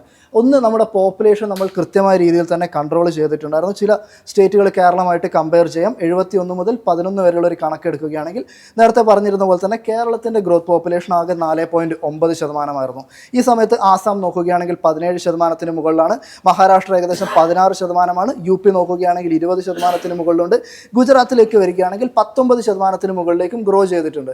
ഇത് കേരളത്തെ സംബന്ധിച്ചിടത്തോളം ഈ ഒരു പോപ്പുലൈസേഷൻ വൈസ് ഉള്ളൊരു പാർട്ടിസിപ്പേഷൻ നൽകിയപ്പോൾ ഒരു നെഗറ്റീവ് ഇമ്പാക്റ്റ് ഉണ്ടാക്കിയിട്ടുണ്ട്. അതുകൂടാതെ സെൻസസിന്റെ ബേസ് 1971 നിന്ന് 2011 മാറ്റിയപ്പോഴുണ്ടായിരിക്കുന്ന ഒരു പ്രശ്നമുണ്ട്. പിന്നെ അടുത്തത് കേരളം മികച്ചതായിട്ട് ചെയ്തു എന്ന് പറയുന്നത് ഇൻകം ഗ്യാപ്പ് കുറച്ചുകൂടെ മികച്ചതായിട്ട് പല സ്റ്റേറ്റുകളെക്കാളും കൺട്രോൾ ചെയ്യാൻ വേണ്ടിയിട്ട് സാധിച്ചിട്ടുണ്ടായിരുന്നു. അതായത് പെർ ക്യാപിറ്റ ഇൻകം വൈസ് നോക്കുകയാണെങ്കിൽ കേരളം മറ്റ് പല സംസ്ഥാനങ്ങളുമായിട്ട് കമ്പയർ ചെയ്യുമ്പോൾ റിലേറ്റീവ്ലി ഒരു ബെറ്റർ പെർഫോമൻസ് രേഖപ്പെടുത്തിയിട്ടുണ്ട്.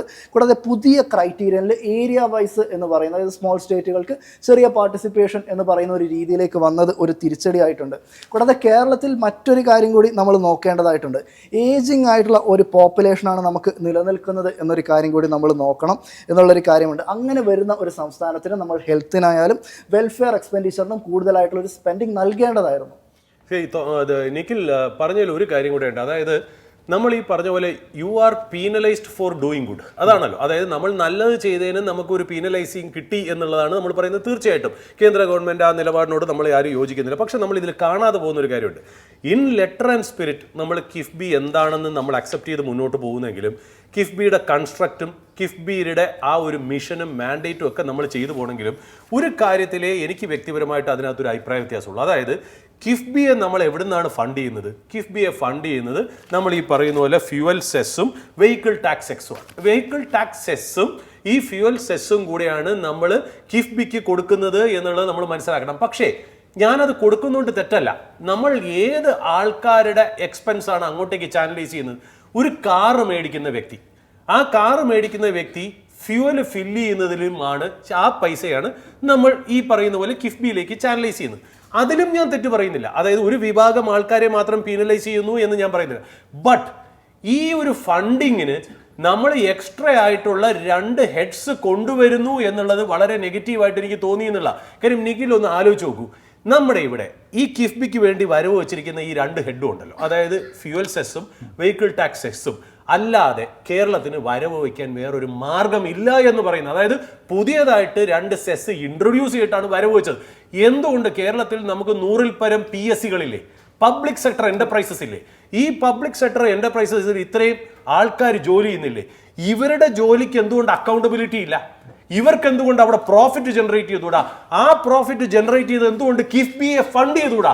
അതിന് പകരം നമ്മുടെ കയ്യിലിരിക്കുന്ന പബ്ലിക്കിന്റെ കയ്യിൽ നിന്ന് പൈസ വീണ്ടും എടുക്കുന്നത് എന്തിനാണ് എന്നുള്ളൊരു ചോദ്യം മാത്രമേ എൻ്റെ കയ്യിലുള്ളൂ എന്നുള്ള. അതായത് ഇന്നും അവർ പെൻഷൻ മേടിക്കുന്നു, സാലറി മേടിക്കുന്നു, അവർക്ക് യാതൊരു അക്കൗണ്ടബിലിറ്റി ഇല്ല, റെസ്പോൺസിബിലിറ്റി ഇല്ല. പബ്ലിക് സെക്ടർ എന്റർപ്രൈസസിലെ ആൾക്കാർക്ക് കേരളത്തിലെ ഗവൺമെന്റിനോടോ കേരളത്തിലെ കിഫ്ബിയോടോ കേരളത്തിലെ ജനങ്ങളോടോ ഒരു കമ്മിറ്റ്മെന്റും ഇല്ല, അവർക്ക് യാതൊരു ടാർഗറ്റും ഇല്ല. നമ്മൾ പാടുപെട്ടെടുക്കുന്ന സാധാരണക്കാരന്റെ പൈസ എന്താ? വണ്ടി മേടിക്കാൻ ഉപയോഗിക്കുന്നത്, വണ്ടി മേടിച്ചതിന് ശേഷം അതിൽ ഫില്ല് ചെയ്യുന്ന ഫ്യൂൽ ഉപയോഗിച്ച് കിഫ്ബിക്ക് ഫണ്ട് ചെയ്യുന്നതിൽ മാത്രമേ എനിക്ക് അതിനകത്തൊരു എതിരഭിപ്രായമുള്ളൂ.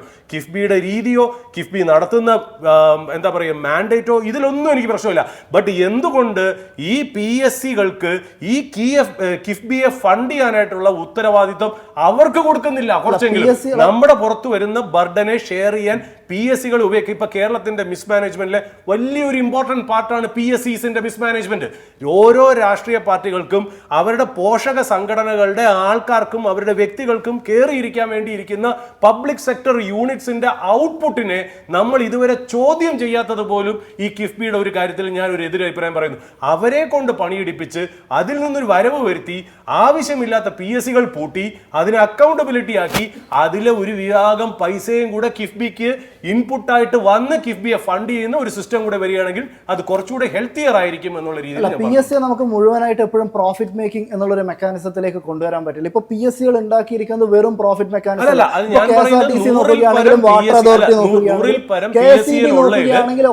നൂറിൽ പരം PSC ഉള്ളതിൽ 30-ൽ പരം PSCകൾ ഒരു ആവശ്യമില്ലാതെ തുറന്നു എന്നുള്ളത് നമുക്ക് കാണിക്കാൻ പറ്റും. അതായത് ശരിയാണ്, ഇപ്പൊ നമ്മൾ ഇപ്പൊ ഒരു കാഷ്യൂ ഡെവലപ്മെന്റ് ബോർഡോ അല്ലെങ്കിൽ കോക്കനട്ട് ഡെവലപ്മെന്റ് ബോർഡോ വേണ്ട രീതിയിൽ അതായത് പരമ്പരാഗതമായിട്ടുള്ള ഇൻഡസ്ട്രീസിന് സപ്പോർട്ട് ചെയ്യാൻ വേണ്ടി ചില പല സോഷ്യൽ ഗ്രൂപ്പുകളെ സപ്പോർട്ട് ചെയ്യാൻ വേണ്ടിയിട്ട് അതുകൂടാതെ ഗ്രേറ്റർ പർപ്പസിന് വേണ്ടിയിട്ടും വർക്ക് ചെയ്യുന്നുണ്ട്. പൊളിറ്റിക്കൽ പർപ്പസിന് തുടങ്ങിയിരിക്കുന്ന സാധനങ്ങളാണ് ഞാൻ പറയുന്നത്. നമുക്ക് കൊണ്ടുവരാൻ പറ്റില്ല. പൊളിറ്റിക്കൽ പർപ്പസിന് തുടങ്ങിയിരിക്കുന്ന PSCകളുടെ കാര്യമാണ് ഞാൻ പ്രത്യേകം പറഞ്ഞത്. അത് മാത്രമല്ല ഓവർ എംപ്ലോയ്മെന്റ് ഉള്ള PSCകൾ ഇല്ല എന്നല്ല പറയുന്നത്. പക്ഷെ നമുക്ക് മുഴുവനായിട്ട് PSCകളെ ഒരിക്കലും പ്രോഫിറ്റിന്റെ അംബ്രലയിലേക്ക് ഒരിക്കലും പറയുന്നില്ല. പക്ഷെ ഞാൻ പറയുന്നത് ഇവിടെ സർക്കാരിന്റെ ഭാഗത്ത് നിൽക്കുന്ന ഉദ്യോഗസ്ഥർക്കും കൂടെ കിഫ്ബിയെ ഫണ്ട് ചെയ്യാനും ഇൻഫ്രാസ്ട്രക്ചർ ബിൽഡ് ചെയ്യാനും നമ്മളെ പോലെ തന്നെ റെസ്പോൺസിബിലിറ്റി ഉണ്ട് എന്നുള്ളത് അവർ മറന്നു പോകരുതെന്നുള്ള. അവരുടെ എഫിഷ്യൻസി നമ്മൾ നോക്കുന്നില്ല. അതായത് ഈ ചെലവ് കുറയ്ക്കൽ എന്ന് പറയുന്ന ഒരു കാര്യത്തിലേക്ക് സർക്കാർ എന്തുകൊണ്ട് ആലോചിക്കുന്നില്ല? നമ്മുടെ കയ്യിൽ നിന്ന് വീണ്ടും ഒന്ന് ആലോചിച്ച് നോക്കണം. എത്ര രൂപയുടെ പെട്രോളും ഡീസലും നമ്മൾ എത്രത്തോളം ടാക്സും എക്സൈസ് ഡ്യൂട്ടിയും വാറ്റും അടച്ചിട്ട് നമ്മൾ ഓവർ പേ ചെയ്യുന്ന സിസ്റ്റത്തിൽ വീണ്ടും ഒരു സെസ്സും കൂടെ ആഡ് ചെയ്തിട്ടാണ് നമ്മൾ വരുന്നത്. ഒരു കാറിന്റെ കാര്യത്തിലും ബേസ് പ്രൈസ് ഓഫ് കാറിനെക്കാട്ടിലും എത്രയോ വലിയ രജിസ്ട്രേഷൻ കോസ്റ്റും ഇൻഷുറൻസും അടച്ച് 10 കൊല്ലത്തെ ടാക്സ് മുൻകൂറായിട്ട് അടച്ചിട്ട് നമുക്ക് റോഡ് പോലും കിട്ടുന്നില്ല എന്നുള്ള അങ്ങനെ വരുന്ന സിസ്റ്റത്തിൽ നമ്മളെ പോലത്തെ ഒരു സിറ്റിസൺസിന് റെസ്പോൺസിബിലിറ്റി എടുക്കാം എന്നിരിക്കെ ഈ പറയുന്ന ആൾക്കാർക്ക്, കാര്യം അവർ ആനുകൂല്യം പറ്റുന്നവരാണ്, അവരത് കഴിഞ്ഞ് പെൻഷൻ പറ്റുന്നവരാണ്, അങ്ങനെയുള്ളവരുടെ ഒരു റെസ്പോൺസിബിലിറ്റി ഇതിലേക്ക് ആഡ് ചെയ്ത് അവരെയും കൂടെ അക്കൗണ്ടബിലിറ്റി ആയിട്ട് കൊണ്ടുവന്ന് നമ്മുടെ മുകളിലുള്ള റെസ്പോൺസിബിലിറ്റി മാറ്റിവെക്കണമെന്ന് ഞാൻ ഒരിക്കലും പറയില്ല. ആവശ്യമുള്ള PSCകൾ നമ്മൾ പബ്ലിക് സെക്ടർ എന്റർപ്രൈസസ് നമ്മൾ റീറ്റെയിൻ ചെയ്യുക, ചിലത് ലോസ് ആണെങ്കിൽ നമ്മൾ റീറ്റെയിൻ ചെയ്യേണ്ടി വരും. ബട്ട് ആവശ്യമില്ലാത്തതും ചില സാധനങ്ങളിൽ നമ്മൾ ഓവർലോഡായിട്ടുള്ള ആൾക്കാരെ കയറ്റുന്നതും പൊളിറ്റിക്കൽ അപ്പോയിന്റ്മെന്റുകളും മാറ്റി നിർത്തി നമ്മൾ അതിലും കൂടെ ഈ പറയുന്ന ഒരു ഓസ്റ്ററിറ്റി മെഷർ കൊണ്ടുവന്ന് എക്കണോമിയും കിഫ്ബിയും നന്നാക്കാൻ നോക്കിയാൽ കുറച്ചുകൂടി നന്നായിരിക്കും എന്നുള്ള അഭിപ്രായം. ഈ ഒരു കോണ്ടെക്സ്റ്റിലാണ് ഇനി വരാൻ പോകുന്ന ബഡ്ജറ്റ് എങ്ങനെയായിരിക്കും എന്നുള്ളൊരു ഡിസ്കഷനിലേക്ക് തോമസ്. അതായത് അടുത്ത 5 വർഷത്തിനുള്ളിൽ കേരളം നേരിടുന്ന ഏറ്റവും വലിയൊരു ഫിസ്ക്കൽ ചലഞ്ച് ഡെപ്റ്റ് ആണോ, അല്ലെങ്കിൽ ആ ഒരു ഏജിംഗ് പോപ്പുലേഷൻ ആണോ, ഒരു പെൻഷൻ ബർഡൻ ആണോ എന്നൊക്കെയുള്ളതാണ് ഏറ്റവും പ്രധാനപ്പെട്ട ഒരു ക്വസ്റ്റ്യനും. അതെ, അവിടെയാണ് വരുന്നത്. ഈ 16th ഫൈനാൻസ് കമ്മീഷനിൽ ഞാൻ മുമ്പ് പറഞ്ഞതുപോലെ 1.925% എന്ന യൂണിയൻ ഡെവല്യൂഷനിൽ നിന്ന് 2.382% എന്ന ലെവലിലേക്ക് ഇൻക്രീസ് ചെയ്തിട്ടുള്ളത്, കേരളത്തിന്റെ ടോട്ടൽ ഷെയർ ഇൻക്രീസ് ചെയ്തിട്ടുള്ളത് വലിയ രീതിയിൽ ഒരു പോസിറ്റീവായിട്ടൊരു സെന്റിമെന്റിലേക്കാണ് വരുന്നത് എന്നതാണ്.